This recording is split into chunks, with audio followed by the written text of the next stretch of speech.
AM Seattle, KIRO FM HD2 Tacoma. This hour is brought to you by Goldberg and Jones. Give me a freaking auto! From the Quantum Fiber Studio, this is Brock and Salk on Seattle Sports. Brock Heward and Marcus. Sorry about just Mike. Heward, not exactly Joe Cap there in the pocket. Now here are your hosts, Brock Heward and Mike Salk.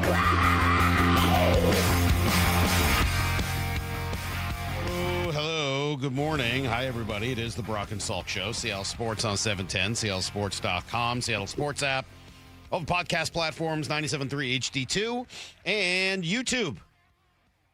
Those are all the places. There might be a few more. I don't know of any other places that you can find us. That's like the general list, but that's what I got. Lyle's here. Moore is here. We got Cash training on the board today. Good morning to everybody. Hope you all had a good weekend.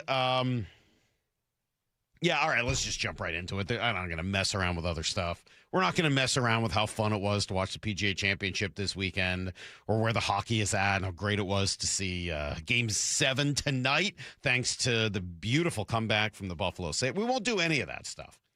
More, we won't even talk about Aaron Rodgers' triumphant return to the NFL. Appreciate that. Psyched to see another year of Aaron. That's just awesome. I'm so glad he's back in the spotlight. Really good news. I'd really like to read you guys late night Mariners text. I don't think I can. I don't think I can. They are now at a point where I can't read them. At least today, coming off the sweep by the Padres, they all say basically the same thing, and they're not like kind of fun and cheeky. They're just like really mad. Just really mad, and understandably so. I mean, it's a sweep where you generate almost no offense. I mean, you get shut out, and the other two games where you score a total of 7 runs, all of those runs came once you were in a deep hole.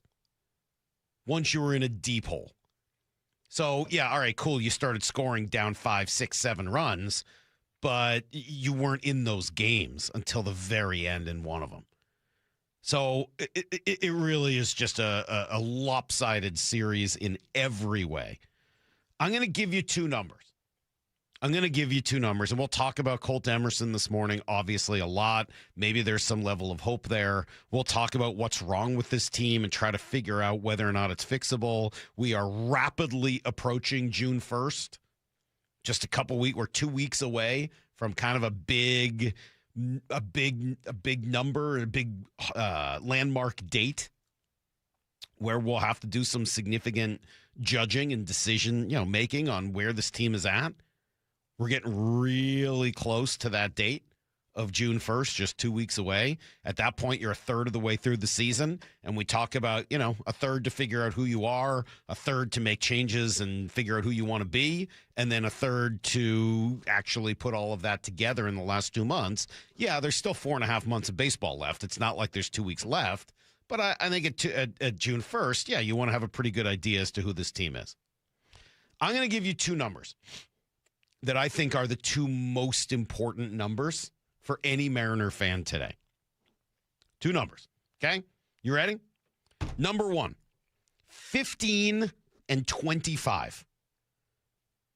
Do you know what those numbers signify, Lyle? Do you know what 15 and 25 are? No. The Mariners are 15 and 25 in games that are not against the Astros. Oh, good. In games not against the Astros this year, the Mariners are 10 games below 500 when they're not playing the Astros, against whom they are 7-1. When they're not playing the Astros, the Mariners are 15 and 25. That is a really staggering number. That is a really difficult number to process. 10 games below 500 when not playing the awful Astros, who are now 19 and 29 themselves on the season. I guess you could look at it and say, well, they're 18 and 22 when they're not playing the Mariners, but that team is really bad. They're a negative 51 run differential. It's a bad scene. They're very bad. And they have helped the Mariners at least salvage some sort of record that is not horrific. They're only 4 games below 500 in general, but 15-25 when not playing the Houston Astros this year. That is abysmal. So that's number one. I know it's 2 numbers, but I'm putting them together. It's a record. 15-25. That's the bad news number. I was hoping you had a good news number. I'll give you the other number that is incredibly relevant today. And no, it's not the number of games left against the Astros because they're running out of those, unfortunately. Lyle, I think you'll be able to guess the other number. I think you'll know what this is when I tell you. The other number is 2. You know what 2 stands for? Cole Young's number? No. The number of games out the Mariners are from first place in the American League West. That's the other number. Things are bad. Things are ugly. Things don't feel good this morning. This is a day where I expect Lyle to declare the season over, and he's probably not the only one. Heck, I know he's not the only one because I have eyes on our text messages, and we got more than a few of them over the weekend. Team is toast. Team is cooked. This is over. Fire this guy. Bench this guy. DFA that guy. Give it up. Lost season. I've seen every one of the texts. I got in early this morning just to read what you guys are posting. And there are plenty of them. Not to mention what you see on Twitter and everywhere else. But the other number is 2. The Mariners are all of 2 games out in the absolutely awful AL West. They're all of 2 games out. That means literally in 2 days, they could be in first place. Think about that. Today is Monday. I guess I should look and see if the A's are playing tonight. But assuming they are, the Mariners could be in first place on Wednesday. Heck, by the end of tomorrow night, the Mariners could be in first place. Think about that. They wouldn't be above 500. They'd still be at that point 17-25 against teams not named the Astros. But they're 2 games out. They could be in first place in not even 2 days. Tomorrow, you could see a first place Mariner team. If they win tonight and the A's lose, and same tomorrow. By the end of the night tomorrow, you could be in first place. And I know that is a bit hollow, right? Because you're looking at me going, Mike, Salk, first place, so what? Cares what place you're in if you're not good. Totally understand that. But the reality is this game is so up and down, and there are a bunch of players that are either hurt or good but not playing all that well that could at some point come together. And you do have time to get it right. As frustrated as we are, I think everyone still knows how talented this team should be, right? I think so. They have their problems, though, that are real. They do have real problems. But there's a lot of talent there. So there is That's why you can't that call at them some point cooked. it all comes together. Now, look, if they were in a different division, they might be cooked. Like, I get that. If you were in another division, like, okay, I get it. Or in the National League. Yes, that too. Like, they're 9.5 games behind Tampa. Okay? They're 6.5 behind the Yankees. Like, if you were in the East and you were a distant third, like, okay. But you're not. You're in this absolutely miserable AL West. Again, remember, there are 4 teams in the American League above 500. 4.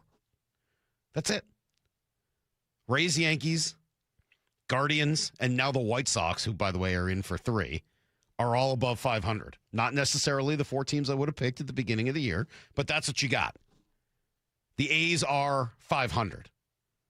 Below 500, Rangers, Mariners, Blue Jays, Orioles, Twins, Tigers, Royals, Red Sox, Astros, and Angels, all below 500. That's crazy. What a terrible league. God, remember, it was not that long ago when, well, I guess it is now a long time ago. All right, it was that long ago when the Mariners traded for Jack Wilson. I know that's how long ago it was because his kid is now a pretty good player.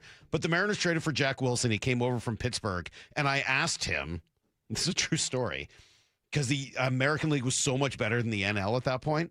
I asked him how it felt to get called up to the majors.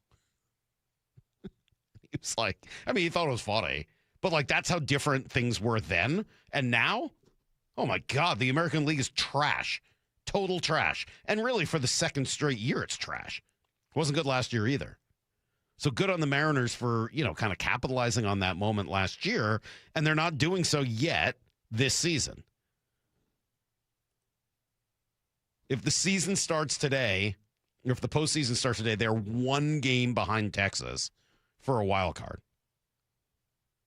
Yeah, you're going to have a below 500 wild card team as of today. That's the situation we're in.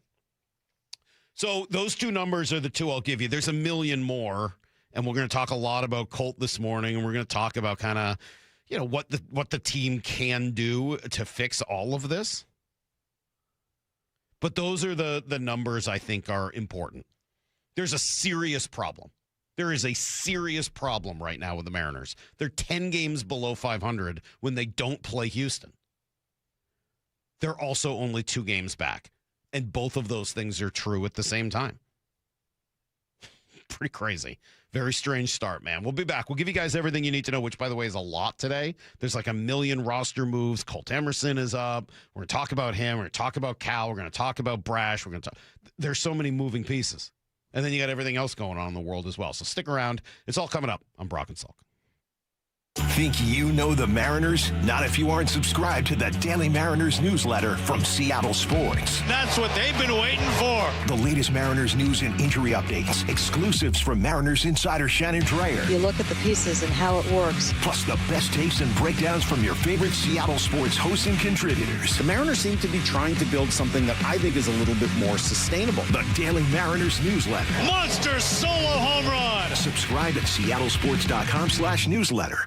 Summer starts at Toyota of Renton and Toyota of Kirkland. Adventure in the 26 Tacoma TRD Sport, leasing at $399 a month with $1,000 TFS cash. Earn $3,000 in customer cash on the Tundra, leasing at $469 a month, and the 4Runner at $369 a month. All leases, 36 months, $39.99 due at signing. Whether you're in the north or the south, they got you covered. Visit ToyotaRenton.com and ToyotaofKirkland.com. Offers valid through June 1st, 2026 on approved credit through TFS. Excludes taxes, titles, license, dealer accessories, and $200 negotiable dealer documentation fee.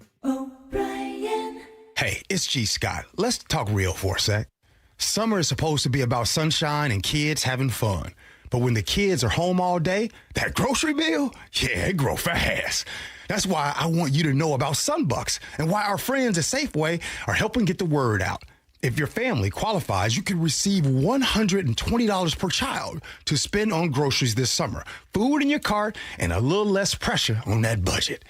And let me be clear about this. There's no catch, no judgment. This program is simply about making sure kids have enough to eat when school is out. Here's the important part. Many families are enrolled automatically, and a card may already be headed to your mailbox. But some families do need to apply depending on income and where you live. So take a couple minutes and check. Visit freesummermeals.org. That's freesummermeals.org. Safeway, looking out for your family this summer. Once again, that's freesummermeals.org. This is the story of the one. As a procurement manager for a hospital system, she keeps every facility in her network stocked and ready. That's why she counts on Grainger to be her single source for thousands of products, from disinfectants to lighting, air filters, and more. And with fast, dependable delivery, Grainger helps her keep every facility stocked, safe, and running smoothly. Call 1-800-GRAINGER, click Grainger.com, or just stop by. Grainger, for the ones who get it done.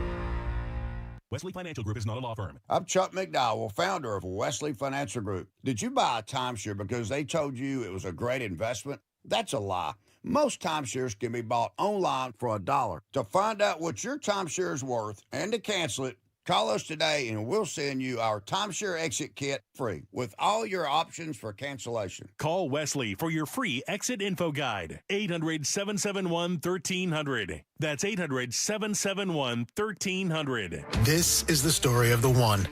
As a maintenance tech at a university, he knows ordering from multiple suppliers takes time away from keeping their arena up and running. That's why he counts on Grainger to get everything he needs, from lighting and HVAC parts to plumbing supplies, all in one place. And with fast, dependable delivery, he's stocked and ready for the next tip-off. Call 1-800-GRAINGER, click Grainger.com, or just stop by. Grainger, for the ones who get it done. Harry Douglas here to tell you about Confetti Craze 5-Hour Energy. It tastes just like the best birthday cake ever. Vanilla, buttery, frosting vibes. It's basically a party in a bottle. Confetti Craze makes it easy to turn any day into a party with its delicious birthday cake flavor and big birthday energy. And here's the best part. All cake, no sugar. I bring these tiny bottles everywhere to cakeify my day with tasty caffeine boosts. The Funfetti flavor is back on 5hourenergy.com or on Amazon. Crack open a Confetti Craze 5-Hour Energy shot today. And we're back. The big headline today. Your Washington Credit Union, WSECU, has done it again. 5 straight years as Forbes' best in-state credit union. That's a dynasty, Rick, like 5 straight championship rings. Or 5 seasons hitting 400, Steve. Holy catfish. If you want a team that wins year after year, join your Washington Credit Union, WSECU. Details at WSECU.org. For over 50 years, Bucky's Complete Auto Repair has been the one locals trust for honest pricing, expert service, and guaranteed repairs. This dedication has earned them a Carfax Preferred designation. At Bucky's, every customer gets detailed Carfax updates, timely service reminders, and a full service history, all at your fingertips. With 16 family-owned locations, no appointment needed, and easy financing, Bucky's makes auto care simple. Visit Bucky's.com today and drive with confidence. Bucky's.com. This is the story of the one. As a maintenance tech at a university, he knows ordering from multiple suppliers takes time away from keeping their arena up and running. That's why he counts on Grainger to get everything he needs, from lighting and HVAC parts to plumbing supplies, all in one place. And with fast, dependable delivery, he's stocked and ready for the next tip-off. Call 1-800-GRAINGER, click Grainger.com, or just stop by. Grainger, for the ones who get it done. Wesley Financial Group is not a law firm. I'm Chuck McDowell, founder of Wesley Financial Group. Did you buy a timeshare because they told you it was a great investment? That's a lie. Most timeshares can be bought online for $1. To find out what your timeshare is worth and to cancel it, call us today and we'll send you our timeshare exit kit free with all your options for cancellation. Call Wesley for your free exit info guide. 800-771-1300. That's 800-771-1300. This hour is brought to you by Goldberg and Jones. Need to know. 15 minutes past every hour with Brock and Salk. Presented by Marquee Data. Here's what you need to know. Up first. Yeah, it's just a brutal weekend for the Mariners. They're swept at home and lose the season series to the Padres 6-0. Wow. Score all of 7 runs in the series. They're shut out on Friday. They just get 1 hit yesterday, all the while giving up 17 runs, most of which I think came off the bat of Gavin Sheets. The 1-1. Swung on, drilled. Right field. This is going to go. It is gone. Second home run of the day for Gavin Sheets. 2-run home run, doubles the lead. It is 4-0 San Diego. Padres playing long ball again. Pretty good. Gavin Sheets, I think, was 15 for 10 in the series with 8 home runs. Really amazing how he did that. Now, but he was a problem all weekend long. He was one of many. Their bench was 0 for 4 on Friday. Hancock was out-dueled. Home runs caught up with Logan on Saturday. Meltdown a bit yesterday. Kirby blew up. Sheets homering twice. France drove in 3. That's fun. All the while, the team musters just 1 hit against Lucas Giolito and the B portion of the Padres pen. That's not really what you're looking for. Yeah, tough series. We're going to have to turn the page quickly on this one. Today I thought, only the 1 hit. We, didn't have a lot of traffic. Not that we punched out a ton, but a lot of weaker contact today off of Giolito. I thought he was tough. He's got that. We know that funky charm that he's got, and it's tough to square him up today. Yeah. Mariners now 22-26, though, again, still just 2 out in the West. No rest for the weary. The White Sox come in for 3, which somehow they've been the 4th best team in this league, in the American League. They just won a series against the Cubs. They're a couple of games above 500, and even worse, they're going to throw a lefty tonight. He's not that good, but Noah Schultz throws against Brian Wu. Here's the second thing you need to know. All right, let's start with the happy news here. Colt Emerson did get the call. Really liked his first couple of bats. I thought he battled in the first one. He took some tough pitches, showed that quick bat that everybody talks about, those hands that are really his calling card. Hard line out to right field. That was pretty cool. Spit on another good pitch. Walked in the 7th. They were down big, but it did ignite the one rally they had as Giolito walked 3, and they ended up walking in the first run of the game. But yeah, there's some questions about his readiness. Justin Hollander says, no, they're taking him into account. We want to do the right thing for Colt. We also want to do the right thing for the Mariners. We think he's the best option. This period will give him some runway. This is not a 15 at-bat or a 20 at-bat tryout to see if he's capable of taking the job and running with it for the rest of the year. I have zero concerns that he's emotionally ready to handle it, that he's mature enough to handle the day-to-day of the major league life. He certainly has the tools and skills to go compete at this level. You never really know with a young player until they get out there and show us what they can do, but we do have all the confidence in the world that he can go take the job and run with it. And if that's how it works, that would be great. We'd be thrilled for him. And I'm sure they would. He gets the call yesterday, and he's going to be here for some extended time. Turns out Brendan Donovan is going back to the IL, second time trying to get this core injury right. It doesn't sound ideal. Here's a little more from Hollander, who, by the way, will join us at 8:30. So he will get a PRP injection in the groin strain as well as a different injection in the adductor, again, to try and keep both things working together and get them both right. I don't have a timeline. Some of it will determine how he feels over the next few days. Something like 2 to 3 weeks on Brendan. Something like 2 to 3 weeks, but no official timeline yet. It's going to be a little while, and they got to get that thing right. Cal imaging showed the oblique is actually in better shape than when they first looked, so I guess that's good news. He's going to take most of this week off, then head to Arizona to rehab. So hopefully that's a short thing, but again, similar type of injury. You got to wait. You got to get it right. You can't rush back. They probably rushed Donovan back too early. So you would really like them to not do the same thing with Cal, just given his massive, massive importance to the team. Matt Brash should be ready, I would think, tomorrow. Victor Robles also getting very close. And then J.P. Crawford had to exit yesterday's game after being hit in the arm with a pitch. Didn't seem too serious, worth watching. I would expect that he's back in there either tonight or tomorrow. Here's the third thing you need to know. I really enjoyed the PGA Championship. Congrats to Aaron Rai, who beat an incredible field to take the Wanamaker Trophy and the PGA Championship. Shoots a Sunday 65. Impressive to beat John Rahm and Alex Smalley by 3 strokes. A great story. Very well liked by his peers. I mean, he's very well liked on tour. Golf is an amazing game. It teaches you so many things, and it teaches you so much humility and discipline and absolute hard work, because nothing is ever given in this game, no matter what level you're playing, no matter what course you're playing on. So I think it just teaches so many amazing life skills. And I think pretty much every guy on tour are incredible people, and I think the sport should be very proud of the ambassadors that represent the PGA Tour and represent the PGA of America. Yeah, pretty cool. There were a lot of great stories, too, about how he grew up, working class guy, why he wears 2 gloves. Well, because he had to play a lot in the cold and he got used to it.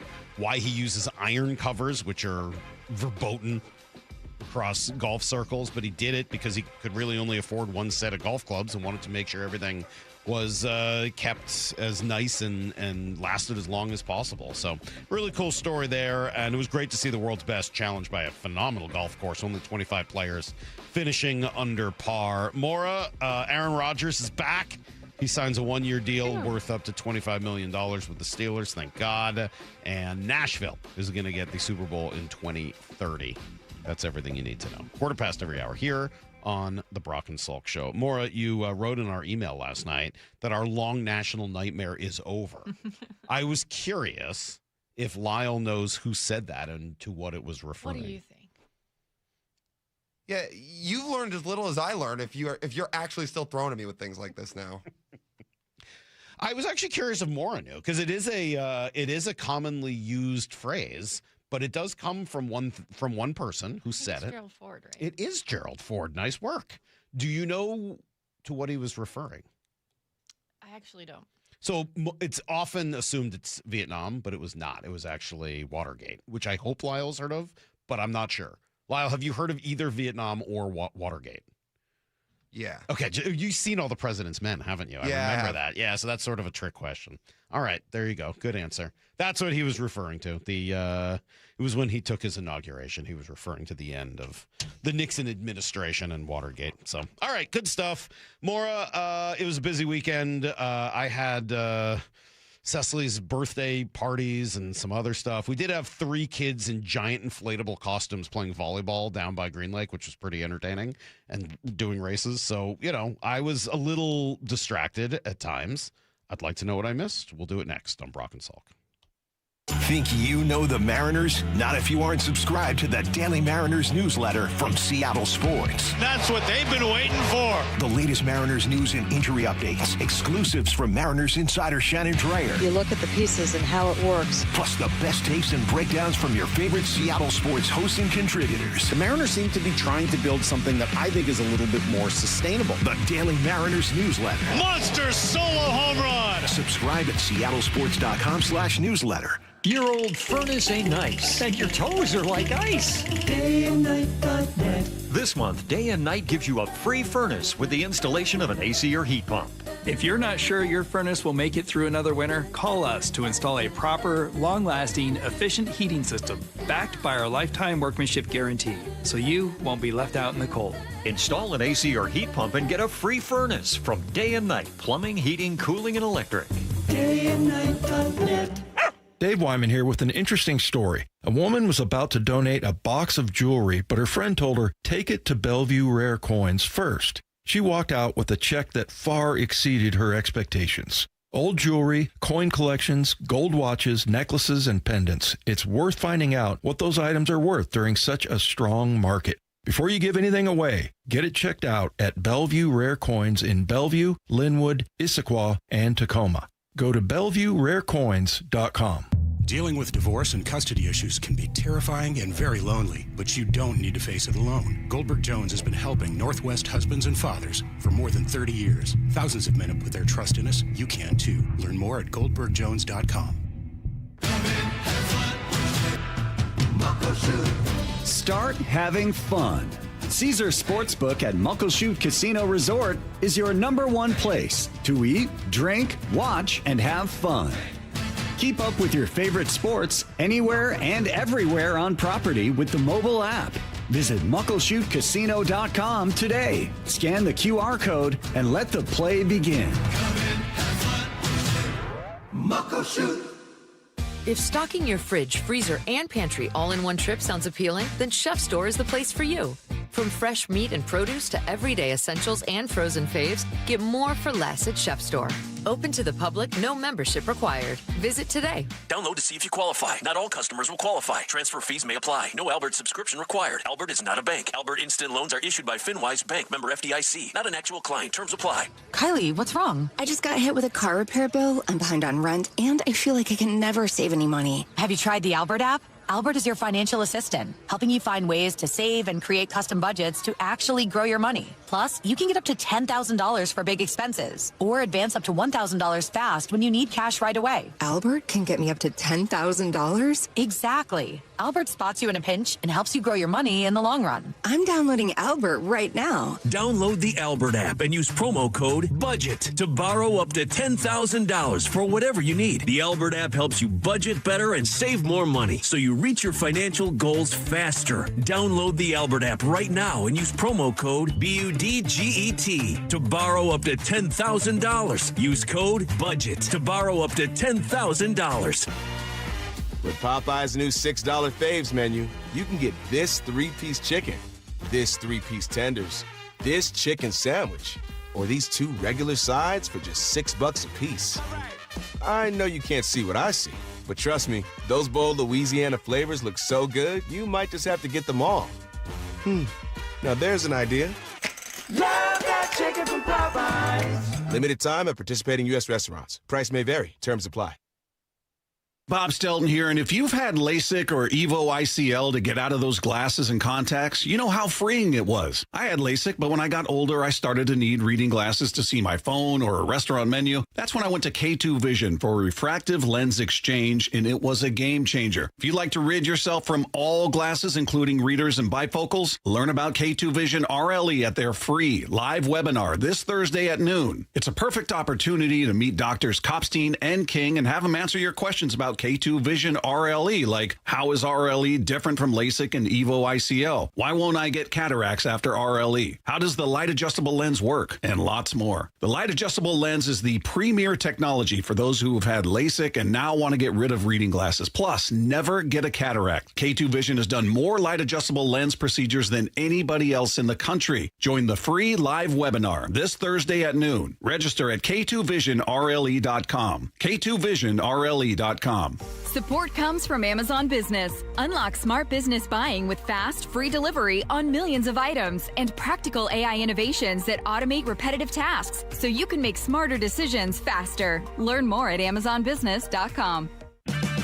Get a $15 O'Reilly gift card after rebate when you buy 5 quarts of Mobil 1 full synthetic motor oil at O'Reilly Auto Parts. O'Reilly Auto Parts. Wendy's new Biggie Deals lets you choose whatever you're in the mood for. It's like a music mixing board of deals, and you're the producer. Go with some chill folk music with a JBC in the $4 Biggie Bite snack. Try the drum and bass of deals with a double stack in the $6 Biggie Bag. Or go full-on sandwich symphony with an $8 Biggie Bundle, the grand finale of snacking. And the best part? They all come with napkins. $4, $6, and $8 Biggie Deals how you want them at Wendy's. Price and participation may vary. Single items at regular price. Prices may be higher in Alaska, California, and Hawaii. Brock and Salk's Rewind is presented by Toyota of Kirkland and Toyota of Renton. From the Quantum Fiber Studio, you're listening to Brock and Salk. Weekdays 6 to 10. On Seattle Sports and 97.3 FM HD2. Can I complain to you guys for a moment about something very minor? I know. What else is new, Salk? You're always complaining about something. I'm going to whine about something that is driving me nuts, and I don't know what to do about it, so I guess I'm kind of soliciting, like, crowdsourcing a little help here. And this sounds so stupid. This is like lineman, out with a hangnail type of territory. But it is only relevant, well, it's sort of relevant because of my job. I have some sort of an inflamed or aggravated taste bud. I swear to God, it is a bump right here, right on, like near the end of my tongue. It's a little white bump that it seems like an aggravated taste bud, and I can't make it. It's been there for 4 days now, and it won't go away. And it bothers me when I talk, and it's like bothering me nonstop. Does anyone know what to do about this? Do I just have to wait it out? Do I just have to shut up for a while?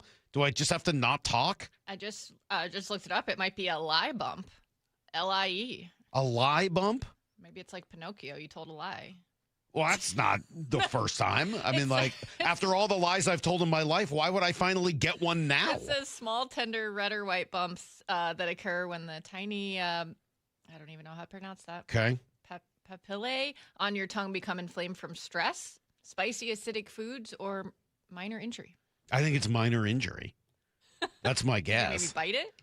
No, I think you have popcorn or something and you get a little nick in there and it inflames the taste bud. And I don't know, it's driving me nuts, man. It's driving me absolutely nuts. And every time I talk, like my tongue gets caught. It's just awful. Maybe there's a medical professional on the text line. I'm sure that somebody out there, some sort of a tongue expert will be able to help. In the meantime, Maura, why don't I talk less? You talk more and help people understand what happened this weekend. All right. I think we'll maybe keep with our tradition of the last couple weeks and start with something else? Yeah. Man, this team stinks on the week. See, I can't even say stinks. It's like hard to talk. Stinks. Stinks. Poor Salk. Thank See you. if you can make it through the day. I'm going to do the best I can, but I just want you to know I'm playing hurt. I appreciate it. Yeah, no problem. Well, Ann, I'm going to start with your favorite. I'll probably be available NBA. to pinch hit, though, later tonight. All right, I'm going to give you some NBA, but I have some like side stories in here that I think will make it hopefully more interesting. Gonna have to. The Spurs eliminated the Timberwolves Friday in a decisive 139-109 victory to advance to the Western Conference Finals for their first time since 2017. Victor Wembanyama, who I know you are aware of, yes, was great with 19 points, 6 rebounds, and 2 assists, but it was Stephon Castle. Have you heard of him? No. With 32 points, 11 rebounds, and 6 assists, who really took over this game. There was a crazy stat. He became just the 4th player in NBA history to record 30-plus points, 10-plus rebounds, and 6-plus assists in a playoff game at age 21 or younger, joining the company of Luka Doncic, Magic Johnson, and LeBron James. That's pretty good company. Yeah. There was a moment in this game that I want to get your opinion on. Anthony Edwards, who plays for Minnesota, went to the Spurs bench with 8 minutes left in the game during a break and play. He knew that they were probably going to start playing their bench players because this was out of reach. And he decided to go ahead and congratulate the Spurs before the game was over. 8 minutes left. The 8:01 mark of the 4th quarter of a closeout game. But Anthony Edwards, knowing that Chris Finch is going to empty the bench, made his way to the San Antonio bench and dapped up players, coaches, one by one. I want to know what, all I want to know is I want to hear Udonis Haslem comment on that in the postgame show. Yeah. I would much rather see him wait till the end of the game. I don't know how it's defensible, really. Like, to me, there's no hot takes here. It's just indefensible, right? You can't go over and congratulate them with 8 minutes left. Why? What's the upside there? Are you leaving? Like, if you were if it was a pickup game and you're like, hey, I gotta go. We've obviously lost. Like, hey, congrats, man. What's up? But you're not going anywhere, are you? Aren't you just going to sit on the bench for the next 8 minutes? Yeah, you would think you could save that for. Yeah. There's no. It's indefensible. It's not a great look. My God, we have a lot of text messages. Oh, you're getting some help here. Well, I don't know. Matt in Oregon says if you have to stop talking for it to go away, you better get used to it because it's never going away. Somebody said that I pull them out with tweezers. It hurts like crazy, but then it goes away. But I don't believe, first of all, we don't know what it is. Second of all, I don't believe you because somebody else said they cut it out with toenail clippers. There's no way you do that, 425. That's a lie. No, you don't. Someone else said they had one that had to be removed by an oral surgeon. You're just going to freak yourself out here. Someone else said suffer in succotash. The worst one is 253 who suggests that maybe it's an ingrown hair, given how hairy I am. Ew, See, I don't have hair on my tongue, but that is sort of what it feels like. Like, when you get a hair on your tongue, you're like, you have to get it off. Like, more, you probably like me occasionally get fur on your tongue from your dog, right? And you're like, oh, I got dog fur on my tongue. That's kind of what it feels like, but all the time, and it won't go away because it's a bump. It's that feeling of having fur on your tongue. It's not fun. No, it stinks. All right, we'll get back to the NBA here. The Cavs also dominated their game with Detroit 125-94 in Game 7 to advance to the Eastern Conference Finals for the first time since 2017 for them. They had 4 players score 20 points or more, with Donovan Mitchell leading the way. He had 26 points, 6 rebounds, 8 assists, and a steal. Kind of a cool story here. Very much a contrast to Tom Dundon, the owner of the Trailblazers, when they couldn't even get their playoff T-shirts. I saw they also couldn't get a late checkout. Yeah, they couldn't get a late checkout. He wouldn't let the photographer travel with the team. So by contrast, Cavaliers owner Dan Gilbert reportedly bought a ton of tickets to Game 7 in Detroit, packed 25 buses with Cavs fans, gave them free T-shirts, food, tickets, and transportation. And I guess he did this for Game 5 in Detroit also. That's cool. Yeah. I mean, it's a good way to make sure that you're well represented in, a big game. Yeah. A rival. I like that story. All right, we have a little WNBA here, too. The Seattle Storm fell to the Indiana Fever 89-78 Sunday in Indy. They were without center Dominique Malonga, who was diagnosed with a concussion following Wednesday's loss to the Tempo. She had called out the refs after that game saying, quote, "We had the referee clinic recently, and they said they were trying to clean up the game. So when it's that physical and I'm receiving that many hits and there's very few calls, it's just interesting." So they didn't know until after the game that she had a concussion, but I think she did get knocked to the floor and hit her head at one point. So the refs were apparently not calling any of that. She's averaging 16 points, 7.3 rebounds, and 1 steal per game. So they were missing her presence on Sunday against the Fever. Caitlin Clark led the Fever with 21 points, 7 rebounds, and 10 assists. Yeah. We know that a lot of people think that she doesn't get the call she should from the refs either. She was asked after the game about the WNBA officiating in general, and she had a pretty good answer here. I think the refs have done a really good job. I think it makes the game of basketball better personally, and I know people's opinions are going to be different across the league, and I understand that. And I think for our team, defensively, we need to adjust. We foul all the time, and Steph's told us in that locker room, like, they're fouls. Like, we are fouling, and they're going to call it. So we need to stop fouling. And we foul with 5 seconds left on the shot clock. We foul when somebody gets in their motion. Like, we got to stop doing that. Like, they're fouls. And if we want the same calls, like, they're going to call it on us. But at the same time, like, I know they're going to be calling that. So I've been trying to get into my motion a little bit more when I can feel like people get really, really handsy with me, especially on the drives and stuff. And I think that's just been a focus for me, not because I know they're calling fouls. Like, I want to get downhill. I want to get my feet in the paint because I want to set my teammates up. But also, like, it's nice that they are calling fouls. It does get a little physical sometimes. So I think there's a fine balance, and players will figure it out. That is a good answer. There's some accountability, there's some ownership, but also some, hey, this is what I want. Oh, yeah, that's great. She's awesome.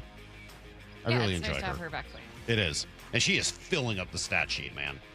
She's not hitting a lot of threes, I guess, right now, but the assists, she's just such a good passer to go with it all. I think that's the part that gets forgotten about or left out of her story. She really has phenomenal court vision. Phenomenal. Super fun to watch. And I think that's why you get some of the Larry Bird comps. I know there are other reasons why they come as well, but she does have kind of a Bird-like game where she is, for those who remember Larry Bird, I'm obviously dating myself today between Jack Wilson references and now Larry Bird, but he just had eyes in the back of his head, and there are moments that she kind of has some of that. Is Cecily back to watching a bunch of her games? No. We've been really on the hockey pretty train focused completely? on hockey. Okay. Yeah.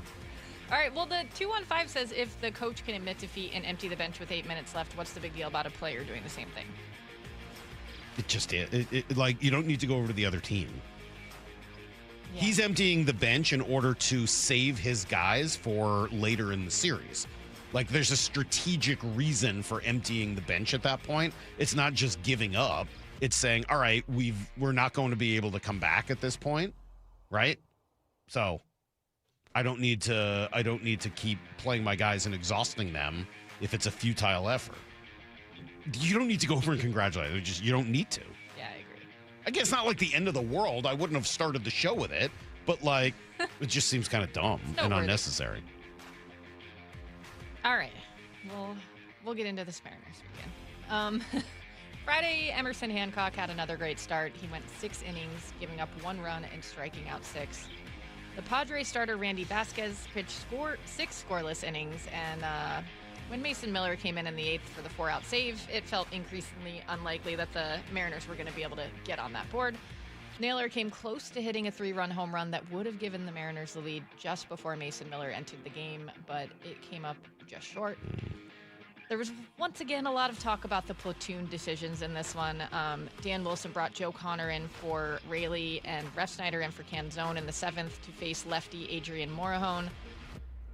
Joe walked and Refsnyder struck out, and then in the 8th, Joe struck out against righty Mason Miller with the bases loaded, and Miller also K'd Refsnyder in the 9th. Mariners lose 2-0. ESPN had this note that the Mariners were shut out for the 5th time in 46 games. They were shut out 6 times all of last season. You can't let those guys hit against Morahone.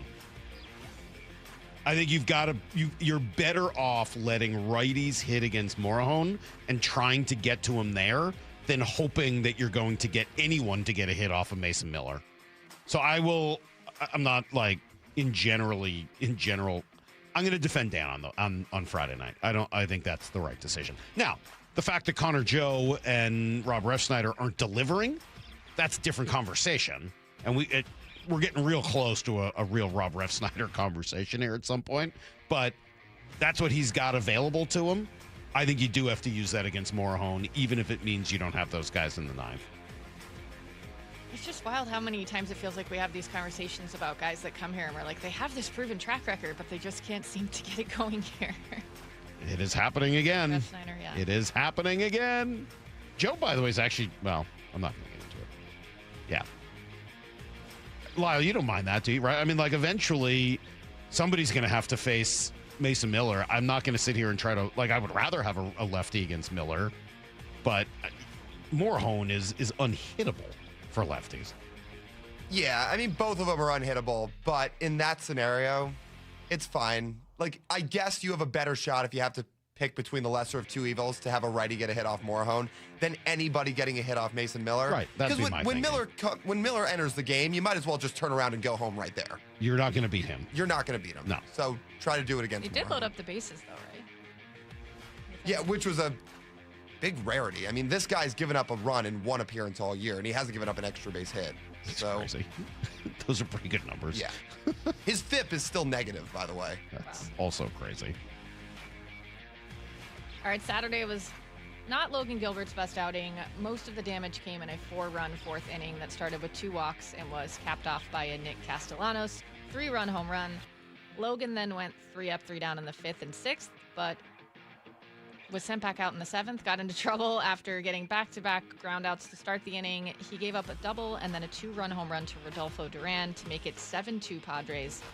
Up until this point, the only Mariners offense was a Cole Young RBI single in the 4th and a J.P. Crawford solo shot in the 5th. The offense started to come to life in the 8th, facing Padres right-handed reliever Alec Jacob. Julio singled and stole second. Naylor walked and stole second, while Julio stole third for the double steal. The stretch by Jacob. And the runners go. Both of them pitch on the way. A strike. The throw down to second. The slide safe at second is Josh Naylor. They go after the trailer, Naylor, and he's safe at second on a double steal. Julio gets the third, and Naylor gets into second. His 9th stolen base of the year. Julio's 4th. And now the Mariners have 2 runners in scoring position with nobody out. How weird is that? Naylor's 9th stolen base of the year, Julio's 4th. I mean, saying that out loud is really pretty bizarre. I can't remember. Didn't we all make guesses as to how many bases? Or maybe it was just if Naylor would steal as many as last year. I think I was high man on that. I thought he would continue to steal bags. In any event, yeah, I mean, I like the aggressiveness there. Worked out well. Give yourself an opportunity, unfortunately. Yeah, an RBI single from Arozarena drove in Julio, but then the lefty Morahone came in, and Raley, who was kept in to face him, struck out. Cole Young drove in Naylor with a fielder's choice, but Refsnyder, who had replaced Canzone again, grounded into another fielder's choice to end the inning. That closed the gap to 7-4 Padres.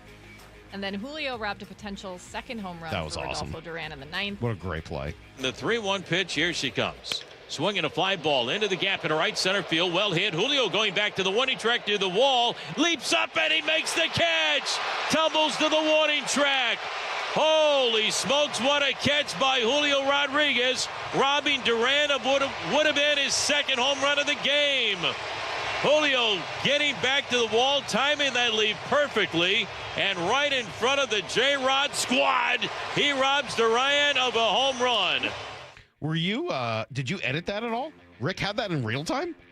I didn't edit it. Good for him. I wasn't sure in real time. Neither was the TV broadcast. Good on Rick. Nice. He must have seen it really well, because I was pretty hard to tell whether or not he had it, and he's lying on the ground, and they had to come over and check. It was a great catch. What a great catch by Julio. I know his defense has not been what we'd assumed it would be so far this year, but that was a hell of a play, and in a big spot. And after you see him get on base and score that run and steal that home run back, God, he comes up in the 9th with a couple guys on. You're like, this might be a game where Julio wins this sucker by himself. Unfortunately, didn't go that way. Yeah, they couldn't continue the rally in the 9th. Ended up falling 7-4. They were 2 for 10 with runners in scoring position and left 8 men stranded. Yeah. That's not going to do it. That's not going to get it done.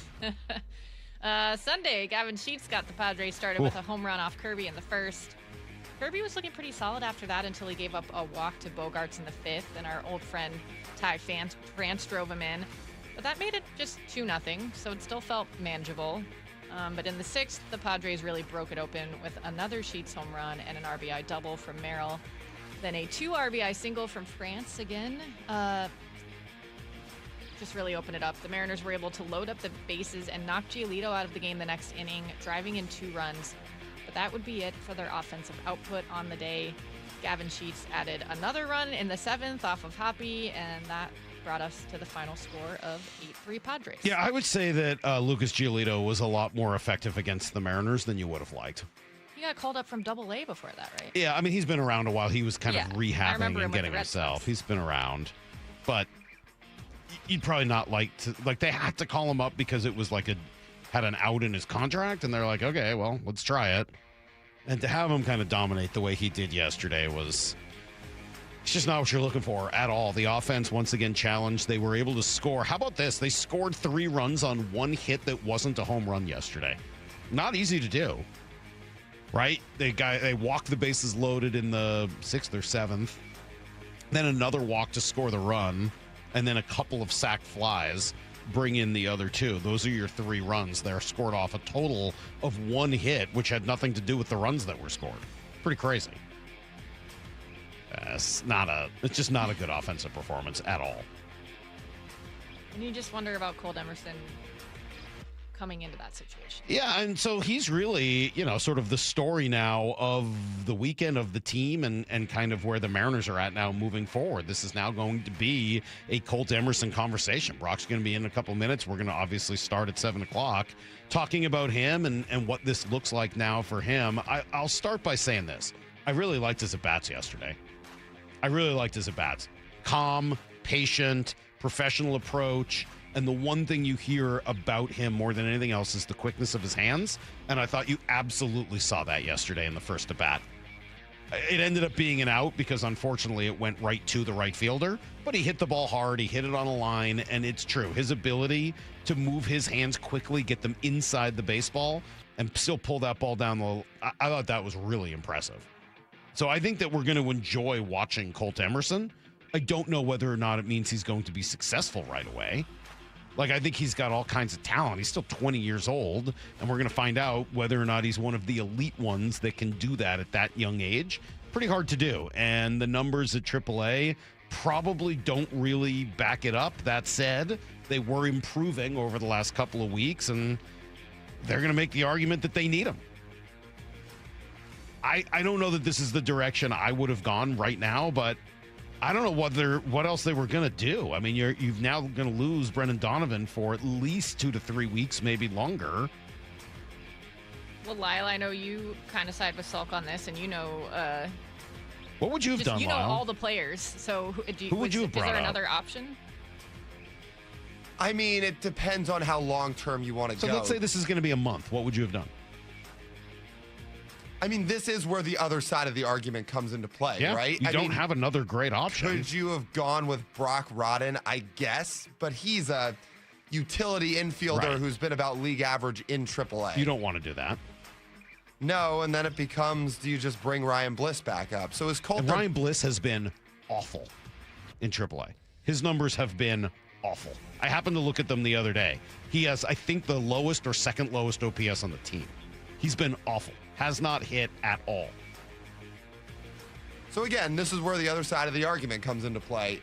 I just was really, really hoping with a prospect ranked as high as Colt, who's 20 years old, who's got as much upside as any Mariners prospects had in a while, that it was going to be on his timeline, not because of necessity out of an injury. Yeah, the one other person that I think we've forgotten about is no, I'm forgetting his name. The guy who was here last year throughout the whole year, the left-handed utility guy. What? Left-handed utility guy? Yeah, left-handed hitting utility guy. God. You're going to make me look it up. He was here all last year, and he got hurt for playing in the WBC, and Oh, Miles Mastroboni. Thank you, Mastroboni. Yeah, they gave an injury update on him on Friday. It didn't sound like anytime soon. Oh, yeah. Well, then you're kind of out of options. This is what you have to do. It's a bummer that it goes that way, but maybe he'll be a savior. We'll see. Maura, thank you for a great trip around the weekend. Yeah, maybe the Mariners should have just gotten Gavin Sheets. Man, he was really good this weekend. Every time his spot came around, you're like, man, this guy is just crushing the ball. But that's how it goes, right? You get guys who are hot and, you see them at the wrong time. That's exactly what happens. All right, Colt is up. Do we like it? Are we nervous? Brock's in next, and he wanted it. So we'll see if Brock's taking a victory lap coming up on Brock and Salk. Have you downloaded the Seattle Sports app? We're going to have a challenge right here. What are you waiting for? Listen to this. Every pitch. Here comes the 3-2. Every game. Swung on and missed. Got him. One app for free. How about that, folks? The Seattle Sports app. Every game. Julio racing back. Right in the palm of your hands. Makes a leap and makes the catch. Plus the latest Mariners news, insider access, video, and podcasts. They got it. Wow. The Seattle Sports app. Usually when something sounds way too good to be true, it is. Imagine someone says you can cut your mobile bill in half. Sounds like a fantasy, but with Xfinity Mobile, it's the real deal. Because when you have Xfinity Internet, you can cut your mobile bill in half, plus try Xfinity Mobile free for a year. No commitment. That's a lot of streaming, sharing, scrolling, and whatever else you can do with your phone. All for half the price and none of the commitment. That means you'll save big over Verizon, AT&T, and T-Mobile. Wild. Now all you have to do is think about how you'll spend all that extra money. Call 1-800-XFINITY, go to XfinityMobile.com, or visit your local Xfinity store to switch today. Xfinity, imagine that. Restrictions apply. Savings compares one line of Xfinity Mobile Select to comparable plans from T-Mobile, Verizon, and AT&T as a $324.26. Taxes, fees extra, $30 monthly discount limited to new mobile customers only. After 12 months, regular rates do apply. The sun is shining. It's a beautiful day for baseball. At T-Mobile Park, you've always got the best seat in the house. Case in point, your ticket might be for the view level, but it's more like Skyline City. Up here, it's hard to say what'll take your breath away first. The gorgeous Seattle sunsets or the spectacular views of every incredible play.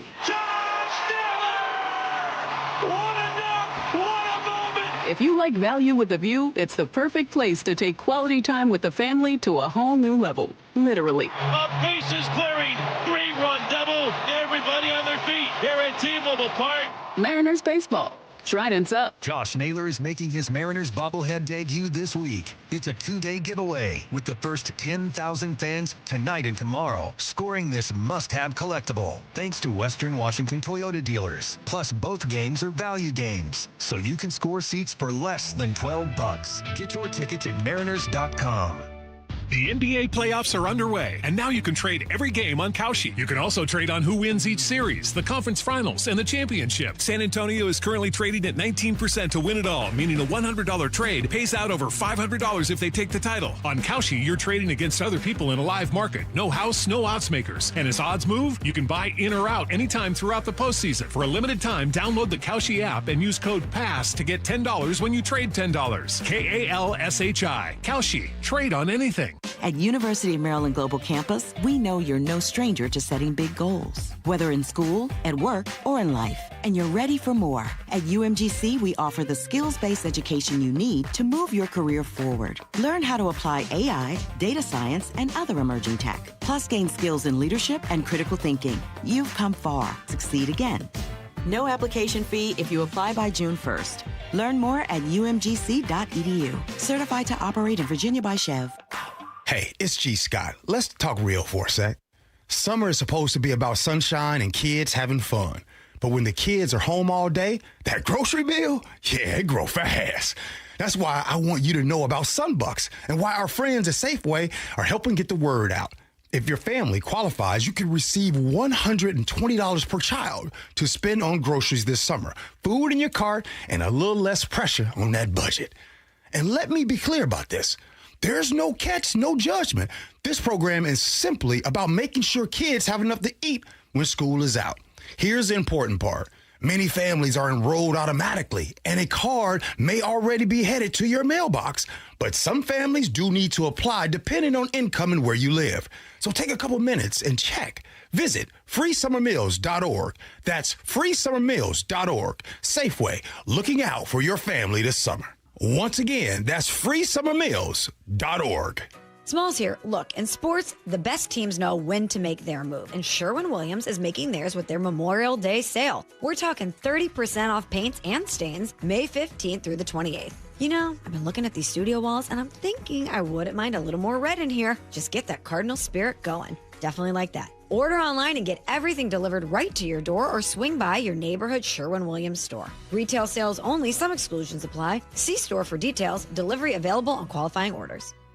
Rich Eisen here with some advice. If high-interest credit card debt is grinding you down, it might be time to call an audible with a SoFi personal loan. It consolidates your debt into one low monthly payment with no fees required. And with as soon as the same-day funding, you can make the right play fast. Call an audible on your debt today at SoFi.com/debtplay. Loans originated by SoFi Bank N.A., member FDIC. Terms and conditions apply. NMLS 696891. Fast funds terms apply at SoFi.com/debtplay. Let's go! This is Seattle Sports. Streaming through the Seattle Sports app. KIRO AM Seattle. KIRO FM HD2 Tacoma. Home of the Seahawks, Mariners, and everything Seattle sports.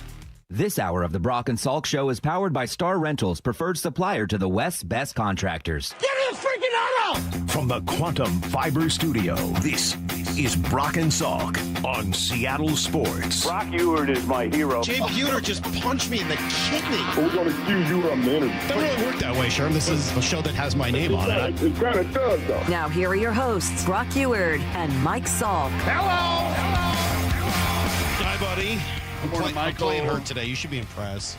Oh, yeah? You have 1,000 knives in your throat? What? No, I got an inflamed taste bud or something on my tongue. Oh, do you really? Yeah, I'm lucky to be alive. Everything's tasty? No, Overly it's tasty? like it feels like there's a hair or like a piece of fur on my tongue all the time. I can't get rid of it. Oh, you have an ingrown taste bud. Yeah, I don't know what it is. It's inflamed in some way. So it's honestly like pretty impressed that I'm here. Did your mom or grandmother, anybody ever cook cow tongue? No. Oh. Not a big tongue family. Oh. Liver, but not tongue. Oh. Yeah, I don't love the tongue. First time Hoppy did that, I walked in the house. It's pretty gross. There was like a big tongue coming out of the pot. Dangling out of the pot. Yeah, and like you could see the taste buds on it. Pretty like gross. Ugh. Yeah. Well, I would be happy if somebody cooked mine right now. At least make it. You know what it feels like? You know when you eat popcorn, right? And then you get like gets stuck. Not a kernel, but just like that little like shell kernel gets like kind of like suctions onto your tongue, and you have to like kind of scrape it off. Yeah. That's what it feels like all the time, and it won't go away. Well, thank you for being a warrior. Well, I appreciate your battling. Yeah, I'm here. Yes. I'm here. You know, I wouldn't Like miss Mitch Garver with his sore back, and I mean these guys are hurting. I mean, let's be clear, Brock. If Colt Emerson is up, I am here to talk about it, despite the difficulties. What do we think? You wanted it on Friday. Ask and ye shall receive. Yeah, sometimes it's very beneficial to see things in person. Yeah, you know, you like to say the eye in the sky doesn't lie, and it doesn't. And game tape, certainly in football, doesn't lie. But there is something, and there is a reason that scouts want to see you in person. There is a reason you have all these pro days and workouts and all that stuff, because I need to see it with my own eyes. Mm-hmm. And Friday night was an incredibly entertaining game. Got to go with my nephew Sammy, which was great. Diehard Mariners fan, sitting in the good seats watching it. Honestly, it felt like this could be a playoff game. You know, 2-0. Every pitch matters. Every hit, every decision. Late innings. Got to watch their monster come in and throw 103, and the guys battling. I've never seen a bat disintegrate like Randy's did. Like, it was incredible. But man, was it obvious that that this team is lacking some dynamic, just movement and athleticism, certainly on the left side of the infield. You know, Donovan tried to, late in the game, tried to kind of run one out, and you could just see he came up kind of limping, and I don't know if that showed on TV or not, but you could just watch it and go, that's not good. JP's movement and trying to get to balls, trying to elevate, like, ugh. Like, it's those legs just aren't there anymore. I mean, they're just not there. So kind of seeing that in person and watching, you know, Colt the last couple weeks come along and listen, they paid him. They believe in him. Like, if he didn't have a 8-year deal, 9-year deal, I don't know, maybe give him another 50 games. but like they believe in this guy. And I can't wait for the day when it's him and Cole Young up the middle. It's going to change this thing defensively dramatically, right? You see the balls that Bogarts gets to and the plays that he's able to make. Colt's going to make those. And you got the best defensive second baseman. And this team needs that. They need that infusion of defense. So obviously JP for the time being, with Donovan out, we'll see Colt at third a bunch. He'll help cover, I think, some ground there for JP. That should help him. But yeah, like what are we waiting for? What are we waiting for? Another 50 games?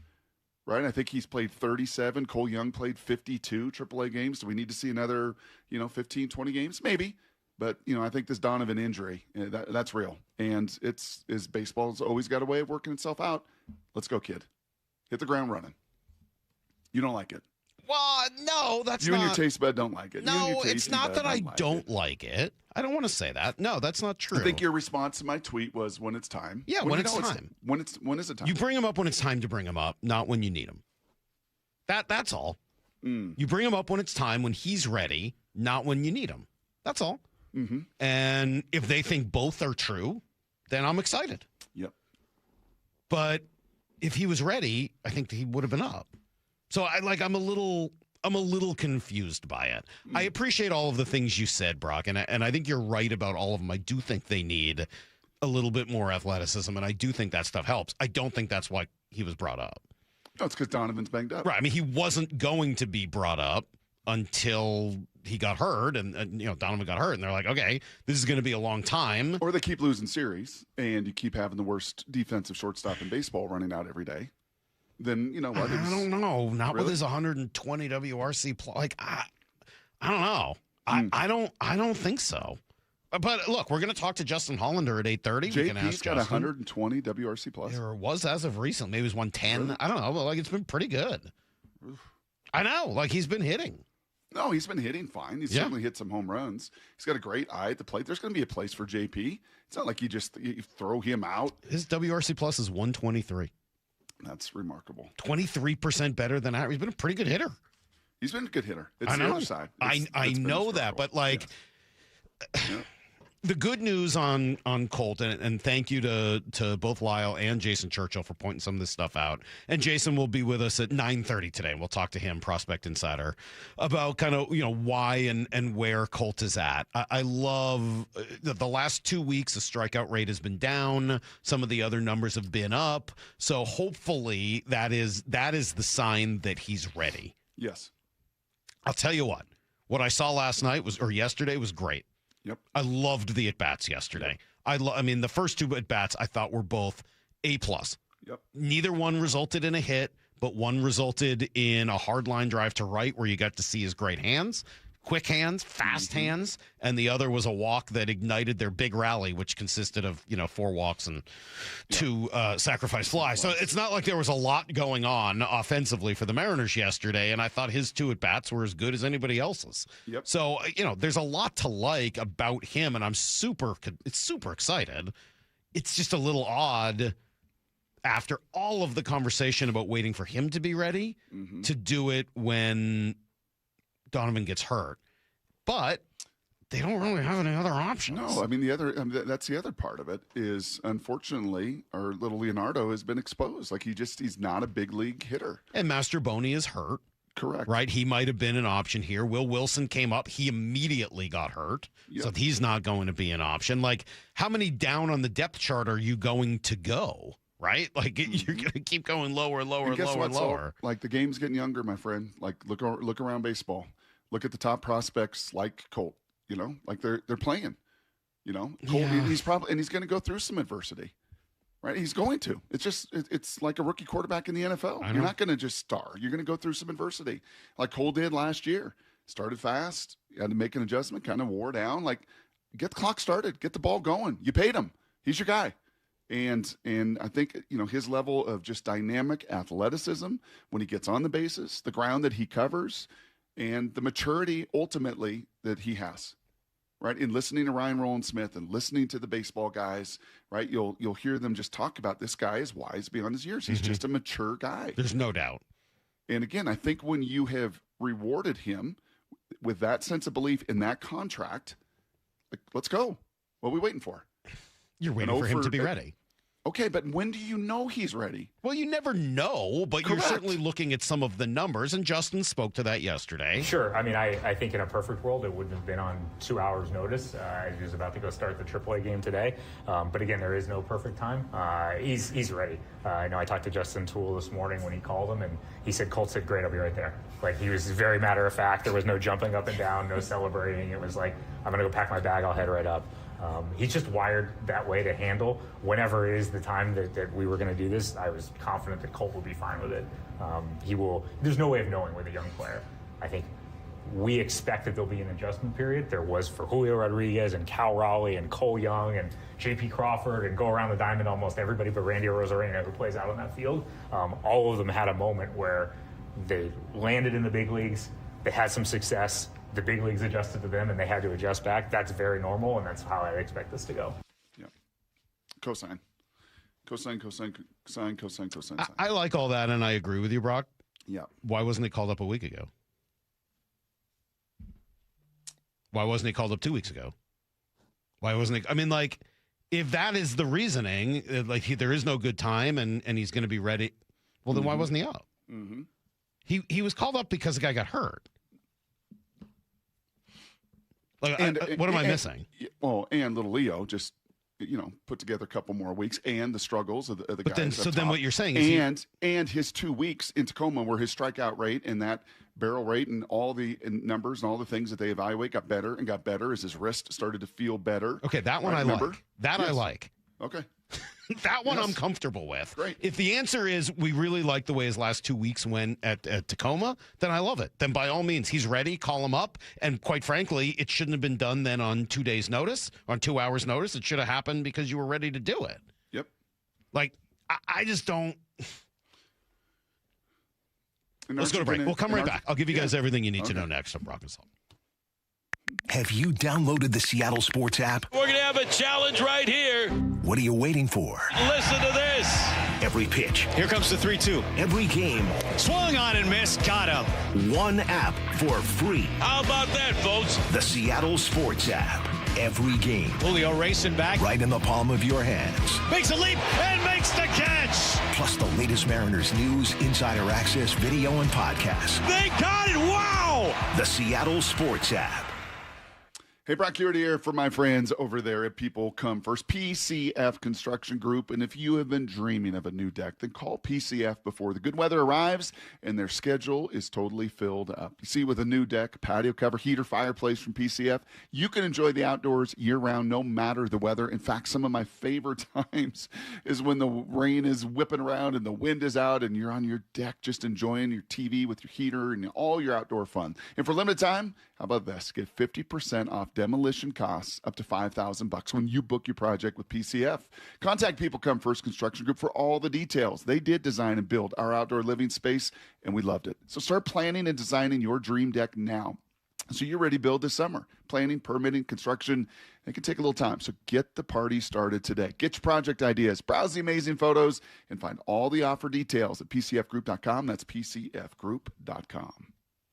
Summer starts at Toyota of Renton and Toyota of Kirkland. Adventure in the 26 Tacoma TRD Sport, leasing at $399 a month with $1,000 TFS cash. Earn $3,000 in customer cash on the Tundra, leasing at $469 a month, and the 4Runner at $369 a month. All leases, 36 months, $39.99 due at signing. Whether you're in the north or the south, they got you covered. Visit ToyotaofRenton.com and ToyotaofKirkland.com. Offers valid through June 1st, 2026 on approved credit through TFS. Excludes taxes, titles, license, dealer accessories, and $200 negotiable dealer documentation fee. Your old furnace ain't nice, and your toes are like ice. DayandNight.net. This month, Day and Night gives you a free furnace with the installation of an AC or heat pump. If you're not sure your furnace will make it through another winter, call us to install a proper, long-lasting, efficient heating system backed by our lifetime workmanship guarantee, so you won't be left out in the cold. Install an AC or heat pump and get a free furnace from Day and Night Plumbing, Heating, Cooling, and Electric. DayandNight.net. Step inside and let the excitement take you places. This is Muckleshoot Casino Resort. The ultimate spot for action that reaches incredible heights, luxury that knows no bounds, and live entertainment that always thrills. It's all at one incredible destination. So when you look for the best, look nowhere else. Muckleshoot Casino Resort, the biggest and best in the Northwest. Jane Dawson did something smart. She saved hundreds on auto insurance switching to Progressive. With the money she saved, she got herself a pricey bird feeder with an ultra-high-def camera. Should Jane have just bought a regular bird feeder? Yes. Is it hard for her to admire nature when the camera doubles as the bird's potty? Also, yes. But it's Jane's savings, and if she wants to spend her time watching the digestive habits of the white-breasted nuthatch, we say you go, girl. Switch and see if you could save with Progressive and treat yourself. Progressive Casualty Insurance Company and Affiliates. If the world were like a Sleep Number mattress, everything would adapt for your comfort. Because as your life changes and your body changes, Sleep Number mattresses adapt and shift to give you personalized comfort night after night. And now everything's on sale during our Memorial Day event. Save up to $1,200 on mattresses, plus free delivery when you add a base. Ends Monday. To experience a whole new world of comfort, visit a Sleep Number store or go to sleepnumber.com. Sleep Number, to a good life sleep. If you have unfiled taxes or are in debt to the IRS, this is important news. Did you know the IRS has programs specifically designed to help people struggling with tax debt? Powerful tax assistance programs that can save you thousands if you qualify. No one knows these programs better than the experts at Optima Tax Relief, America's most trusted tax resolution firm, A-rated by the Better Business Bureau. Their award-winning tax attorneys and licensed professionals have resolved over $3 billion of tax debt for their clients. One call to Optima can start the process, helping to put an end to your worries about wage garnishment, asset seizure, and other aggressive IRS actions. Find the best options to solve your tax problems. Call the experts at Optima Tax Relief today for a free consultation. Call 800-343-6460. 800-343-6460. 800-343-6460. Optima Tax Relief. Some restrictions apply. For complete details, please visit OptimaTaxRelief.com. In October baseball, every pitch matters and every decision is magnified. In the postseason, teams don't rely on hope. They rely on preparation and experience. Divorce works much the same way, but the consequences of a bad call don't last a game, they last a lifetime. At Goldberg Jones Divorce for Men, we provide the preparation and experience to protect your finances, your children, and your future. Go to GoldbergJones.com to get your questions answered at no charge. GoldbergJones.com.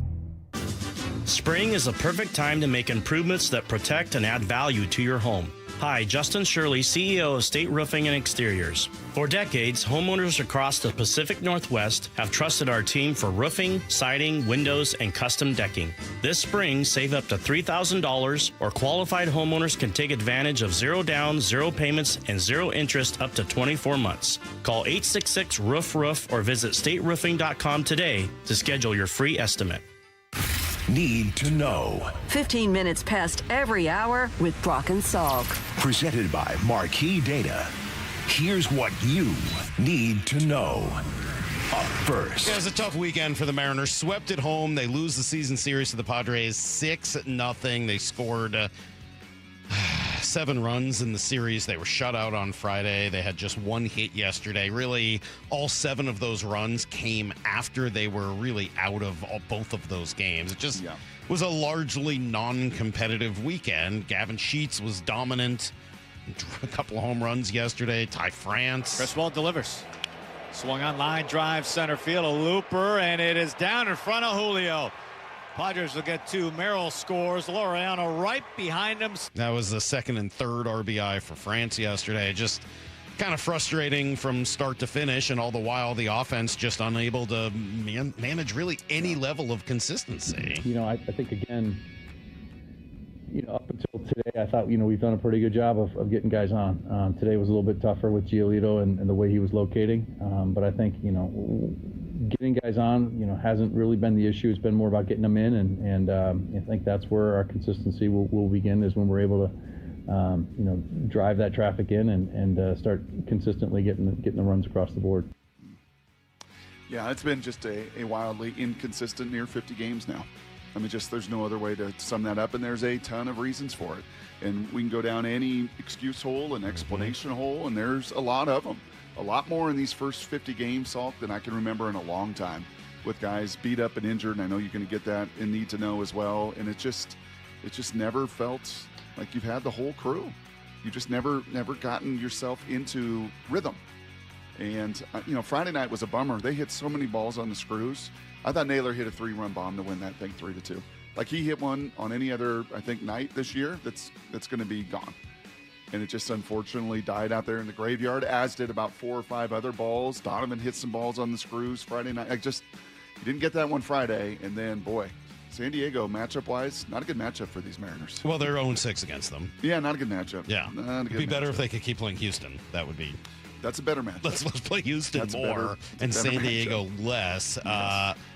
I don't know what happens when you lose the Vedder Cup 6-0. I like. Oh, you know what happens. You have to give back that guitar. No, you know Jake what happens. Peavy was playing it in the booth We got to hear from yesterday. Daniel Jeremiah every day of that true. series. Yeah, that's also true. Yes. M's 22-26. No rest for the weary either. White Sox in for 3 starting tonight. They just won a series against the Cubs. Couple of games above 500. And they're throwing a lefty, Noah Schultz, tonight against Brian Wu. Here's the second thing you need to know. I am happy for Colt Emerson and it's a weird situation. I just want him to be ready as opposed to them needing him. But at the end of the day, sometimes guys like Colt Emerson just come in and play well. Like he's an elite level player. And I can't wait to see more of him at the big league level. Loved the at-bats yesterday. The defense going to be pretty good as well. As for Colt, he said it was interesting yesterday. Yeah, no, 100%. 100%. I came in, I thought that was the fastest 90-mile-per-hour fastball I've ever seen him high, But, good at bat. Went down 0-2 early and then battled back. But, I think the more pitches I see, the more comfortable I get. And, Love the attitude, love the makeup, love the kid. Mature. Yeah, very. He's a mature kid, man. Very mature. And it's why they believed in him. And I'll bring that up. Like, does contract, should that dictate the decision? No. Do the injuries to Donovan and others dictate this? Yes. Have the other guys struggled so mightily as you've lost lots and lots of series? Yes. Mm-hmm. And you know what? Once he got healthy with his wrist, he's been pretty good the last couple weeks. And he's been pretty good through the minors. And he's accelerated everything. And every kind of hurdle you've given him, he's jumped over it. And now he's going to get the biggest and baddest hurdle of them all, Major League Baseball, and the pitching he's going to see night in and night out. Well, meanwhile, he's here, as you mentioned, because Brendan Donovan is hurt. He goes to the IL with that core injury that sidelined him, and he had surgery for last year. Justin Hollander gives the plan. So he will get a PRP injection in the groin strain as well as a different injection in the adductor, again, to try and keep both things working together and get them both right. I don't have a timeline. Some will determine how he feels over the next few days. Something like 2 to 3 weeks on Brendan. I got to tell you, I would like to really never have to have any sort of injection in my groin. I'd like to avoid that forever. That sounds awful. Is that worse than your inflamed taste bud? No, nothing is. This is the worst thing that's ever happened to anyone. Here's the third thing you need to know. It's the worst thing that's ever happened to anyone, Brock. You know what you should do? You know when you go to the doctor and they put that tongue suppressor on? Yeah. Like, you should, wear one in your mouth. No, that tongue depressor is the worst. Anytime you're not talking, you put it in your mouth. I'll tell you what, I might rather actually have the groin injection than a tongue depressor. Those things are... I'll take a shot over a tongue depressor any day of the week. Hey, kudos to the Englishman Aaron Rai. Beat an incredible field yesterday. Takes the Wanamaker Trophy. Wins the PGA Championship. Shot a 65 on Sunday to beat John Rahm and Alex Smalley by 3 strokes apiece. Love the story. He's beloved by his peers. You hear how happy everybody was for him? It was awesome. Yeah. Good dude. Good dude. Tough course. Really tough. Only 25 players finished under par. Yes. One of them was Jordan Spieth, but unfortunately it wasn't really all that close at Aronimink. The long national nightmare is over, Brock Moore told us. Aaron Rodgers has signed a 1-year deal with the Steelers worth up to $25 million. Yes. Phew. Yes. In the NBA, conference finals are set. They are? Yes. Who are they, Salky? Who are the 4?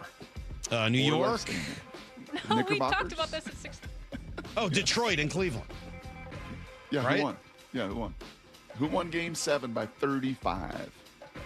Detroit and Cleveland played each other to go to the finals. Who won? That's right. We went over this at 6:30. Wait, I said New York. Isn't New York in it? No, they're on the other side. Yeah, they're going to face. Right, I said New York. Okay. Yes. And you said no. No, New York and either Cleveland or Detroit. I forget which one Morris said. Yep. I think it was Cleveland. There you go. Okay, so New York and Cleveland. Yep. And then the Spurs. San Antonio. Yeah. See, I got it. There you go. Yeah. All right, that's How everything about you need to know. Cleveland winning Game 7. I can tell you there's a Game 7 tonight, Montreal-Buffalo. Let's go. That I know. Yes. That I'm ready for. Yep. NBA, So thanks. Cleveland went to Detroit and beat them by 35 points. Yeah. In Game 7. Yeah. Yeah. That product's. Well, I mean, I didn't even know Detroit still had a basketball team, so to beat them is really not that impressive. I couldn't believe they were in the playoffs to begin with. Was John Sally there? Are you done? We got a text from the 253. Did you know that it's National Brock Day? I don't think I did. I didn't know that was a thing. Yeah. Maybe we should rank Brock Slayer. Happy I didn't Brock Day. want to. It's, you let others speak about you. You don't talk about yourself. So thank you, Maura, for mentioning that. How about this text from the 206? Salk. I've had an inflamed taste bud before, and that popcorn comparison might be the most spot-on one I've ever heard. Well, I'm glad that I could bring something to the table today. We are going to talk to Justin Hollander, Mariners GM, at 8:30 and hear a little bit more about the Colt call-up. We're going to talk to Jason Churchill at 9:30 and get his opinion on it. So that is kind of the story of the day. But even with that, Brock, what's going on? What did you see on Friday, and is it solvable anytime soon? It's next on Brock and Salk. Think you know the Mariners? Not if you aren't subscribed to the Daily Mariners newsletter from Seattle Sports. That's what they've been waiting for. The latest Mariners news and injury updates, exclusives from Mariners insider Shannon Dreyer. You look at the pieces and how it works. Plus the best takes and breakdowns from your favorite Seattle sports hosts and contributors. The Mariners seem to be trying to build something that I think is a little bit more sustainable. The Daily Mariners newsletter. Monster solo home run. Subscribe at seattlesports.com/newsletter. All right, Mike Salk here. I don't know what the last time was that you inspected your crawl space or attic just to see what kind of shape they're in. Probably never if you're anything like me, but that's really important to do. It's why you call Crawl Pros. They will go where you don't want to. You don't have to go into those dingy areas. They will do it for you. In fact, they did it for me and worked really well. They ended up having some issues there with my insulation. We actually had a little rodent problem a few years ago, and they were able to take care of both of those things. Even better, there's some great utility rebates available right now. Local utility companies incentivizing homeowners to make their home more energy efficient with proper insulation. So don't just assume your crawl space and attic are in great condition. Do what I did. Call Crawl Pros today. Schedule that free corner-to-corner inspection and learn if you got any water intrusion, mold, rodent issues, or damaged insulation. You can do it at crawlpros.com. Running a small business means juggling a lot. Your network has to handle it all. That's where a fiber-only provider falls short. You need a partner who gives you a greater advantage. Introducing the Total Solutions Advantage only from Comcast Business. A first-ever combination of the largest, fastest fiber-powered network, the most reliable Wi-Fi, gig speeds with equipment and security included, and a 5-year price lock. Plus, it's all backed by a 30-day money-back guarantee. The Total Solutions Advantage only from Comcast Business. A new standard for small business with reliability, security, and savings in one. Switch today. Get started with a great offer as low as $60 a month. When you add it all up, no one does business like Comcast Business. Offer ends 6/1/26. New customers only. Requires 300 megabits per second internet and security edge. 1-year agreement, eco-bill, and autopay required. Equipment, taxes, and fees extra. Most reliable Wi-Fi based on Open Signal Awards USA Fixed Broadband Experience Report, May 2025. Why is K2 Vision RLE a permanent solution to glasses, contacts, and readers? How is it that you'll never develop a cataract after K2 Vision RLE? And how is RLE different from LASIK? Hey, it's Doctors King and Kopstein from K2 Vision RLE. We'll answer those questions and others when you join us for our free live webinar this Thursday at noon. Andy, what are some of the other questions you hear? Well, how long is the procedure and recovery? Or who's a good candidate for RLE? And we'll also answer, how much does RLE cost? Is there financing available? Does insurance pay for RLE? Find out how K2 Vision RLE is the permanent solution to glasses, contacts, and readers. And cataracts too. Right, no more cataracts. K2 Vision's free live webinar this Thursday at noon. Space will be limited, so register now at k2visionrle.com. Join us at our free live webinar this Thursday at noon. Sign up at k2visionrle.com. Well, spring is all about getting ready for summer, isn't it? Hey, Brock Heward here, and working out in your own home, well, it is the best. We've been doing so for years. And you can allow Top Fitness to create your own home gym.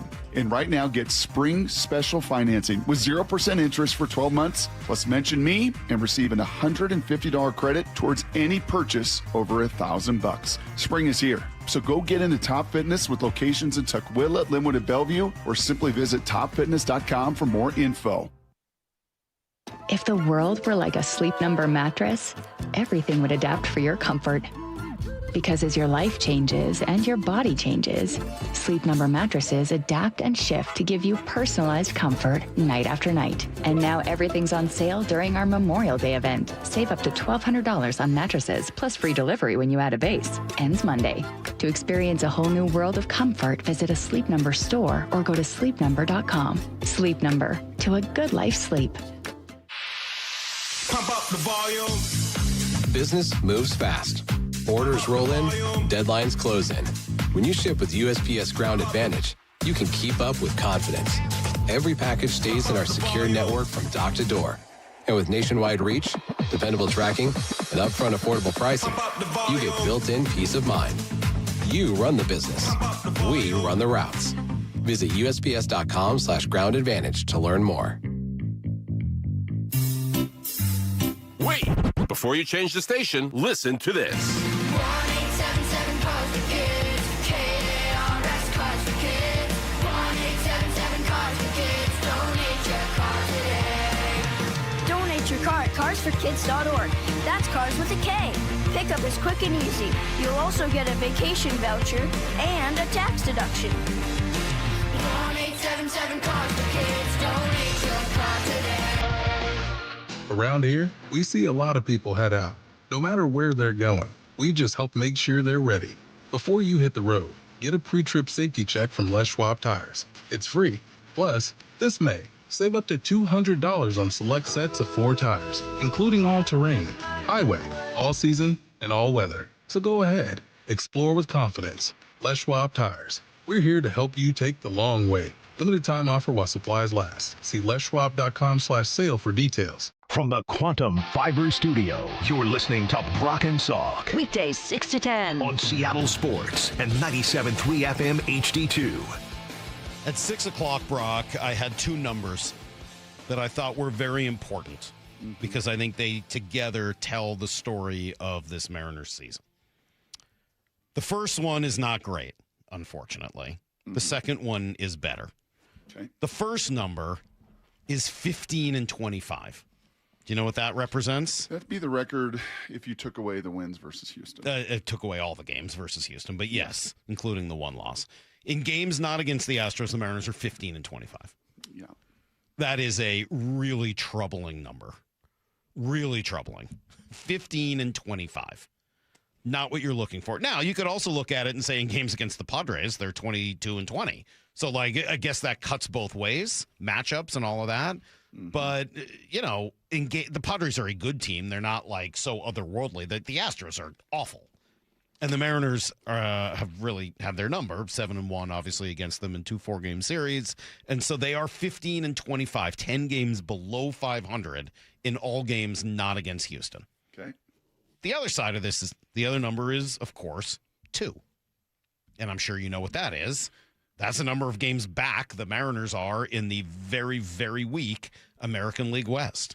There are only 4 teams above 500 in the entire American League, one of whom is here tonight for 3, the Chicago White Sox. Probably not what we were expecting at the beginning of the year because, you know, it's baseball. But all that being said, you're only 2 games out. It is possible I think, did the A's play tonight? I think they do. If the A's play tonight, the Mariners could be in first place by tomorrow night.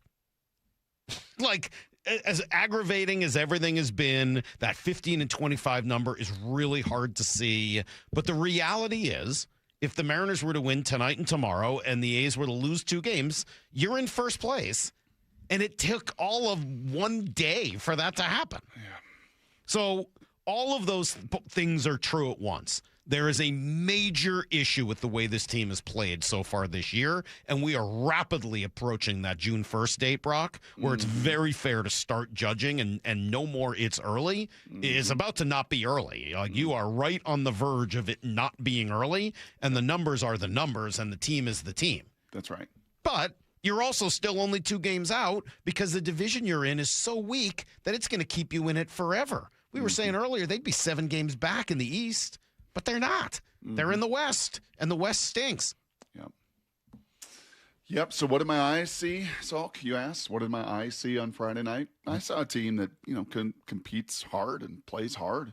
It's fun to see Naylor in person, right? The TV doesn't do justice for all the things, the little things that he does, and just the, I think some of the competitiveness that oozes from him. And maybe I'm projecting a little bit because I think he's got to be, a central figure with Cal out. He's going to take a little more of that role. I also saw, and I thought about this, and I think it's a decent analogy. You may poo-poo it, but I think it's a decent analogy. Okay. These guys that have one job to do. It's like Macy in some of the systems she's played in where she's got to just space. And you're going to sit in the corner. And you either make your threes or you don't. But I need the ball in my hand. I want to play. I want to penetrate. Nope. You're going to space. You're going to sit in the corner. And when the ball comes to you, you got to hit your threes. And either you hit your threes or you don't play. Right? And man, did it start to kind of get in your head in effect because you got one job and you got to do it. And Rob Refsnyder, you got like one job to do. And that's to basically hit lefties at the most opportune time. The first time, that you do get called up off the bench or when you start these games like you will the next 2 nights, you got one job to do. And you're hitting $125. Like you're struggling in ways that maybe you've never struggled. I don't know if he's ever gone through a 60 at-bat slump like this. And to do so to start the year when this team really needs you. And I feel for him. You watch him, some of those swing, like, oh, gosh, it's just brutal right now. Can't buy a break, can't get anything done. And it's like a 3-point shooter that's missed 7 in a row, right, over a course of 3 games. And your minutes, you see them decline, and, like, it sucks. So seeing the guys that are in that kind of role, right, and their number is called, and they just can't execute right now. It's an interesting point on Refsnyder and the one role thing. On one hand, I disagree with you, and on one hand, I agree. I mean, I'm not disagreeing with Macy's experience and what that can do. The thing is, for Refsnyder, that's been his job for a while, and he's always been successful at it. And so it's not like all of a sudden he got thrown here. It's like, hey, man, you're just going to hit again. It's like, well, that's what he's always been doing, and it's worked really well for him in the past. So I don't like. It's hard for me to look at it and say, well, this new role is bothering him. It's not a new role. All that being said, and this would be a really weird argument to make, but hey, when you're 15-25 against teams that aren't the Astros, I think you do need to think about doing some things differently. I do. Last year, Refsnyder's at-bats, righties versus lefties, were about, or plate appearances, I should say, were about 2-1. Okay? They were about 2-1. He had 138 plate appearances against lefties, 71 against righties. So it was actually just under 2-1. Okay? Yep. This year, it's closer to 5-1.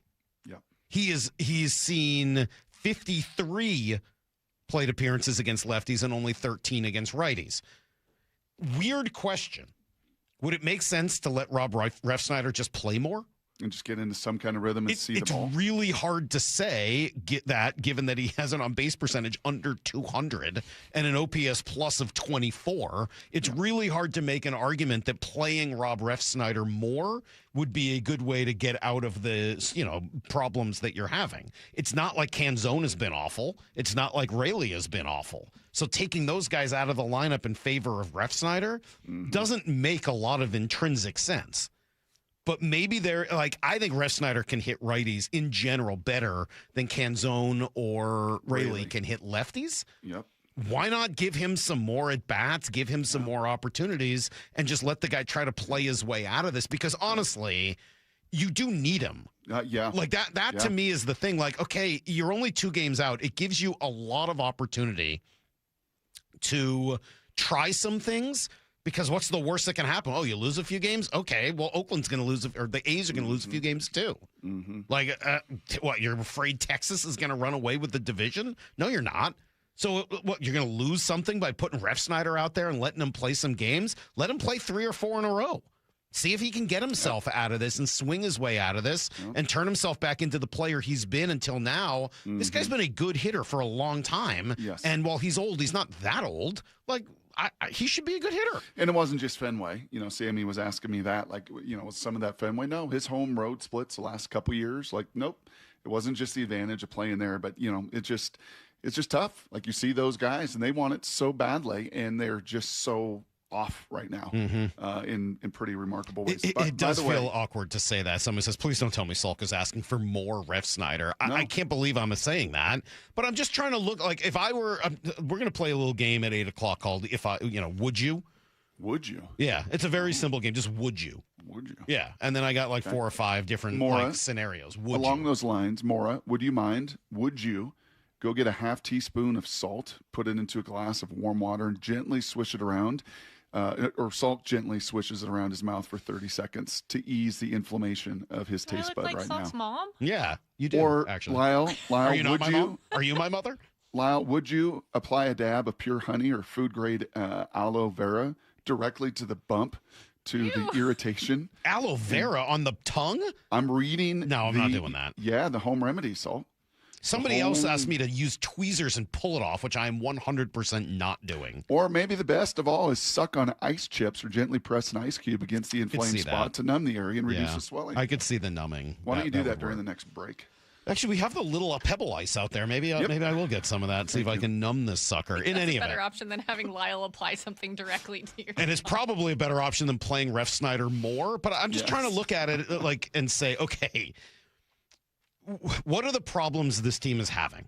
Okay, there's nothing you can, and which ones can you do something about? You can't do anything about Cal not hitting or being hurt, and so the catcher position sort of is what it is for a little while. There's not much you're going to do at first base. You're just waiting for Josh, and Naylor's been good. He hasn't really been the problem, since the first couple weeks. Second base, you love what you're getting from Cole Young, best player on your team, right? Best all-around player on your team. You've now put Colt Emerson at third, so there's not really anything else you're going to do there. And right field, okay, there's a conversation. Center field is Julio. That's not going anywhere. Rosarena, okay, maybe there's a DH thing for Randy a little bit more often, and that's a conversation. But, like, I'm just looking at it and saying, okay, where are you having problems? Shortstop is an issue, except that JP, as frustrating as he's been defensively and on the bases, he's actually been hitting pretty well. And right now you kind of need him as your leadoff hitter because you don't really have another great option there. So JP's probably not going anywhere from shortstop.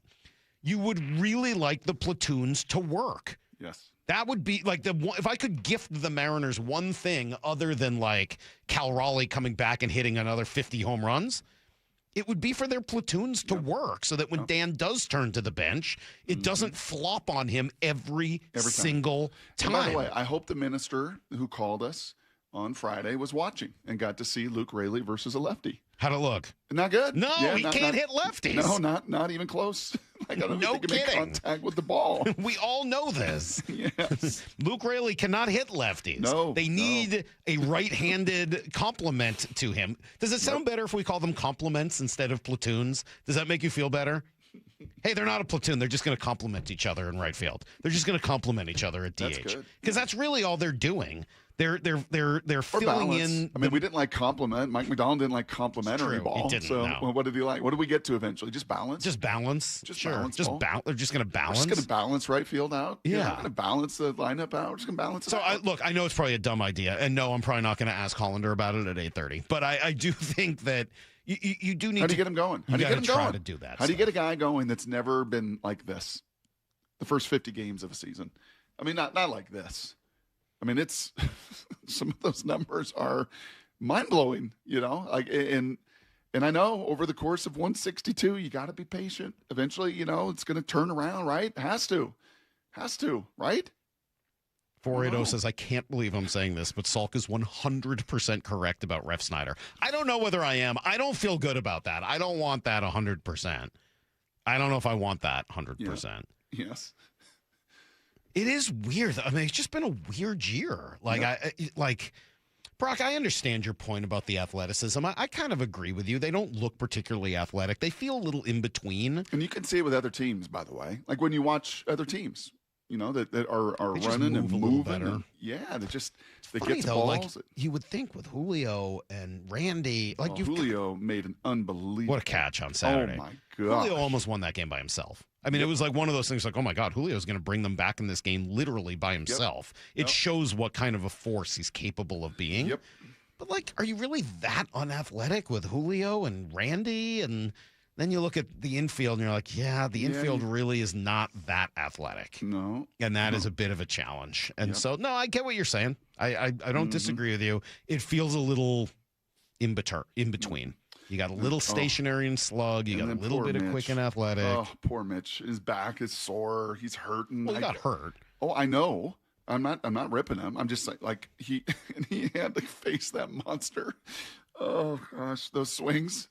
I don't know if you saw that, Salk, Friday night when he come in for the bat in the ninth versus that guy, and it was just like, oh, this is just not a fair fight. No. And he's beat up right now, and he's trying to play through it, and man, it's pretty remarkable. But at the end of the day, Brock, this is a really talented team that's not playing up to its level of talent. Like, we can have conversations about the roster. You can have conversations about whether there are tweaks to be made here and there and what you can do to get Rob Refsnyder going, or, how you should handle Randy and Jape. Those are all real questions, and you got to come up with answers for them. But at the end of the day, this team is more talented than being 4 games below 500, 10 games below 500 when they're not playing the Astros. They're more talented than that. They have had injuries. Obviously, Cal and Brash and Spire and Donovan, those have added up and have absolutely been a big problem. But even with that, they are more talented than how they've played. Yep. They are more talented than how they've played. And at some point, that talent's got to take over and overcome whatever it is that is keeping them from reaching it and maximizing it, because that's really the key to this thing more than anything else. Let's do some Blue 88. This is Brock and Salk's Blue 88. We're going to go red, right, tight, close, sprint left, G, U corner, halfback, flat, on one. Ready? Brock Heward tackles 3 football questions as only he can. Blue 88. Now here's your hosts, Brock Heward and Mike Salk. All right, everything's related to Colt Emerson today as he gets the call up and will and join the Mariners yesterday. By the way, I don't mind the fact that he only had the 2 hours. I kind of like that. Yeah. It's not perfect, and I think Justin had it right yesterday. Hollander was going to join us at 8:30 saying, hey, we would have liked to have had his family here and all that. That would have been cool. But from his, just from a mental health standpoint, sure, just go sounds pretty good to just I'm going right now? Okay, let's go. Right. Yep. Put me in, coach. Ready to play. You've never seen the debate episode of The West Wing, but that's kind of what happened. She cuts off his tie, and he's got to go out there. Just takes your mind off the challenge. Yeah. Aaron Rye probably would have loved that yesterday. Speaking of Colt Emerson, Brock, who is the Colt Emerson equivalent with the Seahawks? I think it's Nicky Manwari. Just the talent, just the talent, just the maturity, just the hey, you're going to come in here and you're going to play this and you're going to play that and you're going to be kind of a safety, and then we're going to find a role for you, and just your talent is just going to play because you can handle it as well. And there's lots of this defense. When we've chatted with Kirk Cousins and Phillip Rivers, we've gotten a little window in to the complexity of that defense and the things that are asked of them, and everybody being on the same page. And that dude was. There was never a time you felt like, oh, yeah, overwhelmed.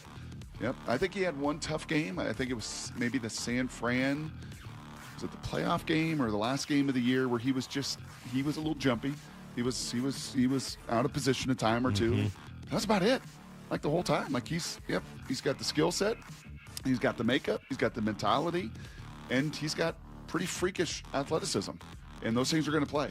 And I think with Colt Emerson, he's got the makeup, he's got the maturity, he's got the mentality, he's got pretty freakish athletic twitch. As I was telling Sam the other night, Like, yeah, this dude, he was a high school wide receiver in the state of Ohio, All-State. It's not easy to do. There's really good high school football in the state of Ohio. And he could really play that game. Probably could have gone on and played college football quite easily. But nope, he's going to be your third baseman here. And I can't wait to watch him get this thing going. All right, question number 2. How good was the Seahawks defense last year, Brock? Yeah, did you see Nem Hauser's tweet over the weekend with this? I don't think I did. Yeah, it was pretty good, just contextually. He said people don't understand all this conversation about what are the Seahawks are going to be and are they the best roster and, can this thing project next year? Brian tweeted out over the weekend, people don't understand how dominant the Seahawks run defense was last year. The gap between Seattle and second place, all right, so Seattle was number 1. The gap between Seattle and second place was equivalent to the gap between second place and 18th place when it came to NFL defense expected play against the rush. That's how good they were. So that gap between first and second is the equivalent of second to 18th.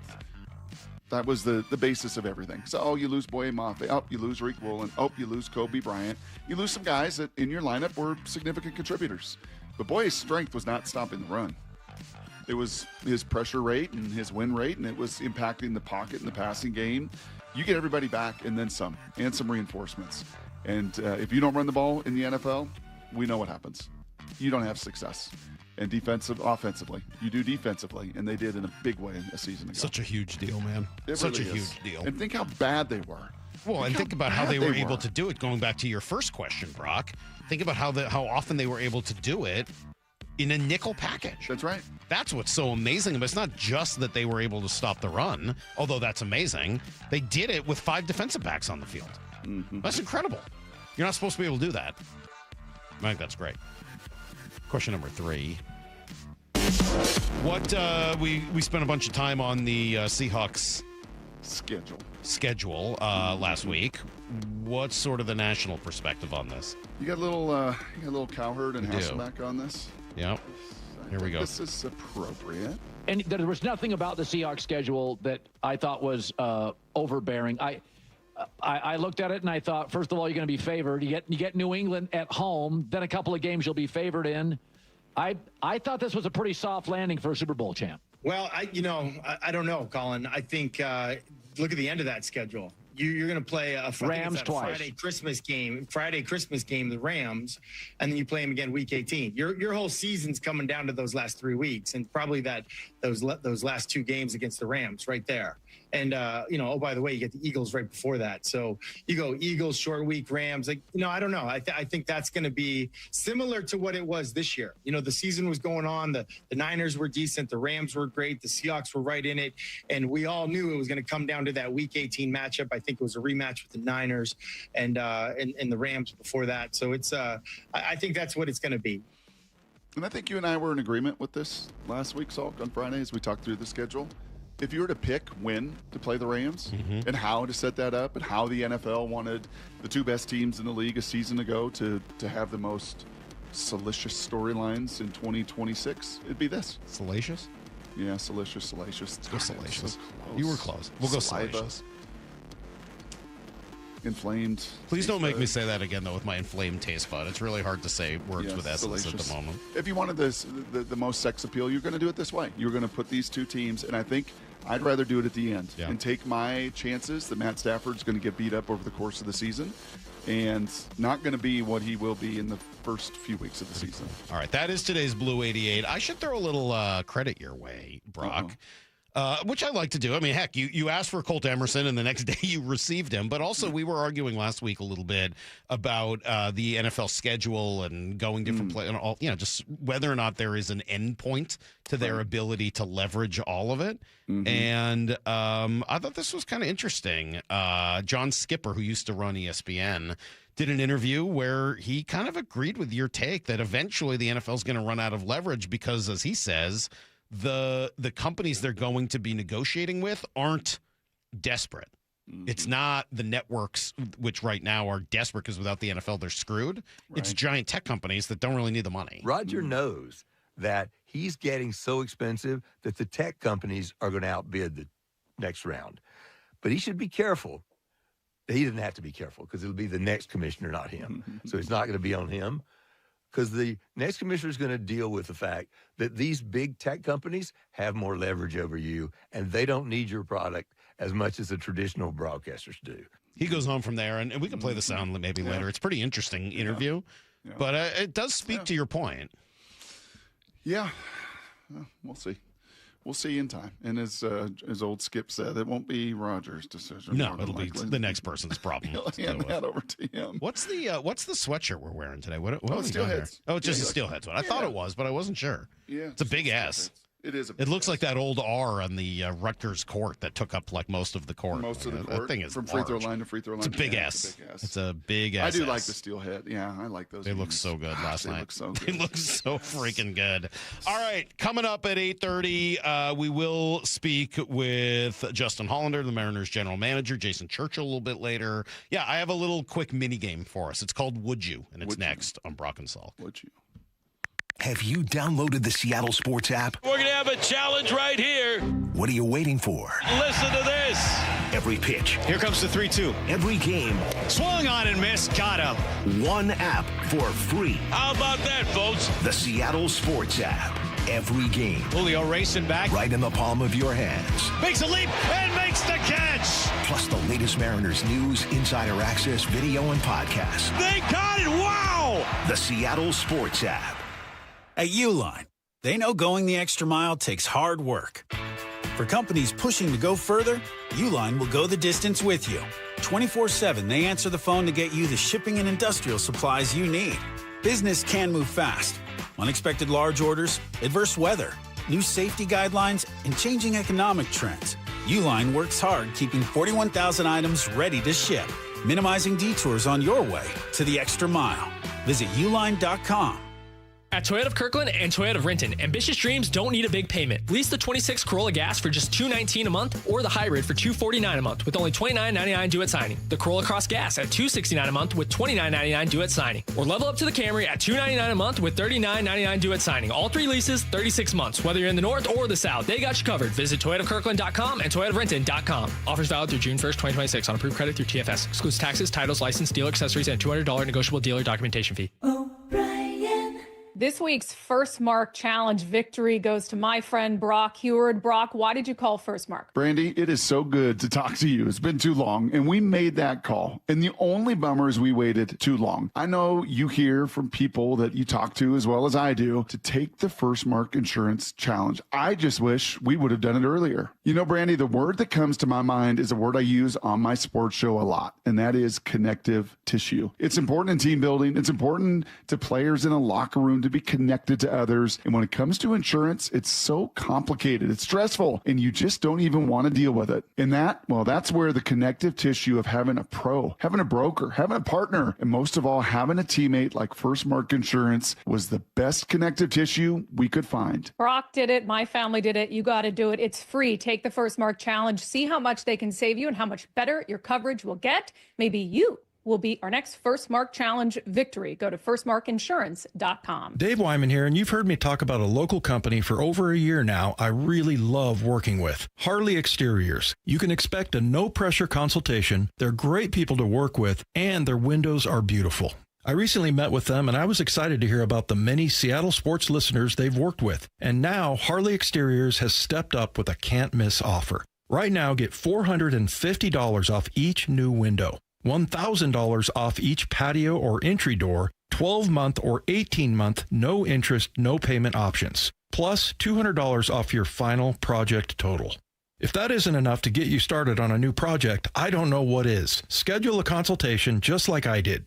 Give them a call at 833-HARLEY, that's HARLEY, or go to harleyexteriors.com. Minimum purchase of 4 windows required for window discount. Qualifying windows must be 36 by 36 or larger. No size minimum on patio or entry doors. Financing subject to credit approval. Cannot be combined with other offers outside this promotion. Offer valid through May 31st. Smalls here. What if you could enjoy the flavor of a cocktail without the alcohol? Meet RK Zero Proof, a pioneer in the alcohol-free spirits category that delivers bold taste and a warming sensation, but with zero alcohol, zero sugar, zero carbs, and 0 calories. So you can celebrate with friends, unwind after a long day, and wake up tomorrow feeling great. It's all the ritual of a drink without the regret. Discover RK at rkbeverages.com. That's ARKAY beverages.com. RK, the spirit without the alcohol.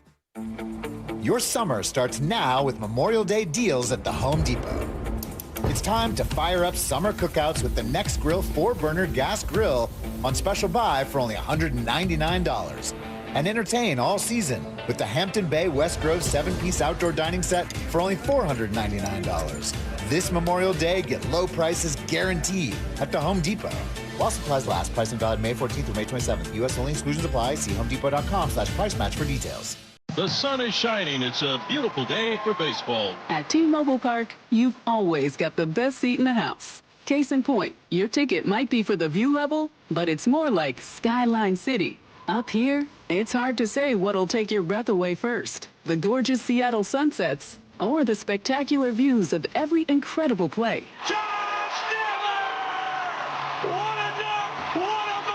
If you like value with a view, it's the perfect place to take quality time with the family to a whole new level. Literally. A bases clearing, 3-run double. Everybody on their feet here at T-Mobile Park. Mariners baseball. Trident's up. Josh Naylor is making his Mariners bobblehead debut this week. It's a 2-day giveaway with the first 10,000 fans tonight and tomorrow scoring this must-have collectible. Thanks to Western Washington Toyota dealers. Plus, both games are value games, so you can score seats for less than $12. Get your tickets at mariners.com. Let's go! This is Seattle Sports. Streaming through the Seattle Sports app. KIRO AM Seattle. KIRO FM HD2 Tacoma. Home of the Seahawks, Mariners, and everything Seattle sports. Get his freaking auto! From the Quantum Fiber Studio, this is Brock and Salk on Seattle Sports. I don't read the internet, guys. Take the ball by the hands. And Brooke, you are. And Brooke, you are. Now here are your hosts, Brock Eward and Mike Salk.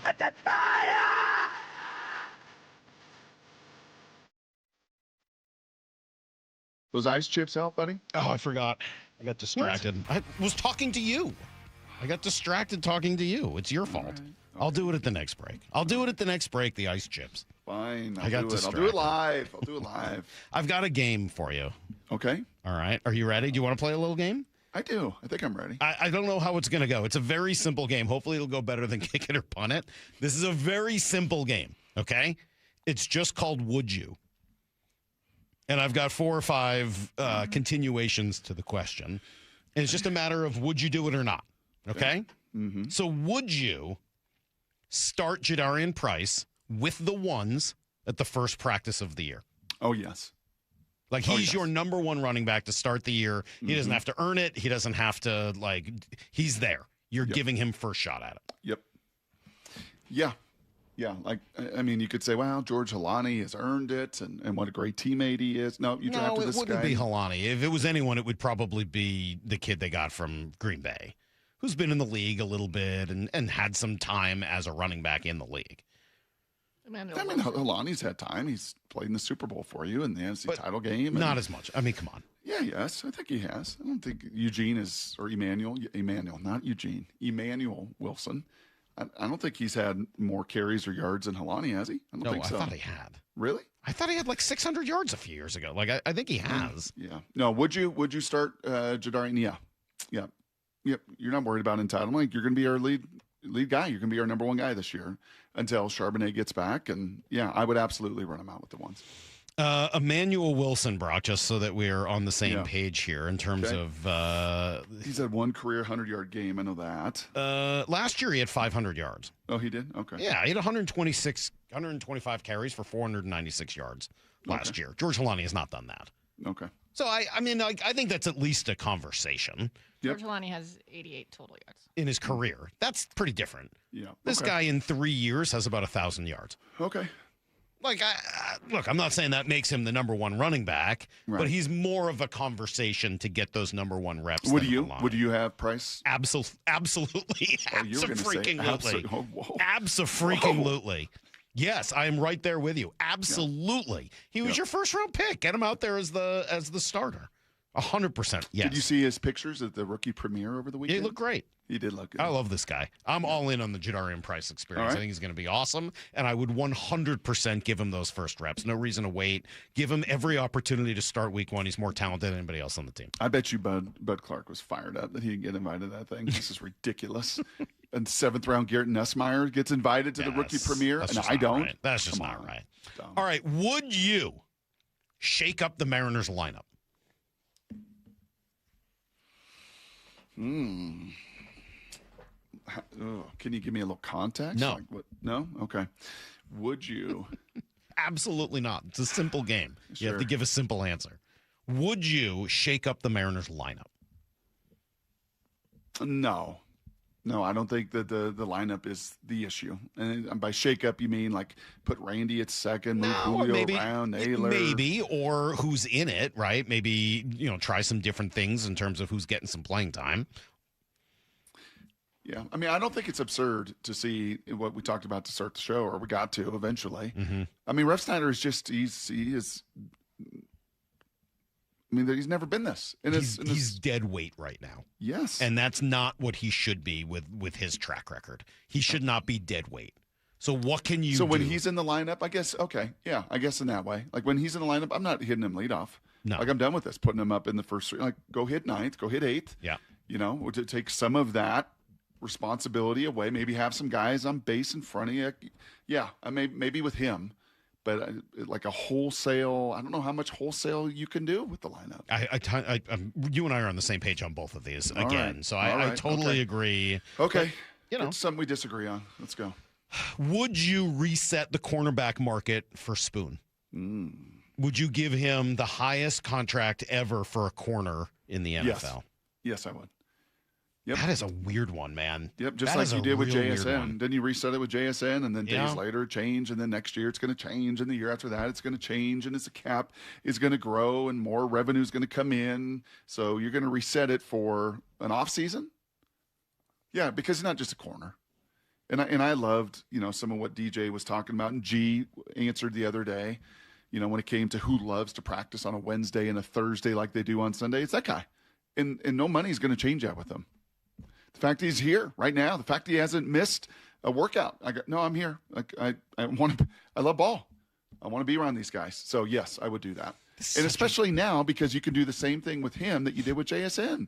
You fold in the next 2 years. So yeah, like the new money or whatever, the guarantee money, or however you want to have that headline, he's reset the market, but you do it with these kind of 2 years folded into it. It is so weird to think about saying that for a cornerback who in 3 years has 2 interceptions. Yeah, the numbers lie. That is a really weird thing to think about doing. The numbers lie with him. I understand, because I'm going to give you another number that actually the other blows thing me is away. Trent McDuffie and Sauce Gardner are the top 2 paid, and they have 3 interceptions. That's so weird. But he gets thrown at, I think, a little bit more than some of those other guys do. In any event, here's a number that kind of blew me away. Devin Witherspoon, for his career, has 249 tackles in 3 years. Yeah. And he hasn't played in every game, right? He's played in a total of 43 games. Mm-hmm. His 17-game average for tackles, so if he played in every game, would be 98 tackles a year. Yeah, violent. That is a really incredible number, and I think that needs to be told as part of the story, right? It's not just that he doesn't have a lot of picks. It's that he's out there making a tremendous number of tackles. Mm-hmm. I think that's pretty incredible. I think the answer to this is you don't have much of a choice. You have to. I am a little uncomfortable with it, but I don't see how you've got a choice. No. The force multiplier element of what he does just means you kind of have to do it. Yep. Would you trade Jared McCann and Shane Wright this offseason? We've heard that both are potentially available, along with the number 7 pick. Would you trade both of those players? Yeah. That's water wet. Is Pope Catholic? Does a one-legged duck swim in a circle? Yeah. Yeah, I would. So I'm gonna give you, I would put Oliveira right on your inflamed no, case, not but I do it with my own finger. We're definitely not going to do that. I would. I would say my answer to that question would be yes, but only in the same deal. Like go big. Like go big. Yeah, I'm only trading Jared. I'm willing to trade Shane Wright, almost whatever. Yeah. Like, I'm really willing to do that. I'm absolutely willing to trade the number 7 pick with Shane Wright. Mm-hmm. And if I could combine that with Jared McCann to get something that would completely change the roster with one guy that would really be a difference maker, I'd be willing to do it. Mm-hmm. But I would actually be loath to trade Jared McCann under any other circumstance. Mm-hmm. I think he is the one guy on the team with legitimate scoring potential. I love his work ethic. I like so much of his game. Yep. Jared McCann would be the perfect complementary piece on a team that is ready to go win. Yep. But if you're not ready to go win, then you need to use him to get yourself ready to go win. So that, I guess that's how I would answer that. Okay, great. Sneak one more in. What we got? One more. Would you trade for a reliever right now, Lyle?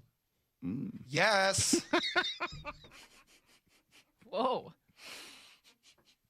I mean, I've been saying it since the offseason. Yeah. Yeah. I've been saying it since the offseason. Yeah. I mean, they've been a leverage arm short for months. They were at a leverage arm short in the postseason. They were a leverage arm short to start spring training, and they're certainly leverage arm short now. I think the last couple of weeks have shown, without Brash and Spire, whose name I always forget, you need to make a deal at some point, probably sooner rather than later, for another arm. Yeah. Like, it just, are you giving up like one of your blue chips? Are you giving up a Laz Montez? Well, Are you giving up an Arroyo? I guess let me take the other side of this for a moment, since we've all been agreeing on everything. Who is an absolute we're not doing that. Fire right now. Maybe you just need to move Luis Castillo there and see if that can help the problem. Because I hate the 6-man idea. I'm not into the piggyback. You need help in your bullpen. And I would like to find out whether or not Luis can be that this year before I have to go trade a big-time prospect in order to get another arm. By the way, even then, you still might need another arm. But I would at least like to have some level of leverage before having to make some data. You want some more marquee data? I would like a little bit of data, Brock, before having to make that deal. Justin Hollander will be the one making those decisions. He's going to join us coming up in 20 after everything you need to know next.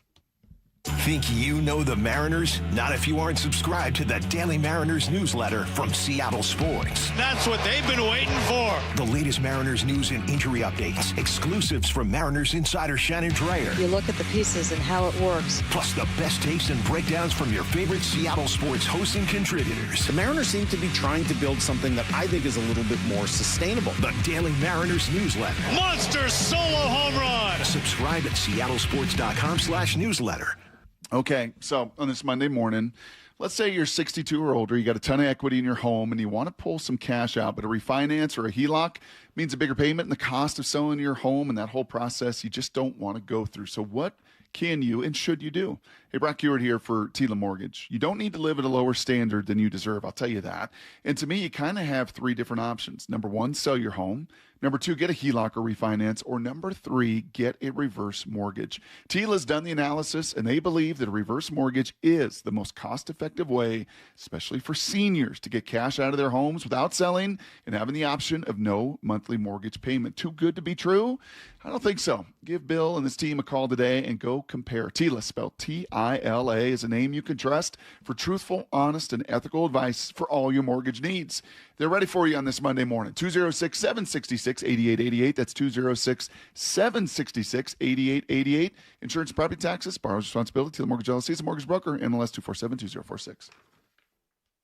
This is Rick Jones of Goldberg Jones Divorce for Men. As a family law attorney, I know firsthand the challenges and obstacles men face in divorce and custody matters. Our firm is committed to protecting what matters most, and we're on your team. Find us at goldbergjones.com. Lots of places can expose you to identity theft. Oh, no. That's why LifeLock monitors hundreds of millions of data points a second for threats to your identity, which is way more than anyone can do on their own. If we find anything suspicious, like new loans or changes to your financial accounts, we alert you right away, all through text, phone, email, or the LifeLock app. Get the alerts that could make all the difference. Save up to 30% with promo code NEWS at LifeLock.com. Terms apply.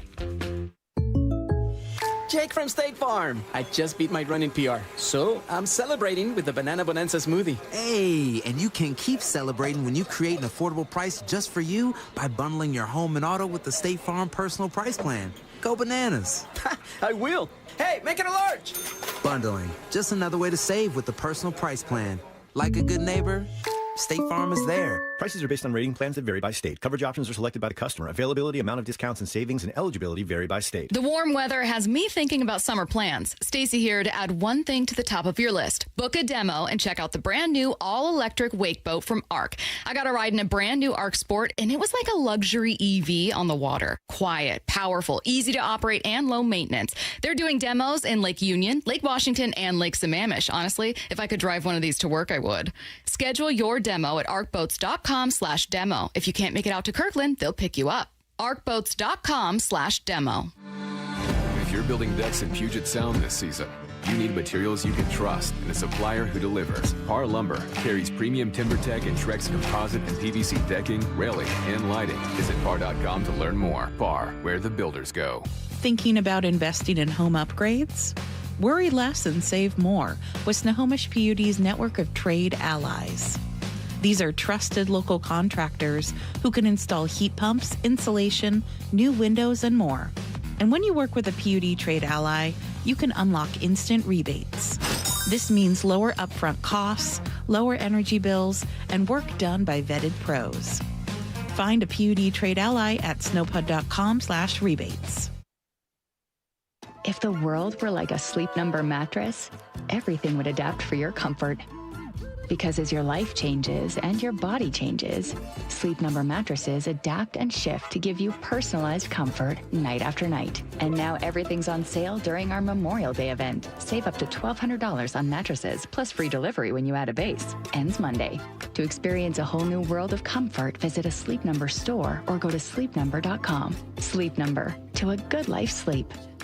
The NBA playoffs are underway, and now you can trade every game on Kalshi. You can also trade on who wins each series, the conference finals, and the championship. San Antonio is currently trading at 19% to win it all, meaning a $100 trade pays out over $500 if they take the title. On Kalshi, you're trading against other people in a live market. No house, no odds makers. And as odds move, you can buy in or out anytime throughout the postseason. For a limited time, download the Kalshi app and use code SHOT to get $10 when you trade $10. KALSHI. Kalshi. Trade on anything.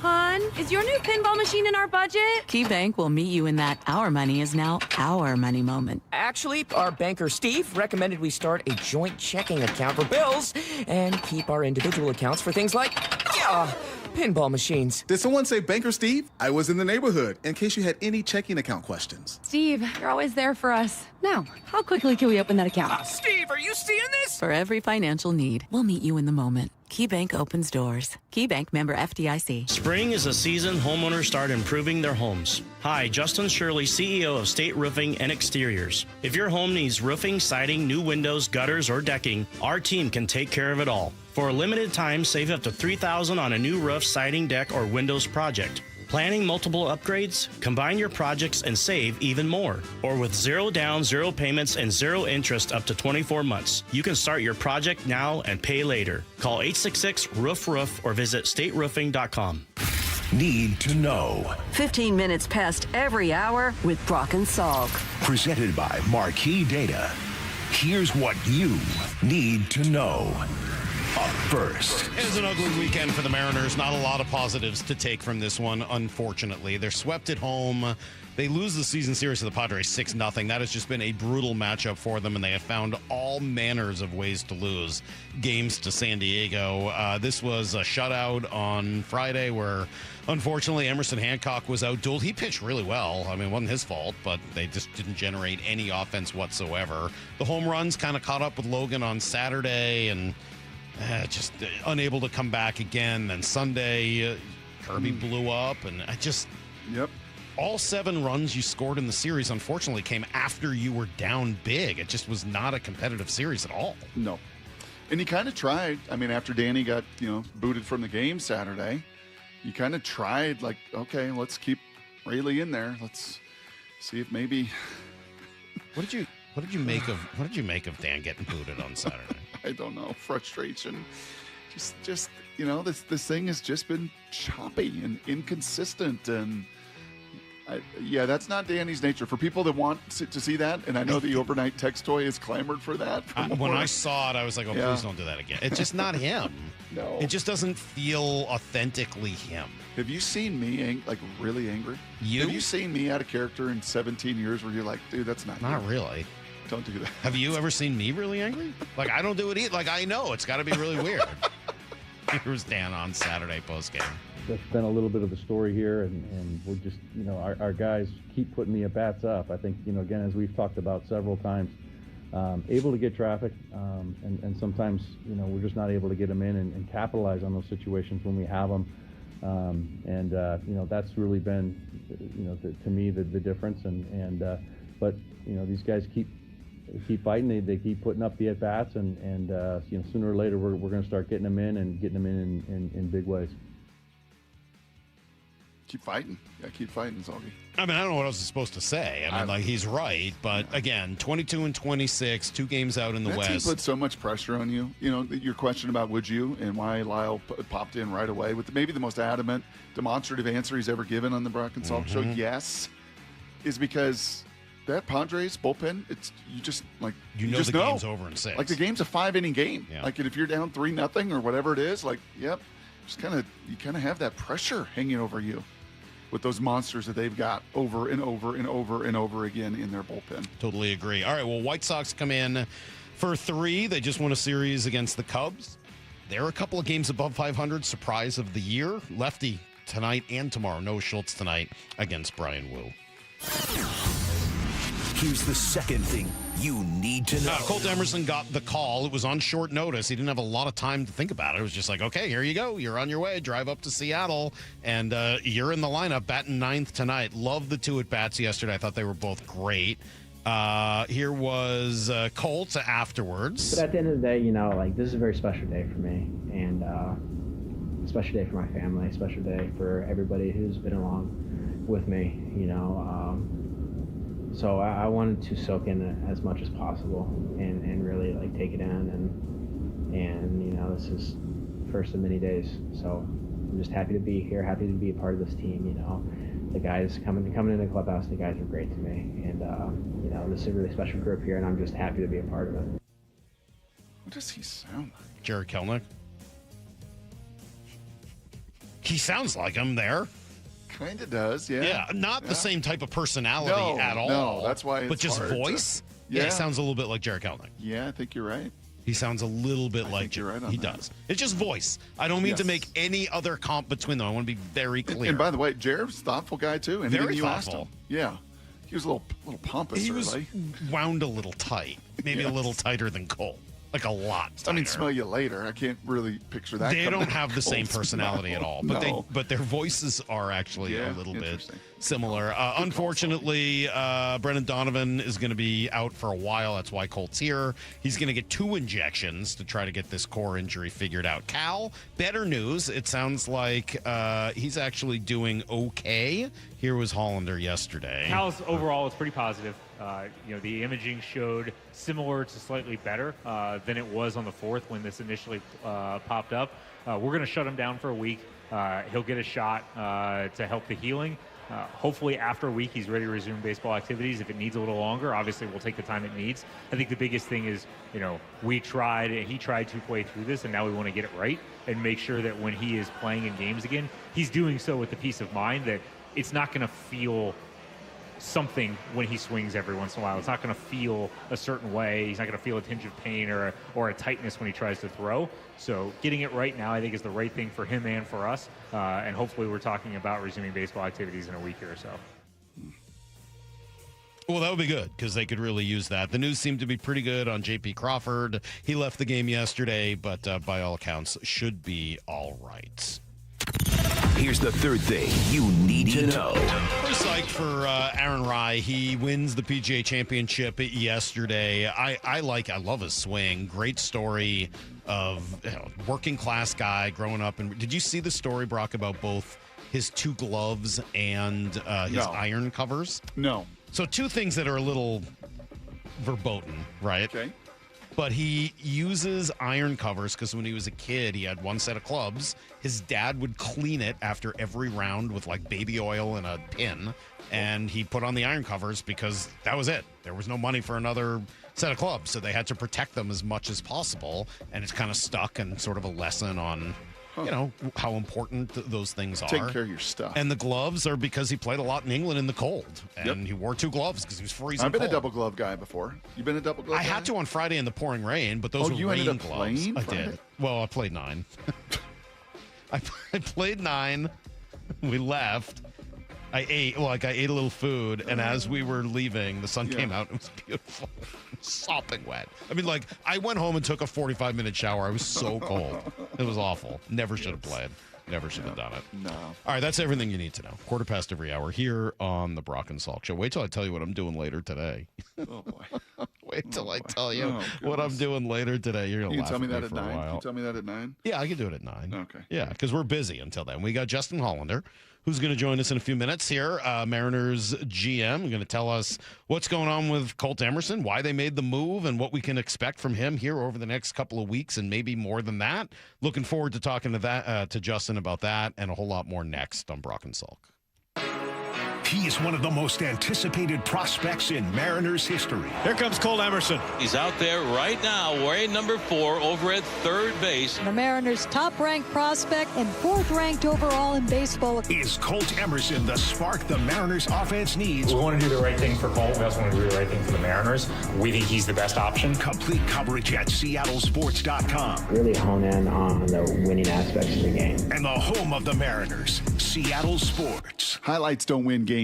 The full box score does. I'm Brock Heward, and most business leaders aren't short on data. They're short on clarity. Numbers are scattered across ERP, CRMs, and spreadsheets, making decisions reactive instead of confident. And that's not how great businesses are built. Marquee IQ brings all your data together into one clear view, even if it lives in disconnected systems or offline, so you can see what's really happening and act faster. Stop running your business on highlights. Get the full picture. Visit datathatwins.com to see what Marquee IQ can do. Woodworker, check. Metalworker or material handler, check. Equipment Sales and Surplus in Auburn offers competitive pricing on leading brands like Jet, Powermatic, Wilton, Bailey, and others. Whether you're a hobbyist or a fabrication shop needing metal forming machines, they have hundreds of machines and accessories. The only dealer offering scratch and dent and discounted items. Check them out in Auburn. EquipmentSalesandSurplus.com. Your go-to for woodworking, metalworking, or material handling. That's EquipmentSalesandSurplus.com.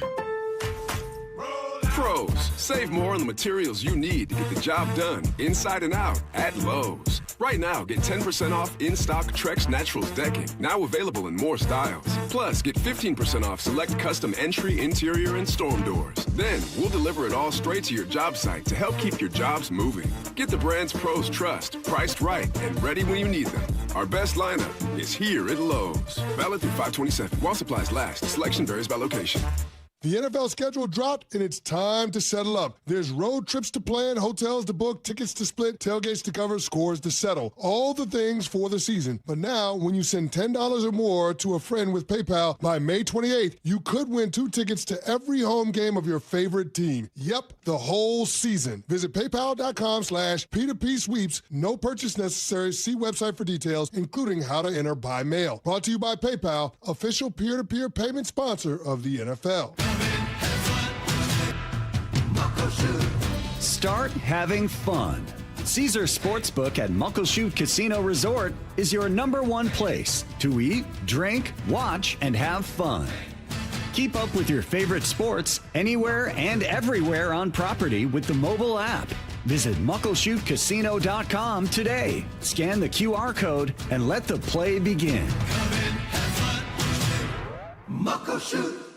Still planning your summer vacation? Tired of airports and long drives? Anacortes Yacht Charters has a better option. Cruise the San Juan Islands aboard a fully equipped yacht. Take the helm of a bareboat charter or hire a skipper to explore on your terms. Quiet coves, lively harbors, no schedules. Just a tide guide and a sense of adventure. With a fleet of 50 powerboats and sailboats, AYC has options for groups large and small, from beginner to old salt. Start your San Juan adventure at ayc.com/KIRO. Dave Wyman here with an interesting story. A woman was about to donate a box of jewelry, but her friend told her, take it to Bellevue Rare Coins first. She walked out with a check that far exceeded her expectations. Old jewelry, coin collections, gold watches, necklaces, and pendants. It's worth finding out what those items are worth during such a strong market. Before you give anything away, get it checked out at Bellevue Rare Coins in Bellevue, Linwood, Issaquah, and Tacoma. Go to BellevueRareCoins.com.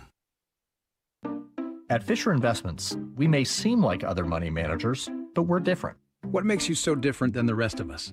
We ensure clients receive unparalleled service at every step of the relationship. Tell me more. Our investment counselors focus on service over sales, prioritizing clients' needs. How do you make money? We don't sell any commission-based products. We have a simple management fee based on the value of our client's portfolio. So we do better when our clients do better. What about client portfolios?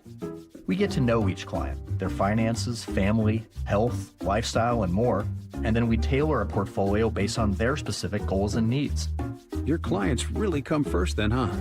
Yes, we make them a top priority. Our goal is helping them achieve a comfortable retirement. Wow, maybe we are different. At Fisher Investments, we're clearly different. Learn more at FisherInvestments.com. Investing in securities involves the risk of loss. Progressive's accident response can detect and send help when you need it most, after a major car accident. But other accidents, you're on your own. Like when you accidentally call your wife, Mom. When you accidentally say Happy Holidays on someone's birthday. When you accidentally wave at someone you thought was waving at you. We can't help with those accidents, but Progressive's accident response provides peace of mind after major car accidents. Progressive Casualty Insurance Company and Affiliates. Limited availability in California. Driver is responsible for emergency and towing charges not covered by the policy. If the world were like a Sleep Number mattress, everything would adapt for your comfort. Because as your life changes and your body changes, Sleep Number mattresses adapt and shift to give you personalized comfort night after night. And now everything's on sale during our Memorial Day event. Save up to $1,200 on mattresses, plus free delivery when you add a base. Ends Monday. To experience a whole new world of comfort, visit a Sleep Number store or go to sleepnumber.com. Sleep Number. To a good life sleep. From the Quantum Fiber Studio. This is Brock and Salk. Weekdays 6 to 10. On Seattle Sports and 97.3 FM HD2. Ice chips didn't help. Really? Yeah, didn't help. All right. Keep looking for the right solution to my injury here. I'm battling through with an inflamed taste bud. I'm lucky to be alive, quite frankly. You are tough. I mean, I am pretty tough. One thing I think about Salk, Yeah. people ask me all the time, what is he like? I mean, I hear him on the air. What is he like off the air? Yeah, I mean, right there, near the top of the list. I don't know. It's still physical and mental toughness. I mean, I wouldn't go on the IL for this, Brock. I'm battling through. I'm here, even with an inflamed taste bud. It's a miracle of science, quite frankly. Justin Hollander will join us right now. General manager of these Mariners has had some big decisions to make. Good morning, Justin. How are you? Good morning. Thanks for fighting through for us today. Well, I like to post. As you guys like to say in baseball, I post. I'm here no matter what the problem is. Right. Take me back to all the way to yesterday. You make the decision as a team to call up Colt Emerson. What does that process look like? How was the decision made? I just do it on my own. I'm winging it. Smart. Yeah. I let Jerry know, hey, we're doing this today. No, in all seriousness, we've had conversations all through the year. At different intervals. Is Colt an option now? Where do we think Colt's at now? So it's not like we needed to relitigate, everything about Colt's season and where he's at. Obviously, we know him very well and have a high level of trust for who he is as a person, how he's wired. Is he emotionally mature enough to handle the big leagues and the inevitable ups and downs that come with it? Yesterday, after we got Brendan Donovan's scans back and our training staff indicated that the IL was the way to go with this, pick up the phone, talk to Jerry, talk to Dan, talk to some other people in PD, most importantly, Justin Toole, our farm director, and just made the decision that not only was he the best option, it was the right time for him, that the people in PD were confident and comfortable that he would come up here and show well. And Jerry, Dan, and I all believed it was the best option for the team. What numbers or what are you looking at when you evaluate him at that level and believe that he's ready to go for this level? Yeah, I think the biggest thing is that bat quality, and then physical tools. Is he having quality at bat after quality at bat, and can he compete at the level that's required in the big leagues with the jump that's in pitching? Obviously, Colt battled some things early on. When Brendan went on the IL earlier this year, we talked about his wrist being sore. Since he's come back, He looks looser and freer at the plate. His bat speed has made a sizable jump now that he's healthy. And just seeing him turn on the ball and drive it, use the whole field and feel comfortable. No questions on what he can do defensively, both at third base and at shortstop. So our feeling was that, now that he has some runway, we think this is going to be at least a couple weeks, 2-3 weeks, giving him a chance now to see what it looks like sort of mirrored over the big league level and on against big league competition was just the right time for him and for us. If you hadn't had the Donovan injury yesterday and it required, the amount of time off it's going to need, would we have seen him very soon anyway? I don't know. Probably not very soon, not today or tomorrow. But those conversations had started. So I think within a month, probably, we really were happy with what we were seeing at the plate from him over the last couple of weeks and seeing real sizable jumps and at that quality and his ability to drive the ball and the way his tools were sort of mapping onto the field. So those conversations had been ongoing. It probably wouldn't have been today without an injury, though. Mm-hmm. How do you know?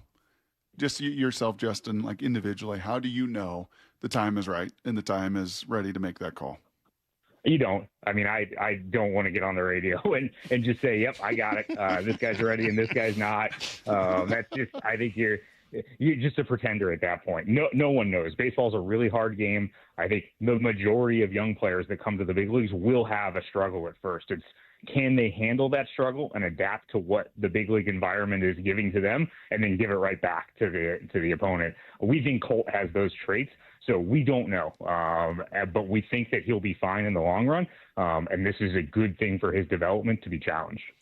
Watching him really at the major league level, obviously yesterday for the first time, the hands really kind of blow you away. And just even that swing on the first at bat to get the ball to right field, how quick the hands are. Is that the best tool that he has, or are there other things that we will see jump out to us hopefully in the next couple of weeks? I mean, I think he's sort of an array of tools that will stand out. And I think the biggest thing that as you spend time around him that stands out is his ability to adapt to the game as it goes. Like his ability to take the single to left field or drive the ball to right field. His ability to read the ball that hits the dirt and charge with his first step with no hesitation, or his ability to lay back and take the hop that may be easier depending on who the base runner is. He can just do a lot of things on a baseball field that result in winning plays and winning games. And I think that's the most impressive thing, particularly when you think about that he's 20 years old. Yeah. See, does he remind you, and I know you all hate comps and everything else, but just for the audience, for the fans, for the listeners, is he kind of, his game, should it remind Mariner fans of a Mariner of old? Is there somebody that comes to your mind of the last 10, 15 years as a Mariner? You're like, there's a whole bunch of trait carryover between these two guys. I mean, I think the comp that has come up over and over again is kind of like a cross between the Seager brothers. Obviously, we didn't have Corey, but just offensively, stylistically, how his swing looks. That's a comp that comes to mind. And then just his instincts and feel for the game are sort of reminiscent of the way Kyle played the game. He makes a lot of things look easy, particularly on defense. He can lean on a ball and pull it down the line. He also has the ability to take the pitch that's out away from him and drive it to left field. I hate comps, so yeah. I'm going to give you sort of a that's fair. I like non-answer there. But like, I think the cross between those two guys is fair for what we think he could do. So you're saying he's going to have the same kind of career as both Seager brothers, right? Yeah. That's exactly what you mean there. Yeah, guaranteed. Right, today. Okay. Justin Hollander with us this morning. It's not just a story about Colt. Unfortunately, there's a couple other parts to this, and the Brendan Donovan is the next one. What is your level of concern about Donovan? I mean, our level of concern is that he was not physically capable of going out there and competing with the way both his adductor and groin were responding to everyday reps right now, and we need to get this right. Long-term concern, not high. We obviously, need to make sure that when he comes back, he's coming back with, I talked about with our high-performance staff, with a kinetic chain, with his body aligned properly so that he's not constantly having this flare up on him. This is part of coming back from a sports hernia surgery, from what I'm told, is that there's going to be discomfort. What we don't want to have is that you're just constantly battling the feeling of, if I do this, it hurts one thing. If I do that, it hurts another thing. And that is a hard thing to battle through when you play every day. Our sport is unique. You're going to play 162 games in 6 months. There's not a lot of off days. He prides himself on being in the lineup every day. We need to make sure that we get this right over the next couple of weeks. Do I understand you all bought an MRI unit for the stadium now with all these scans of everybody on a daily basis? Should get a discount. Yes. Oh my goodness. I mean, it's have you all gone through this through a 48 game stretch like this? I mean, between Vargas and Spire and Brash and Cal and Brendan, and I mean, it's just been an immense amount of, and a lot of those are kind of soft tissue injuries as well, right? Yeah, everybody's got stuff going on, and I don't think the other 29 teams really are going to feel bad for the Mariners because we got stuff going on too. You look around the league, there's a bunch of teams. A couple of them are our division who are dealing with a lot of stuff right now. The Astros being one of them. That's just part of baseball. So I'm not going to bemoan our injury situation. It is what it is. We got to find a way to get through it and do the things we need to do night after night. Okay, just from a data standpoint in that way, Justin Hollander here with us, general manager of the Mariners. From just a data standpoint, are injuries up in baseball this year compared to the last 2, 3, 4 years? I mean, pitching injuries have sort of trended one way. I think that maybe the unusual part for us this year is, while we had some bullpen injuries, in general, where we're feeling our injuries is on the position player side, and that's a little unusual. But again, it's just part of it. It's just part of it. And, we've talked about this in spring training. A baseball season is going to give you a lot of different emotions over 6 months or 7 months. You're going to have ups and downs, and you're never going to feel really that comfortable. And this is just part of it. And I joked with the training staff yesterday. They were excited about where Dave Spire was. And I said, well, thank God somebody had some good news in this room for me. Like it's part of it, and it's not anyone's fault. It's that our training staff is as good as it gets. They have players ready to go. I think their track record is about as good as anyone in the league. They're working their butts off right now to keep guys on the field and get them back as soon as possible. It's just part of it, and it's like I said, it's not an excuse. Everybody has it. Yeah. So let me ask you about, you mentioned the surprises baseball will throw at you. Let me ask you about a really positive development and one that's maybe not quite in the same category. The positive development is Emerson Hancock and what he's done so far this year. How impressive is this turn he's made this season? I think the most unusual and impressive part of it is usually when this happens, it's because a player who was taken high in the draft, and we've been the beneficiary of it, gets a second chance somewhere else, and that organization turns a key for them that they had the previous organization hadn't done. Mm-hmm. They go somewhere else, they find a coach who speaks to them in a way that resonates with them, they try something different, and then it clicks. It's pretty unusual. I'm trying to think of examples through the years we were talking about the other night of a guy who did it on his own in the same place. Emerson really made a lot of changes this winter. He picked a path that he felt would work for him, and his ability to go repeat it and execute it inning after inning, start after start, has been unbelievably impressive. It's not that he added a pitch or something like that. He just remade how it was working for him, and that's really hard to do. Was he? I asked him about it, and he didn't give a ton of info, and maybe there's not a lot there. But I mean, was he told like, "Hey, do or die"? Like, you got to do something, or this isn't going to work out for you? Or was he just like, hey, I'm not comfortable, I need to do more, and just went about doing it himself? Yeah, not do or die. I hope that we never do that to a player. But there's, That's why you're the GM. The guy on the radio.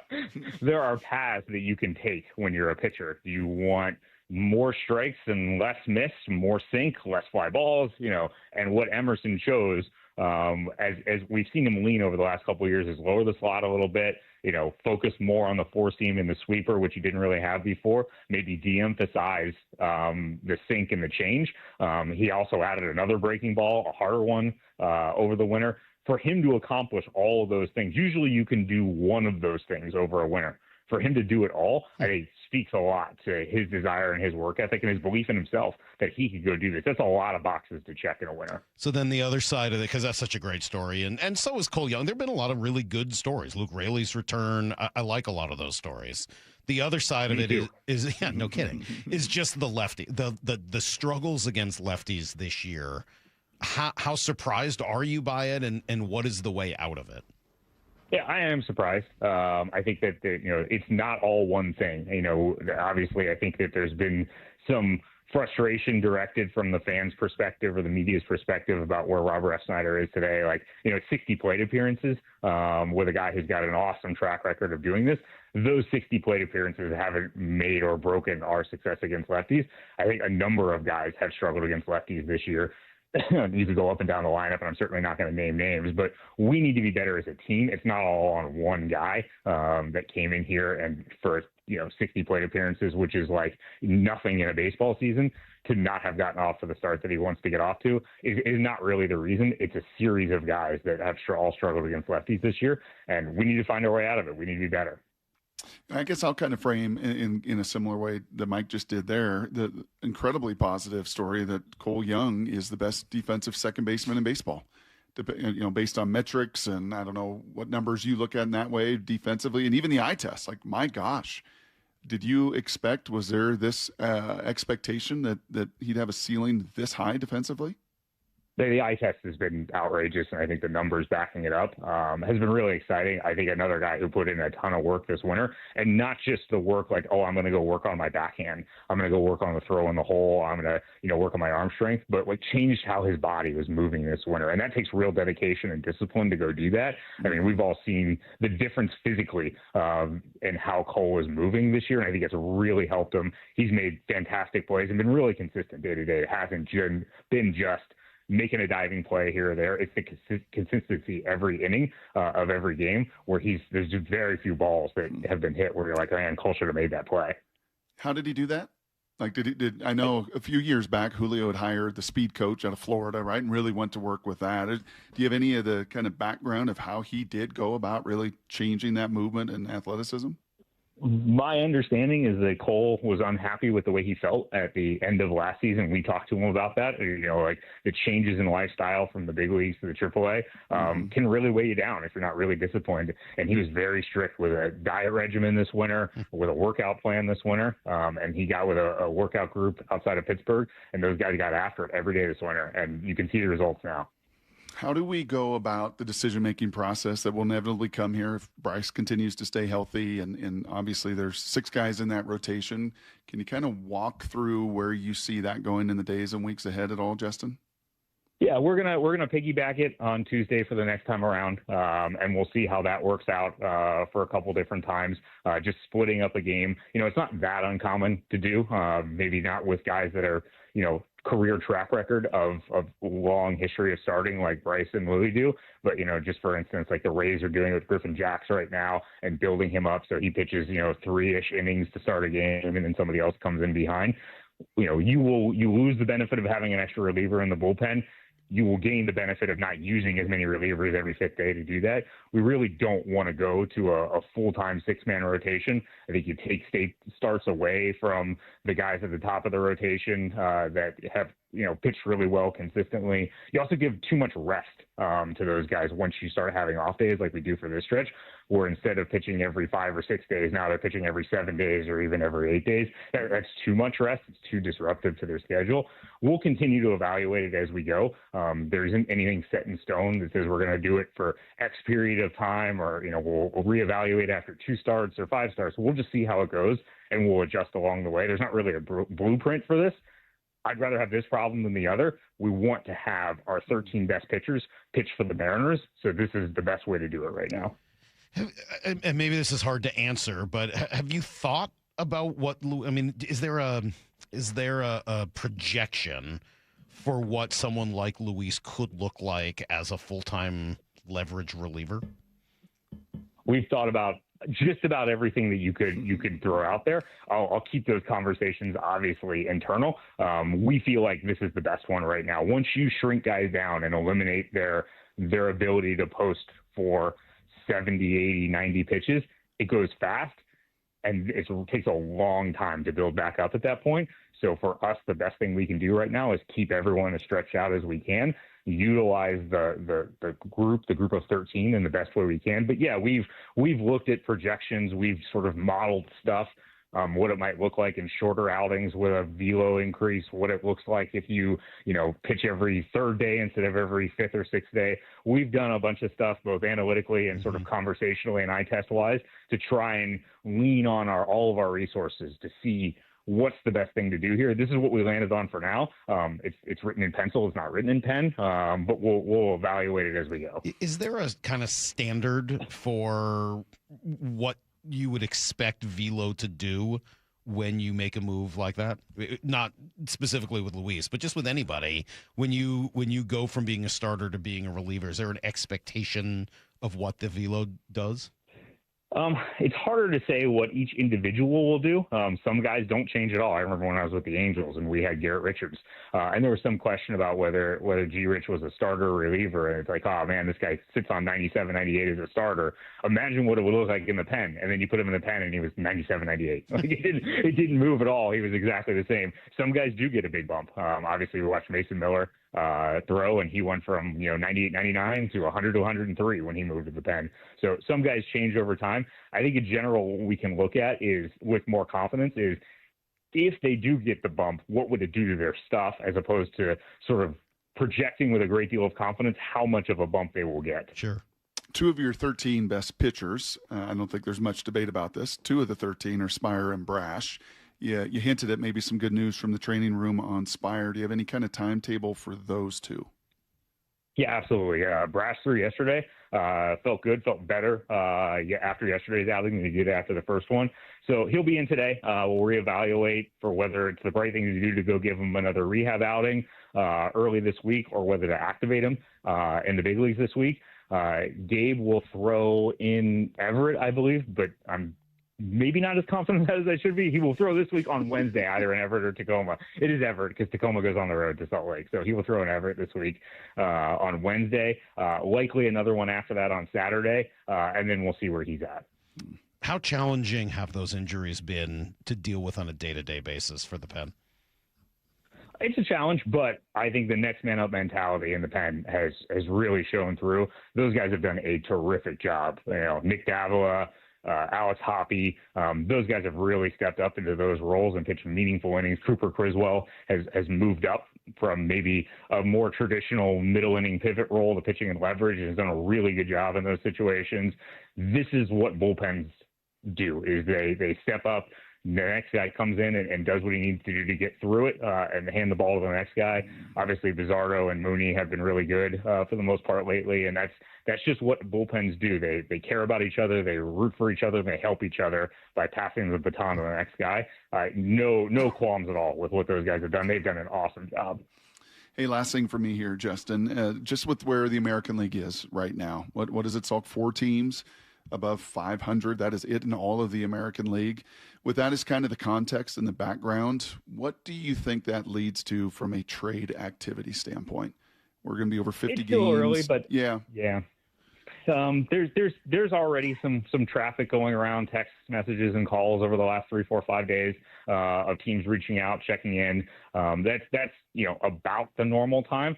I think what we're going to see this year is kind of a, if this happens, we'd be willing to do this. If that happens, we won't be willing to do this, and just play it out as it'll probably push things close to the deadline would be my guess. I'm ready for that. I like the trade deadline. It's my favorite part of the year, man. It's so fun. And, we're coming up here on June 1st, which means the first third of the season is over. If you do have that sort of mentality of a third to determine who you are, a third of the season to get it all right, and then the last third to go after it. Do you guys subscribe to that kind of rough outline for what the season looks like? Yeah, I think so. I think most teams do. You don't want to do anything rash, but once you're about 50 games in, you have sort of a body of info to look at and analyze and try and make good decisions going forward. So we're about that mark. We're 50 games in. You feel like you know who the team is? Not at all. I think that, we have a group of really talented, hardworking, dedicated players who prepare in the right way. And we need to find a way to translate that into sort of more competitive series to series wins. I don't think it's a talent issue. I don't think it's a work ethic issue, but I do think that everyone in our clubhouse and our coaching staff and our front office would say that, we're not where we want to be or should be right now. And we need to figure out how to translate all those positive traits into more series wins right now. Well, that sounds great. I think we'd all love that, and hopefully that's what we'll see here over the next couple of weeks. We appreciate it. We're excited to get a chance to see Colt Emerson for the first time at the big league level, and I assume he will have family there tonight. It was too bad he wasn't able to get him there last night, but tonight will we get to see the Emerson family there? I would assume so. I felt terrible that we didn't give him enough notice to make that happen. It's a long trip from Ohio to Seattle, and 2 hours was probably not going to be enough time, but hopefully it gave him a day to breathe, get here and just worry about the baseball. And then, I'm sure that there are people helping him get all those people out here today, and they'll get some pictures and really get to enjoy the moment. It is a really cool thing, both for him and for the organization. It is cool for him, but I would actually think if it were me, I would want that 2 hour thing.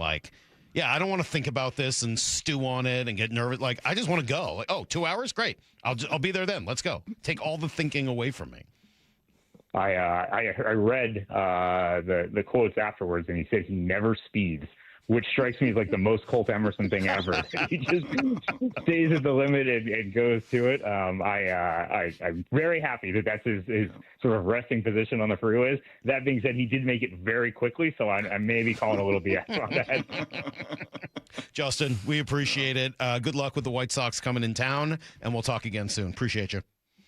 Thanks for having me on, guys. All right, there you go. Justin Hollander, Mariners general manager, Brock, and obviously a lot in there. It is, I think the most relatable thing he says there is, we're 50 games in. We should have a pretty good sense as to who we are, but we don't. That's right. That's right. And he's not going to go down the road of injuries because other teams have them. Houston's been decimated with them. The Rangers have had their fair share. Look around baseball. A bunch of teams have.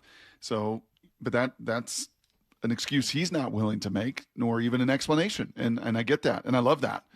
And I think there's a tremendous amount of maturity in that because you can't blame that. But that also is a huge reality of this team and of the 26 guys that were supposed to be. How many games have they played, Salk, with the 26 that they were supposed to have opening day going? Yeah, I think that's true. Zero. Yeah, it's zero. I think that's true. On the other hand, it's also the reality of life in baseball, that this is the team you got, sport. Whether it's the one you designed and it's why, or not. It's why the other team across the street lifted the Lombardi Trophy. Yeah. Because it was 70 strong. It took all 70 of them, right? It really, really did. And when they came in and they played their roles, the Ty Okadas did their jobs, right? And those guys came in and it was next man up, and more often than not, the next man up, right, really helped. And then they made a move. They figured out who they were, and they figured out they were short, and they took their special teams from great to elite with Rashid Shaheed. That's well said. Right? And, this team is going to have to figure that out because some of the next man up and some of the role stuff isn't getting done. It isn't getting done. And it's not pointed all at Rob Refsnyder because it's not all Rob Refsnyder. But the role players and the production and the execution have not been good enough. And this is also a team, the one greatest strength they have, and why there is not one Mariner fan that should jump off the train, that one of the greatest strengths they have is making moves at the deadline. Yep. Is making the Rashid Shaheed move. It is Luis Castillo. It is Rosarena. It is the pieces it is Josh Naylor, right? I mean, they are willing to do that and have been very bold in that way. And I think if it keeps going this way, Salk, they're going to be very, very bold again. All right. Well, we'll learn a little bit more about this. Jason Churchill will join us in about a half hour at 9:30. It's Brock and Salk, Seattle Sports on 710. He is one of the most anticipated prospects in Mariners history. Here comes Colt Emerson. He's out there right now wearing number 4 over at third base. The Mariners' top-ranked prospect and 4th-ranked overall in baseball. Is Colt Emerson the spark the Mariners offense needs? We want to do the right thing for Colt. We also want to do the right thing for the Mariners. We think he's the best option. Complete coverage at seattlesports.com. Really hone in on the winning aspects of the game. And the home of the Mariners, Seattle Sports. Underestimating the trucking industry is one of the biggest mistakes I see victims and other lawyers make. Trucking companies have an army of lawyers and experts who act quickly after an accident to protect the company. Only an experienced trucking accident lawyer can navigate the complicated federal and state laws to protect your rights. If you or a loved one has been injured in a trucking accident, call Davis Law Group today for a free consultation or get my free book on trucking accident law at WashingtonAccidentBooks.com. Hear that? Sounds like simple.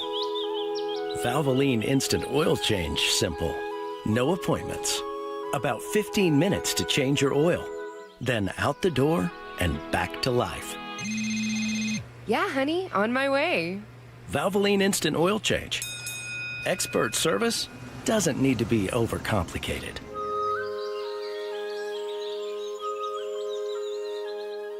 Your old furnace ain't nice, and your toes are like ice. DayandNight.net. This month, Day and Night gives you a free furnace with the installation of an AC or heat pump. If you're not sure your furnace will make it through another winter, call us to install a proper, long-lasting, efficient heating system backed by our lifetime workmanship guarantee, so you won't be left out in the cold. Install an AC or heat pump and get a free furnace from Day and Night Plumbing, Heating, Cooling, and Electric. DayandNight.net.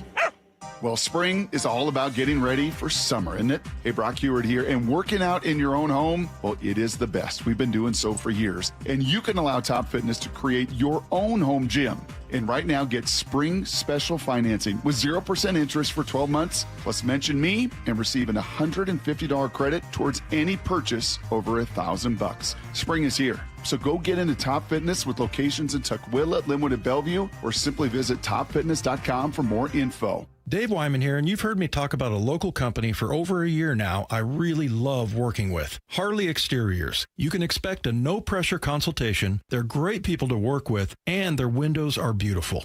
I recently met with them, and I was excited to hear about the many Seattle sports listeners they've worked with. And now, Harley Exteriors has stepped up with a can't-miss offer. Right now, get $450 off each new window, $1,000 off each patio or entry door, 12-month or 18-month no interest, no payment options, plus $200 off your final project total.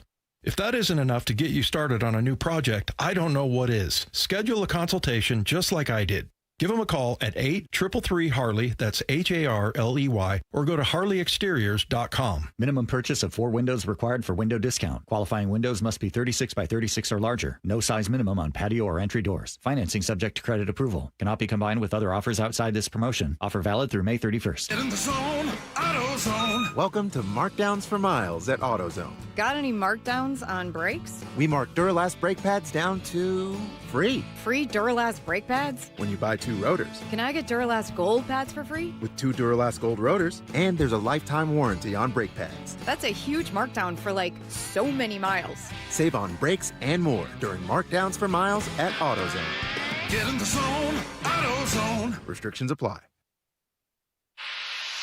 Pump up the volume. Business moves fast. Orders roll in, deadlines close in. When you ship with USPS Ground Advantage, you can keep up with confidence. Every package stays in our secure network from dock to door. And with nationwide reach, dependable tracking, and upfront affordable pricing, you get built-in peace of mind. You run the business. We run the routes. Visit USPS.com/Ground Advantage to learn more.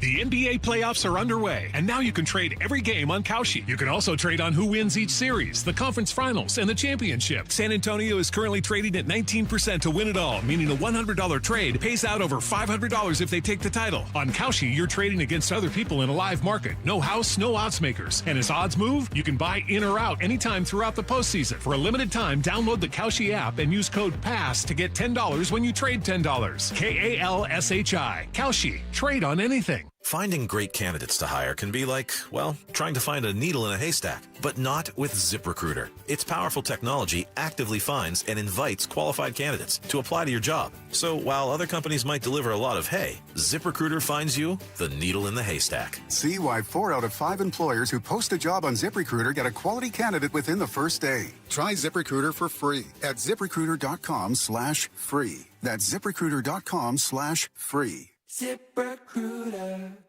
Let's go! This is Seattle Sports. Streaming through the Seattle Sports app. KIRO AM Seattle. KIRO FM HD2 Tacoma. Home of the Seahawks, Mariners, and everything Seattle sports. Give me a freaking auto! From the Quantum Fiber Studio, this is Brock and Salk on Seattle Sports. Brock Heward and Marcus, sorry about just by Heward, not exactly Joe Cat there in the pocket. Now here are your hosts, Brock Heward and Mike Salk. I really love Justin Hollander's view of the world. I really love the way he expresses the Mariners' view on what they're trying to accomplish and when they've reached it and when they haven't and what their plan will be. I appreciate the honesty. I appreciate the transparency. I appreciate the willingness to admit when things aren't the way they want them to be and need to be better, and the accountability that comes with that, along with firm belief in their plan and what they think will eventually work. I think that when I'm not feeling as confident about the Mariners, he is the best person to hear from. Yeah, he really does a great job. Honestly, I mean this, like, of walking it's not an easy line. It's a tough gig. It's a tough gig that those guys have every time they come on. It really is. I'm not shilling for Justin or for the Mariners. It's a tough gig for anyone in any sport. When things are not living up to expectations, it's really difficult to come on. Do I sit here and say, yeah, we're being terrible? Because then you're going to kind of torch your players and you're not projecting any real confidence. But are you going to blow smoke and be like, nah, everything's fine? No, because then the fans are looking at you like, come on, what are you talking about? The first step is to recognize there's a problem. Yeah. I love the way Justin goes about saying it's not what we want it to be. We know that there are things that we haven't done well enough, and now we've got to go about trying to fix those things. And I think it's just the right approach. Mm-hmm. And I think Colt Emerson is right in view of that, in that decision-making process. Is it the absolute right time? Would they have loved to wait till after Memorial Day, another 15, 20 games of these really high-quality at-bats? Sure. Yeah, I think they probably would have loved to have done that. Mm-hmm. But unfortunately, the way this baseball season's unfolded and Brendan Donovan's inability to stay healthy and feel good and be functional, right, and be able to do what he's capable of doing, and they have to shut him down, then okay. Then there's enough there that we're excited. And like, I'm trying to think of the comparison in another sport, there or is even none. There really isn't. There's really, I love that. I know we always look for some sort of a metaphor. There's not one. There really isn't. Here's what I hear, and you and I are coming at this from slightly different angles, which I think is good for us occasionally. It's a little hard for me to hear. We think he's ready, but also if this injury hadn't happened, he wouldn't be here. Right. That's a little hard for me to hear. And I'd be surprised if that's not hard for most Mariners fans to hear. And Brock, as much as you wanted him up here, I think that's got to be hard for you to hear too. Like that's not the way it's supposed to be. He's supposed to be here when he's ready, which means you wanted him here and would have brought him here regardless of injury. That was really the hope for the way this would be handled with Colt Emerson. So that's part one of the conversation. But let me put a but in there. I'm about to as well. So okay. Okay, go ahead. I just want to finish because if you put a but in there, then it makes it feel like that's all I think here, and I want to go beyond that, because while that is one side of this, the other side is okay. What would 2 weeks have accomplished? I don't think that he needs. I just want to clarify it. I don't think he needs 2 weeks to be ready. And that is sort of the easy response of like, what, you think if he's not ready now, what, he's going to be ready in 2 weeks? He's going to be ready in 3 weeks? Like, what's going to happen in those 2 or 3 weeks to make him ready? And the answer is nothing. Right. He's not going to get ready in 2 or 3 weeks. The 2 or 3 weeks I'm talking about aren't for him to get ready. They're to determine if he's ready. And I know that sounds like like mincing words, but it's actually a huge difference. Saying he needs 2 to 3 weeks to get ready implies that there's a linear path, and that at a certain point, you after X number of at-bats, you're ready regardless. Yeah, you check the box. Check the box. Right? You did your 50 games. You hit your whatever. Like, okay, you're down to a 20. Okay, you're ready. You did the amount of time. This is a linear path. And Justin or Jeremy there, anybody in their building will tell you there's nothing linear about this. It's ups and downs and this and that. And what I would hope from another 2 to 3 weeks is not that it guarantees him being ready. Of course it doesn't. It just gives you the opportunity to look at it and say, okay, is he ready? Or does he need another 2 or 3 weeks or another 2? Because you're just looking at when that timing is right. Yeah. I think in a perfect world, they would have had another 2 or 3 weeks and they would have liked that. But unfortunately, it's not a perfect world. It's the real world. Brendan Donovan is hurt. He's going to miss some significant time. And they don't really have anybody else in the organization who can take that on. Yeah, and the other way that he would have come up is in another 2 or 3 weeks if this team is 4, 5, 8 games under 500 playing this kind of baseball and the guys are struggling the way they are, then you're going to bring him up and ask him to be, the big difference maker then. I would hope that wouldn't be the case. That is the worst scenario. Bringing him up for injury is one thing. Bringing him up because to be the savior, that's the hard pass, no way, no how. Yep. At least, look, if he comes up now and struggles, okay. Lyle, like your big concern, fairly, is don't stunt this guy's growth, right? And if he comes up right now and struggles, you know what you do when Brendan Donovan comes back? Send him down. Say, hey, I'm sorry, you weren't quite ready. You want to avoid. It's not perfect. Why? But I don't think that's the end of the world. I really don't. It's different from, hey, we're struggling. We've asked you to come up here and save the day. Now it didn't work. Now we've got to send you back. That sucks. That is a disaster. That is the Jared Kelenic thing. That's a terrible plan. See, the judgment but bringing they him have up to make for injury is, hey, all right, you weren't quite ready. This guy's back. You're going back down. I don't feel like that's the end of the world. Here's the judgment they have to make that you and me and Lyle and Churchill is going to join us in 20 minutes, everything else that none of us can make because we don't have the data. And that is not the quality swings, not the swing and miss, not chase rate, not any of that stuff. They're making the judgment. You heard it from Justin very clearly that whether he succeeds or fails, he's mentally ready for this test. Right. And, like, oh, gosh, it's going to just cave his whole career if he fails. And you know what? He wasn't going to be a big leaguer anyway.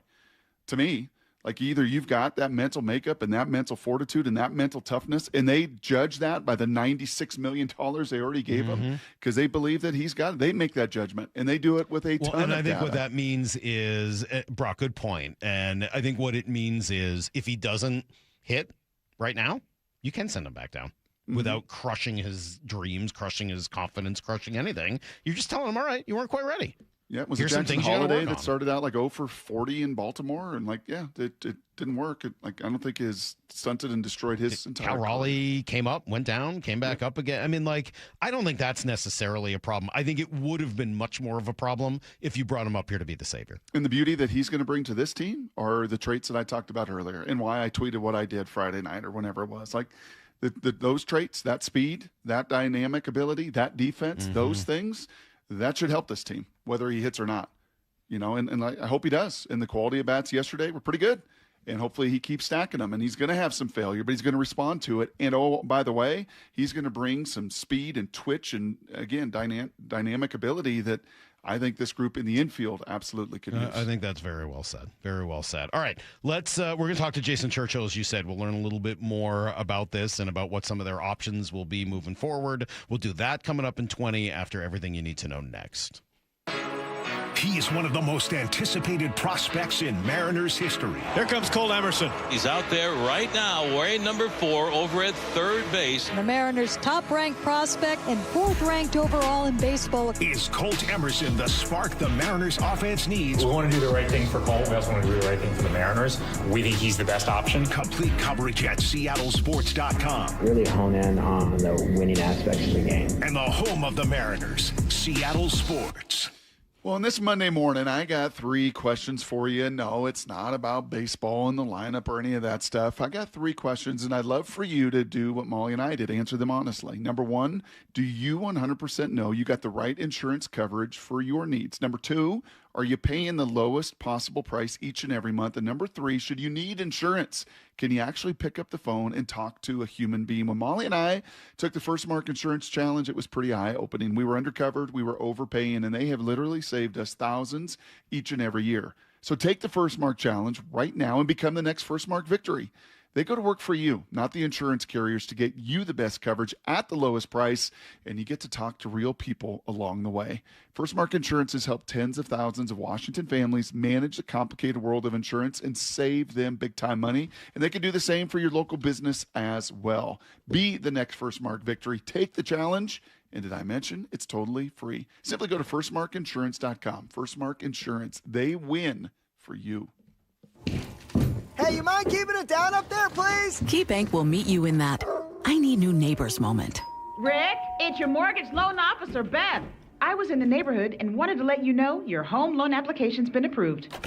Beth, you're always there for me, and not a moment too soon. Are your neighbors bowling with grand pianos again? And apparently raising livestock? Ew. For every financial need, we'll meet you in the moment. KeyBank opens doors. Equal housing lender. NMLS number 399797. Go big this spring at Chef Store. That means more fresh meat, produce, and supplies for less, so you can focus on what's next. We're open to the public, no membership required. All that and so much more.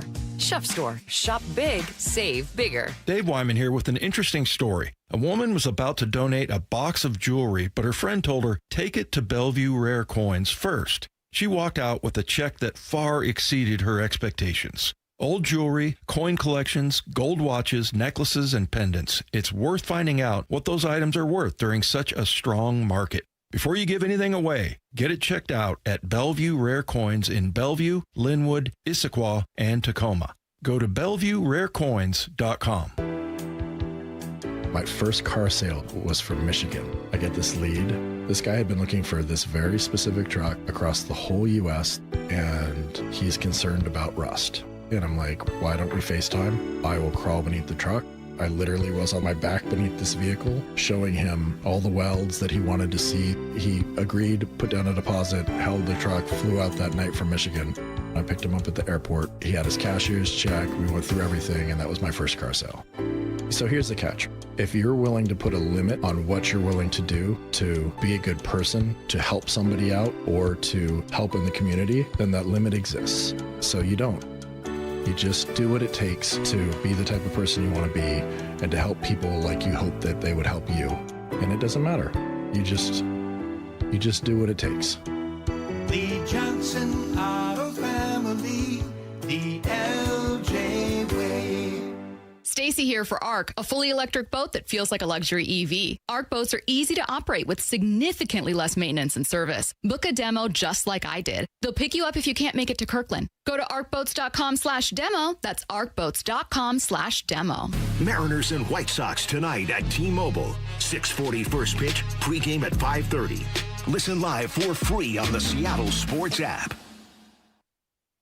Woodworker, check. Metalworker or material handler, check. Equipment Sales and Surplus in Auburn offers competitive pricing on leading brands like Jet, Powermatic, Wilton, Bailey, and others. Whether you're a hobbyist or a fabrication shop needing metal forming machines, they have hundreds of machines and accessories. The only dealer offering scratch and dent and discounted items. Check them out in Auburn. EquipmentSalesandSurplus.com. Your go-to for woodworking, metalworking, or material handling. That's EquipmentSalesandSurplus.com. Around here, we see a lot of people head out. No matter where they're going, we just help make sure they're ready. Before you hit the road, get a pre-trip safety check from Les Schwab Tires. It's free. Plus, this May, save up to $200 on select sets of 4 tires, including all-terrain, highway, all-season, and all-weather. So go ahead, explore with confidence. Les Schwab Tires. We're here to help you take the long way. Limited time offer while supplies last. See leschwab.com/sale for details. I love days like these at the pool, but my moderate to severe plaque psoriasis can sometimes take me out of the moment. I'm ready to make a splash with clearer skin thanks to Skyrizi, Risankizumab Riza. Skyrizi is a prescription-only injection for adults who are candidates for systemic or phototherapy. At 4 months, most people saw 90% clearer skin when measured from head to toe, and many were even 100% plaque-free. People also saw significant improvement in psoriasis symptoms of pain, redness, itching, and burning. Don't use if allergic to Skyrizi. Serious allergic reactions, increased infections, or lower ability to fight them may occur. Before treatment, get checked for infections and tuberculosis. Tell your doctor about any flu-like symptoms or vaccines. Now there's nothing on my skin thanks to Skyrizi, and that means everything. Ask your doctor about Skyrizi, the #1 dermatologist-prescribed biologic in psoriasis. Visit Skyrizi.com or call 1-866-SKYRIZI to learn more. Need to know. 15 minutes past every hour with Brock and Salk. Presented by Marquee Data. Here's what you need to know. Up first. Well, we've been talking about it all morning, and we will continue to. Mariners made their big move yesterday, finally calling up their top prospect and one of the top prospects in baseball, Colt Emerson. It was a little funky. It's probably not, as Justin Hollander just said, the timing that they wanted, but it was an opportunity to get him to the big leagues based on need, because they're going to need him. Brendan Donovan's going to be out for some time. Colt's got a chance to come up, and he said it was moving pretty quick. Yeah, no, 100%. 100%. I came in, I thought that was the fastest 90-mile-per-hour fastball I've ever seen him high, But, good at bat. Went down 0-2 early and then battled back. But, I think the more pitches I see, the more comfortable I get. And, I will say, for all of the conversation around, should he, shouldn't he, I thought the at-bats were great. Mm-hmm. I really did. The first at-bat was awesome. Gets down 0-2, spits on a couple of really tough pitches, and then the hands are so fast. I mean, just drills one to right field. Wasn't a hit. Do you like that comp? Kind of a Seager brother, the other Seager brother? If you had asked me, I don't know that I would have come up with that. Uh-huh. He doesn't feel as big as Corey. And he doesn't feel as... He feels twitchier. He's so much more mobile than Kyle. Yep. I don't know. That's not what I see. I'm going to have to think a little bit about what I see. I don't know. I'm going to have to watch him a little bit more. We just haven't had enough chance to see him at the big league level and see how that really looks. Everything looks different at the big league level. Yeah, I'd love to see Bobby Witt Jr. Okay. Yeah, that's what I would love. I'm just telling you what I would love to see. Would anybody not want Bobby Witt Jr. to be your new shortstop? Yeah, I think we would all prefer if that were the case. I don't love the news on Brendan Donovan. I mean, just trying to get all of this figured out, and it just... Yep. It hurts. I had that injury. It hurts. I almost had sports hernia surgery where they put the netting in there and they try to... And you know what's strange is we felt zero of that in February and March. Zero. He played so much in the spring. He was working his butt off. There wasn't even a hint of that. It just feels like once it pops, though, then that's we right. Deal with it again. Yep. They do have a plan. So he will get a PRP injection in the groin strain as well as a different injection in the adductor. Again, to try and keep both things working together. That was kind of what Justin was alluding to with us a few minutes ago. Because it's two injuries. It's the groin and it's the adductor. Well, they're all connected. Right? All the way down to the when knee. you do something for one, it hurts the other. When you do something for the other, it hurts the first one. That's why you just got to go right to the psoas, scrape away the scar tissue on the psoas. Nobody likes that. That really, really, really hurts. Here's the second thing. I've had some psoas massage. It doesn't feel good. Rolfing? Not rolfing, just massage. But they get in there deep. Deep, you know where the psoas is? It's like above the hip. Lyle, have you ever dealt with psoas? Maura, didn't Maura you pull the psoas in that 200-meter race with Salk or no? I didn't pull anything. Which race did you think was better, Brock? The big race between me and Maura, or the big race that I showed you video of this weekend? I think the big race. The big race. What about the mascot race that I showed you this weekend? And the poor chum. Golly, I know. Poor chum. Just a loser. Oh. Where are we? Oh, the Mariners. Yeah, they didn't play. But good well news on Spire and Brash. So bad news with Donovan. We just heard from Justin Hollander that Brash sure sounds like maybe one more rehab he gets start. Activated tomorrow night. I think so. I think there's no reason to do it today. You see how he is, and he just pitched last night, so he's not going to pitch tonight. Activate him tomorrow night, and my guess is he's back. And Spire will throw Wednesday and Saturday, and hopefully he'll be back next week. And they could use that. I mean, nice. You talk about how the Padres shrink the game. The Mariners have been exactly the opposite, and I do think it's led to going a little too long with Logan Gilbert, going a little too long with George Kirby, because they just don't know what else is back there.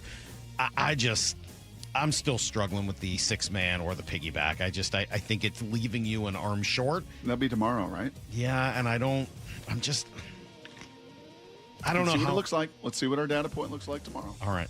I'm open-minded. Great. Sounds like it. Here's the third thing you need to know. What? It sounds like your taste bud's better, too. No. Less inflamed? Nope. Exactly the same. All right. It's exactly the same. 70 feet. It's going to ride the crest of the hill.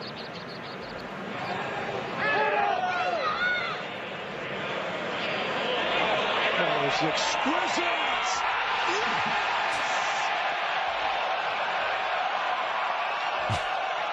That's Aaron Rye. Unbelievable. winning the PGA Championship yesterday. That was fun, man. There were a lot of players within a couple strokes of the lead throughout the day, really throughout the whole tournament. Only 25 players finished under par, so for him to get to 9 under with a 65 yesterday, pretty impressive. Yeah, very.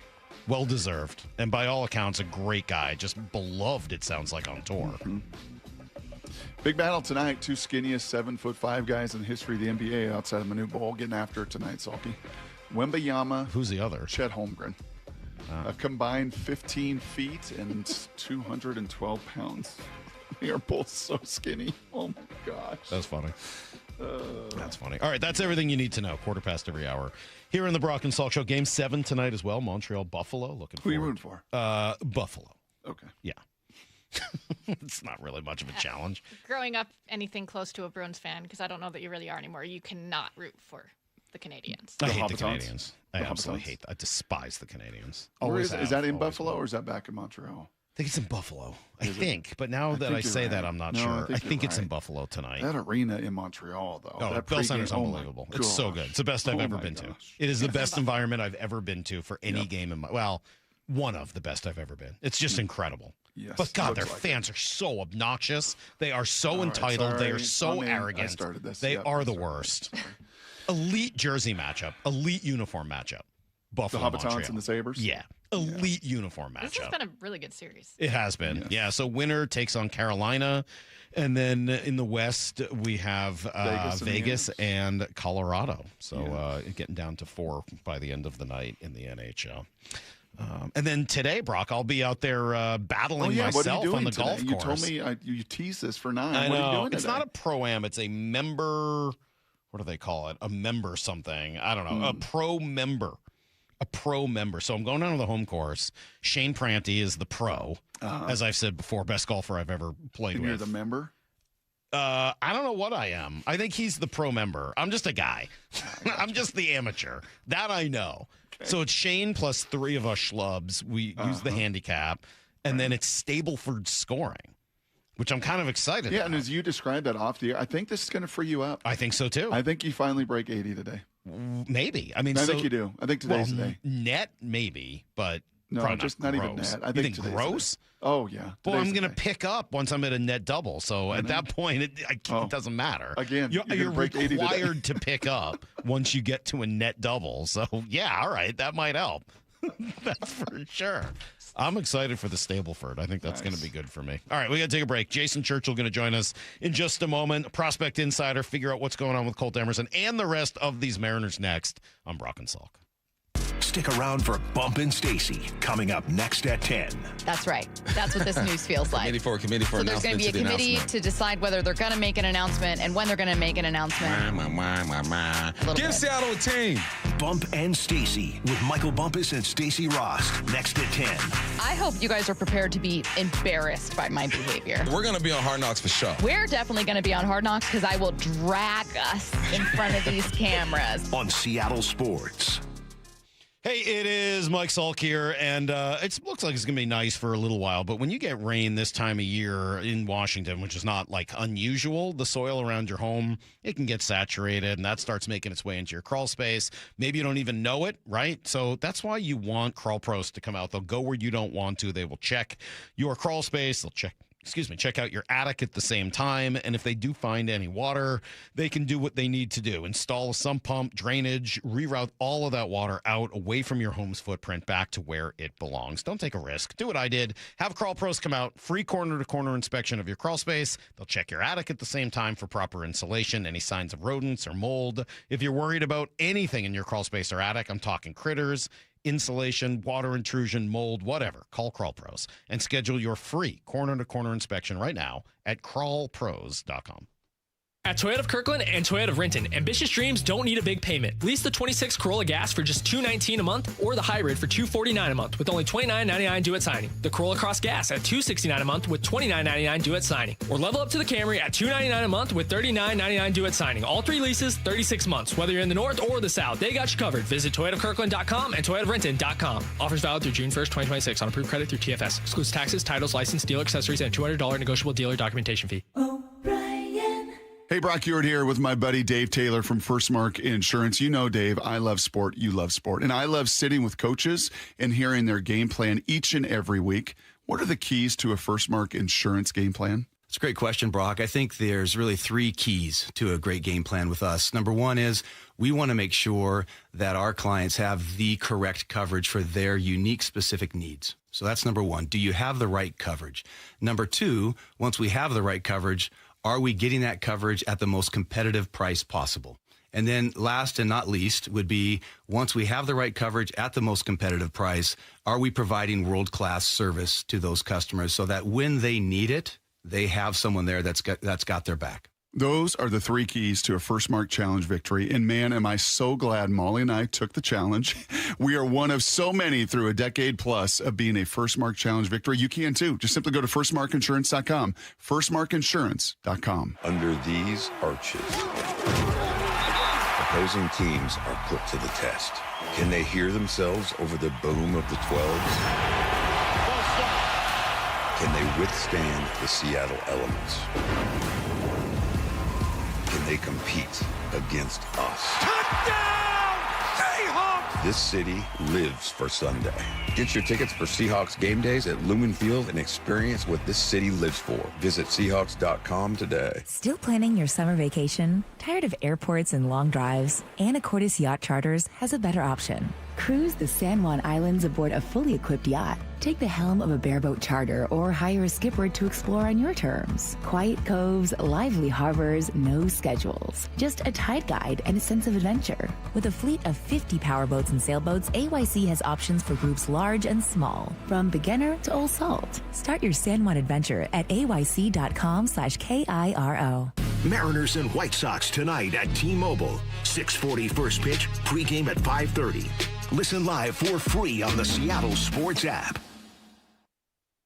This is a special alert to all Americans who own a vehicle with less than 200,000 miles with an auto warranty about to expire or with no warranty coverage at all. Due to a decline in the economy, CarShield is announcing a low-cost month-to-month vehicle protection plan that is now available to the public to save any driver out-of-pocket expenses on future auto repairs. Call now to find out how you can pay almost nothing for covered auto repairs. Yes, you heard that correctly. Pay almost nothing for covered auto repairs. An open phone line has been established for all drivers to call for a free quick quote. Call 800-292-4541 now. Drivers who are covered will not have to pay for covered repairs again. This protection plan is at an all-time low. Additionally, drivers who activate this vehicle protection today will also receive free roadside assistance, free towing, and car rental options at no additional cost. Call us for your free quick quote today. 800-292-4541. That's 800-292-4541. What do you have to lose? Call 800-292-4541. Again, 800-292-4541. Snapshot from Progressive wasn't created for just anybody.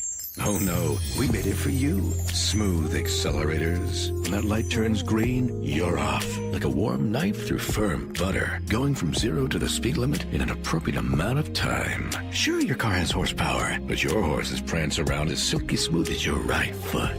Fancy Prancerton. With Snapshot, safe drivers like you get personalized rates based on your driving habits. Sign up today at Progressive.com. Progressive Casualty Insurance Company and Affiliates. Snapshot not available in California or from all agents. Get in the zone, AutoZone. Welcome to Markdowns for Miles at AutoZone. Got any markdowns on brakes? We mark Duralast brake pads down to free. Free Duralast brake pads? When you buy 2 rotors. Can I get Duralast Gold pads for free? With 2 Duralast Gold rotors, and there's a lifetime warranty on brake pads. That's a huge markdown for like so many miles. Save on brakes and more during Markdowns for Miles at AutoZone. Get in the zone, AutoZone. Restrictions apply. This hour is brought to you by Davis Law Group. From the Quantum Fiber Studio. This is Brock and Salk. Weekdays 6 to 10. On Seattle Sports and 97.3 FM HD2. Been kind of busy morning.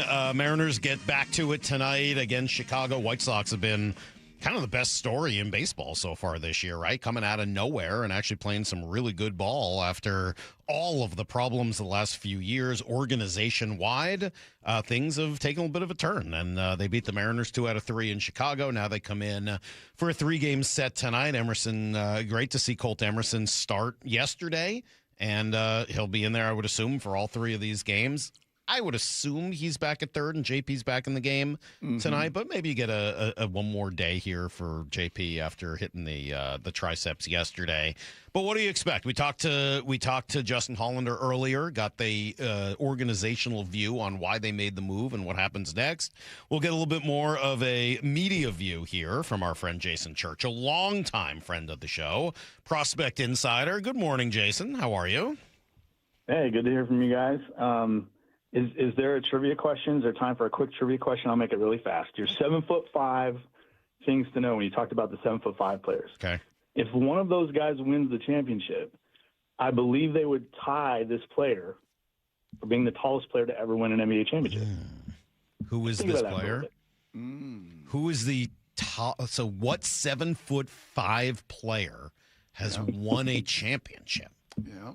Marizon, Sean Bradley, definitely not Manute Bol. No. Yao Ming, no. Gosh, the Jazz never won one. Remember that big redhead? Mark Eaton. Oh, Mark Eaton. Good polls. Thanks. Good poll.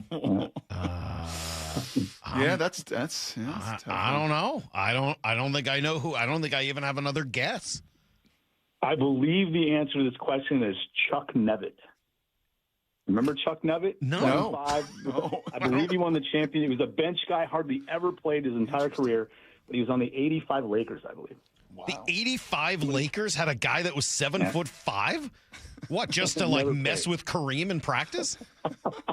How do you think he developed that sky hook, Yeah. Salk? The sky This guy's like, I'm 7'5". I can't do anything about the sky hook. He just puts it over me every time. That's right. And the dude's 42 years old. Jeepers. Just amazing. Yes. All right, good trivia, Jason. Yeah, all right, good way to poll. bring it this morning. Years from now, I hope Colt Emerson has a little bit more name recognition than your friend Chuck Nevitt. Now he's my friend. Yeah, your buddy, your long-term buddy, Chuck Nevitt. What did you think yesterday when you heard the news about Colt being called up? Yeah, for me, it's really interesting timing because Seattle's been kind of all over the map with kind of how they handled this. You look back just last year to Cole Young, and he was absolutely dominating the PCL when they called him up. He just basically gave them no choice. You got to get this guy to the big leagues. The PCL is not a match. Makes no sense to leave him down there. I think with Emerson, I'm not suggesting he's not ready. This organization, they know what they're doing here. But he wasn't really raking necessarily. He's had a pretty decent month of May. The last 10 games, I think he's 275 with 3 homers, and the strikeout rate's dropped, about 10%. But I was a little surprised considering some of the struggles Emerson has had this season. I'm sorry. I do now remember Chuck Nevitt as I looked at the pictures of him. He's 7'5", 215 pounds. Wow. And he's still with us. God bless him. A lot of the 7'5" guys, don't make it to 66. True. So God bless Chuck Nevitt for making it. So with that being said, what do you project of Mr. Emerson over the next few weeks? What do you expect to see? For me, this is the most difficult thing to project. I think pitching, when you get pitching to AA, sometimes in the AAA, that's a much easier projection. You can kind of say, okay, this guy does this well, it does this well. Scouting pitching and projecting pitching is so much easier than hitting. And we're talking about a kid who won't be 21 until July. I mean, it's the 2023 draft, for crying out loud. So that's a tough one. We saw Cole Young come up last year. He had his moments early, then he struggled. He stopped playing a lot. He was just kind of a bench guy and a spot starter most of the rest of the way. Emerson's got a little more runway here, and I think he's a little more physically talented than Cole Young. But I really don't know what to expect. Do I expect him to be really bad? No. Do I expect him to be really good the rest of the year? No, not necessarily. I think right now the important thing is that he has enough positive things occur, for him at the plate. I think create, enough value.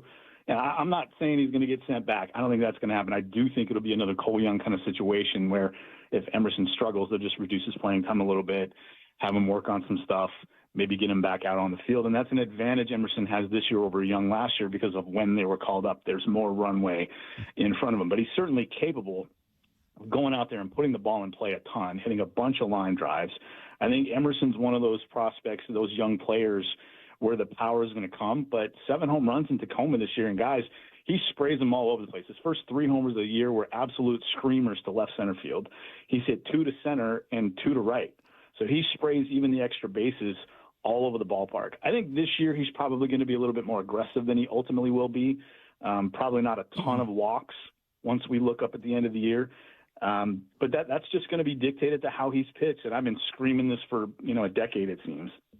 Major league pitching is so much better than minor league pitching, guys, that it doesn't surprise me at all when the best prospects in the game come up and struggle for a time at all. The difference is astronomical. Did you see any of or listen to any of Justin Hollander's comps of the Seager brothers? He doesn't love to do comps. No GMs do. But when pushed in a corner, that's kind of the going consensus is that he's a mix of Kyle and a mix of, Corey. Do you buy that from what your eye has seen? Yeah, I think so. I think when you get, and not that Colt Emerson is 6'4" like Seager or even 6'2", 6'3" like Gunnar Henderson, but Henderson right now is probably the best role comp. When you think of the role Henderson plays on that Orioles team, ignoring this year's slow start for him, I think that's probably the best role comp for me with Emerson. You get these bigger shortstops that are 200, 205, 210 pounds. At least traditionally, that's a big shortstop. It's more about efficiency, getting really good jumps, not making mistakes, routes to the ball. We talk about routes to the ball in the outfield. That's certainly a thing for ground balls as well. And he can just do it all there. He's not going to be Ozzie Smith out there. So I see the Corey Seager thing because that was a question for Corey Seager coming out of the draft. Is he going to stay at shortstop? How good can he be there? And he's actually turned himself into a pretty good defensive shortstop, even through all the injuries, and a little bit of aging, at this point in his career. So I certainly see that. But I really like Mike Greenwell as an offensive comp. I know Greenwell was an outfielder, but I think Gunnar Henderson's probably the best current role comp that I can think of. Hold on. That was the most out of left field, no pun intended, comp I've ever heard. I mean, Chuck Nevitt was one thing. Mike the Gator? You see him like the Gator, huh?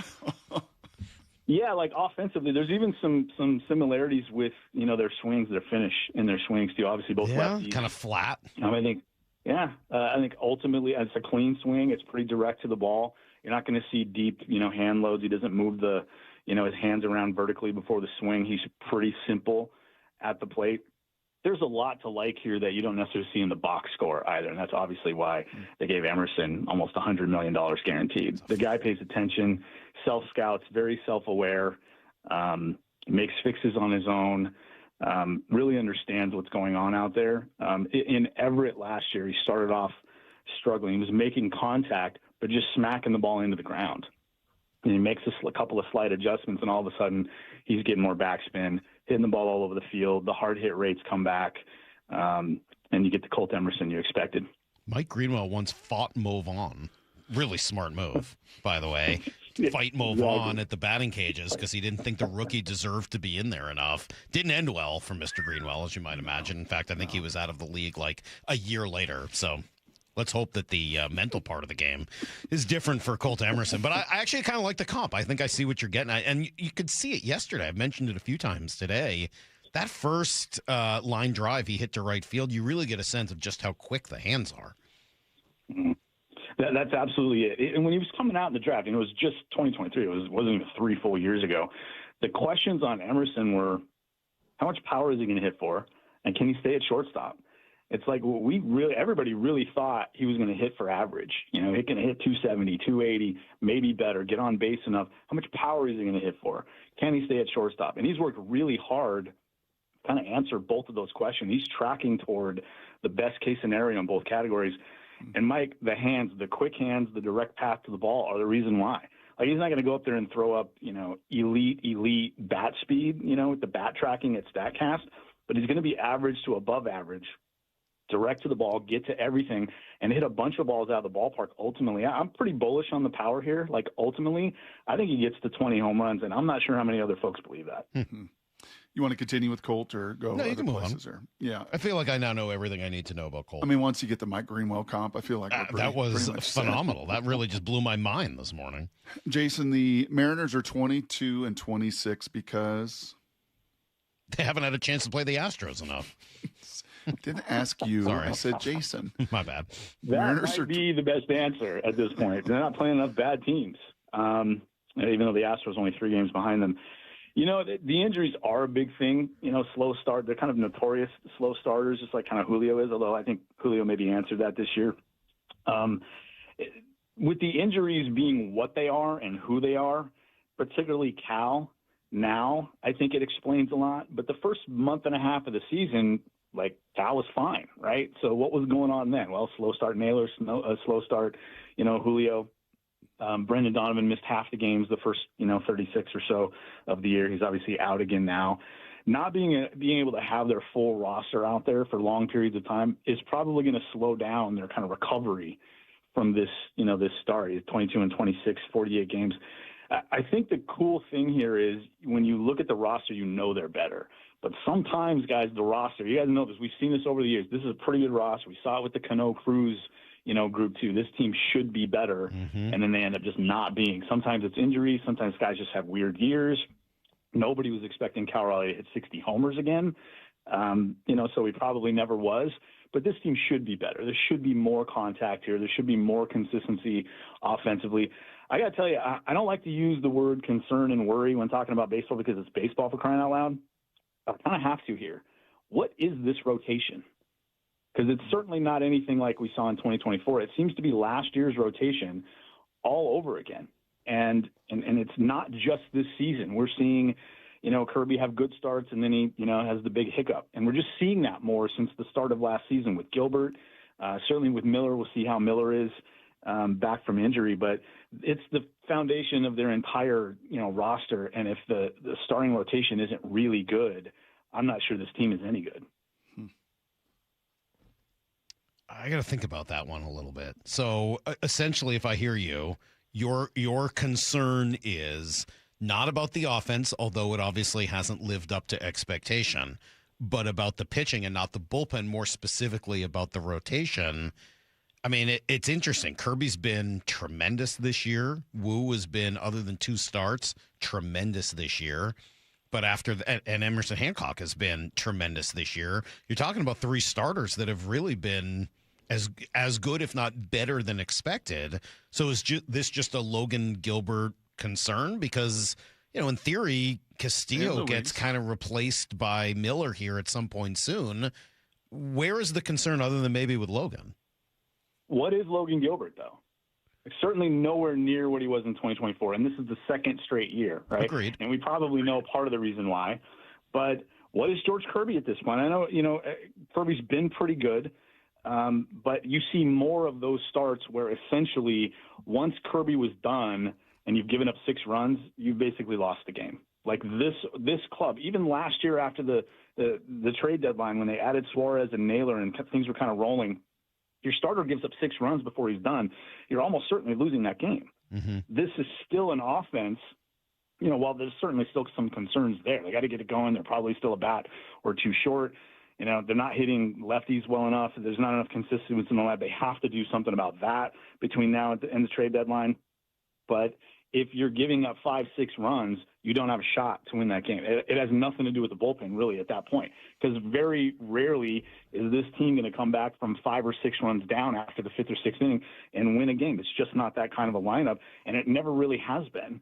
The starting rotation has to be good and consistent. If you're just a top half of the league rotation, that's not going to cut it. They need to be top 6, 7 in the league, and be consistently good like they were in 23 and 24. Now, at times we've seen that this year. And you mentioned Wu's only really had the 2 hiccups. But that's, 25% of his starts? Kirby had, 10 starts now. He's, had a couple of – Logan Gilbert just flat out has not been good. You have to go search out a couple of good starts. Otherwise, he's not going 6 and putting more pressure on that bullpen. When you go 5 innings and then the starter gives up 4 runs or more, I don't care what the bullpen does after that. You lost the game because your starter didn't do his job. It's so important in Major League Baseball, and this team has been built that way, guys. So what would you do about it? Yeah, it's a great question because I don't know that you can fix this many things. And I think going and getting starting pitching probably doesn't make a whole lot of sense. Like, maybe some things happen between now and the deadline where you do think going out and getting a starter makes some sense. You kind of just need your guys to figure it out. And so you can add a bat or 2, so you can add a bullpen arm or 2. What about the kid in Arkansas? What about Cade? What about Cade? Yeah. If you're going to make this move with Colt Emerson, he's 20, right? He's not checked every single box in the development phase at AA. I kind of like that Cade had his first hiccup and kind of got punched in the face in his last start and struggled a little bit. I mean, is Cade Anderson going to be something of a possibility come the trade deadline instead of going and acquiring something there, that you have it down on the farm? Yeah, I certainly think we're going to see Cade Anderson. I just don't know in what, to what degree and in what role. What are you going to do with these stars? If everybody stays healthy, knock on wood, Miller's back. You're not taking Hancock out of the rotation right now. I'm not sure exactly what they're going to do with Castillo ultimately. The piggyback thing is still really a bullpen kind of situation. One of those guys is going to be more like a bullpen guy, particularly if he pitches well in that start.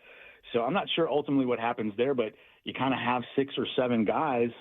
And how do you fit Cade Anderson into this? Like, you might have to at some point because he's just the better bet, and he's certainly capable of helping you. I'm just not sure one starter, particularly a prospect, is the guy that can kind of shoulder that load and kind of right the ship there. I think it's really multiple guys. You need fewer. Like, it would be one thing if those 2 Brian Wu starts were 3 or 4 earned runs. I think your team still has a legitimate chance to win those games. But when they're 5, 6, and 7, completely different story. Yeah, it's funny. I would almost view those then even more as hiccups as opposed to the norm. It's a great conversation. Mm-hmm. I'm glad you bring it up. I don't know that I fully agree with you, but that's fine. We don't have to agree on everything. I love the conversation. I'm thinking about a rotation at some point. Maybe you do have to make a difficult decision with Logan at some point, or shut him down if it doesn't continue, to improve like you need it to. But if you're getting what you need from Wu, Kirby, and Hancock, and then Bryce Miller comes back and you bring up Cade Anderson, like, that's pretty good 5, and now you have a serious... That's a lot of ifs, though, Mike. That's a lot of ifs. We don't know what Cade Anderson's going to do. We really don't, right? And for how long? How much is he going to be available, right? He's on 34 innings right now. Yeah, that's fair. He's not going to be able to throw 180. And we don't really know what Bryce Miller's going to be. I mean, people were excited about Bryce Miller's start, and maybe it was his last start in the postseason. I was not. The good Bryce Miller misses bats. Gets swings and misses with the fastball, sets everything else up, and that's not happening. Bryce Miller is more ordinary than anything else. So we'll see, right? Like, we know he can do it because he's done it. He was absolutely outstanding in 2024. But until we see that, until we see, like, how the league, including in the minors, responds to Cade Anderson over the long haul when a book is built, we don't know what that's going to look like. Yeah, I think the point is... I'm just saying the rotation is, so far has been a bit of a problem, certainly more than this offense and bullpen and defense can handle. I think that's fair. I think that's very well said. That's fair. And I think the question becomes, can they be what they were in 24? Is that an honest, realistic expectation? The standard was set. They were so elite in 2024. Right. Is that an unrealistic expectation to think they can be that again? Well, I certainly wouldn't bet on it. Yeah, and can the offense, if they're not, be good enough and better than it was in 2024 in order to balance some of that out? And especially in a world where the bullpen is maybe a player or two short, right? I mean, and Cal's not around right now. And I mean, those are all very real questions. But then they're all kind of backed up by, cool, but you're only 2 games out because the American League freaking stinks. So you got a really long time to figure out whether or not some of those what-ifs I just mentioned can break in your direction, because for now, you could tread water almost indefinitely. And this club, guys, you nailed it, Mike. I think this might be the year in the American League West where you really only have to have it all together and working really late in the year and into the playoffs. You might be a Cardinals or a Twins kind of situation where you win 83, 84, 85 games, you win the division, and things click right for you in the postseason, and you're just as big or bigger threat this year than you were last year. It's not like the American League is great and full of elite teams like the all of Major League Baseball. I don't buy Atlanta being that good. LA is probably that good. I don't buy San Diego being that good. New York's probably about that good, but that's about it. There's like 3 truly good top-tier teams right now. Everybody else is beatable. And then I think all of those teams are even beatable. Everybody's like, why even try? The Dodgers are just going to win it. The Blue Jays, who the Mariners took to 7 games last year, took the Dodgers to 7 games. The Dodgers are beatable too. So it might just be one of those years where it doesn't really look good on paper, but just fight and claw your way into the postseason and see what happens, because the talent absolutely is there. Last thing for me here, Jason. Where's your projection on Rob Refsnyder? Oh, that's a tough one. I'm not a big fan of guys that have to sit the bench as long as some of these guys do. And I know, Refsnyder's played this role before, but it's tough to kind of come off the bench. When you're coming off the bench, though, because this is determined before the game starts, for the most part. Although I found it really odd that you'd pinch hit Ref Snyder for Canzone against Moreon the other day and not for Raley with fewer outs and a better opportunity in front of you when we all know Luke Raley was going to strike out there. Like, I would have laid money on that, guys. Yeah. But Ref Snyder knows when he's going to hit. He's just going to get 1 or 2 at-bats a game at most, even if he starts. So that's tough. Still got the bat speed. Really slow start, really tough to jump out of a slump, when you're only getting, 1 or 2 at-bats a day. So do you just play him as hard as it is? That was my suggestion earlier. Right. Is what if they just played him some more? Mm-hmm. Played him against some this year. He's essentially, it's about a 5-to-1 ratio of bats against lefties versus righties. Last year was only about 2-to-1. Like, he just played more against righties. Maybe he could. I know it sounds crazy to want him in the lineup more because he's not hitting well. But maybe for a little while, it'd be worth it for a few days. Again, you've got all the time in the world because the division stinks. Give him a week and see if he can kind of pull himself out of it so that you can start to use him in the role that you'd really like him to be in. Right. I do think he's on pace for around the same amount of plate appearances this year as last year, though. I think the thing is, when you looked at that Boston lineup last year, it was a little easier to squeeze Ref Snyder in or leave him in, or because you were scoring runs. And I think if this year's Mariners lineup was kind of rolling a little bit like they were last summer and late in the year, I think you could do that too, because I do think it's a good idea. Guys need a rhythm. You need to be able to get in. You can take all the batting practice you want, but you're not facing 95 with 92-mile-an-hour cutters and nasty sweep on the slider and big time. So you're not doing that in batting practice. Now, you can use the traject machine all you want. It's still not the same, right? So I'm with you. More at bats for Ref Snyder, but who does he take time away from? I don't have a good answer on that. Other than that, hey, whatever. You're 2 games out, and the other team stinks. So if you got to take some at bats away from people short term, it might be worth it to get them going. Jason, we got to run. Thanks, buddy. Appreciate you as always. Jason Churchill joining us, Prospect Insider. Go find Jason's stuff. Away from Chuck Nevitt, man. Nor should you. Yeah, Chuck Nevitt. I'm taking his at bats. Yeah, you don't want to take at bats away from that. If you look him up, you'll remember him, Salt. He was one of those 80s tall, really tall white guys, mustache. Kurt Rambis? For 12 different teams, yes. I mean, they already had Kurt Rambis on that team. That's why he didn't play much, but... Someone said that Holmgren already... Oh, look at this guy. Wow, what a beaut. Someone said that Holmgren already won a championship last year. True. Good point. We don't want to think about that in Seattle with OKC, but yeah, good point. This guy, Greg Kite, would be another one on that list. Remember Greg Kite? Look at this guy's legs. Like, oh my God. That guy was a professional athlete. Yeah, the short shorts didn't help that era. They do make the legs look long. There's no doubt. All right, passing tomorrow. We'll see what he makes of this whole thing. Good conversation today. Thanks. Yes, seriously. Let's win some games. Against the lefty, no less. Come on, let's win some games. All right, we'll see you guys tomorrow morning at 6 a.m. Until then, see you, everybody. Get to the chopper!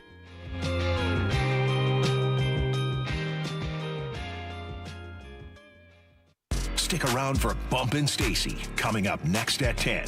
That's right. That's what this news feels like. Committee for so there's going to be a committee to decide whether they're going to make an announcement and when they're going to make an announcement.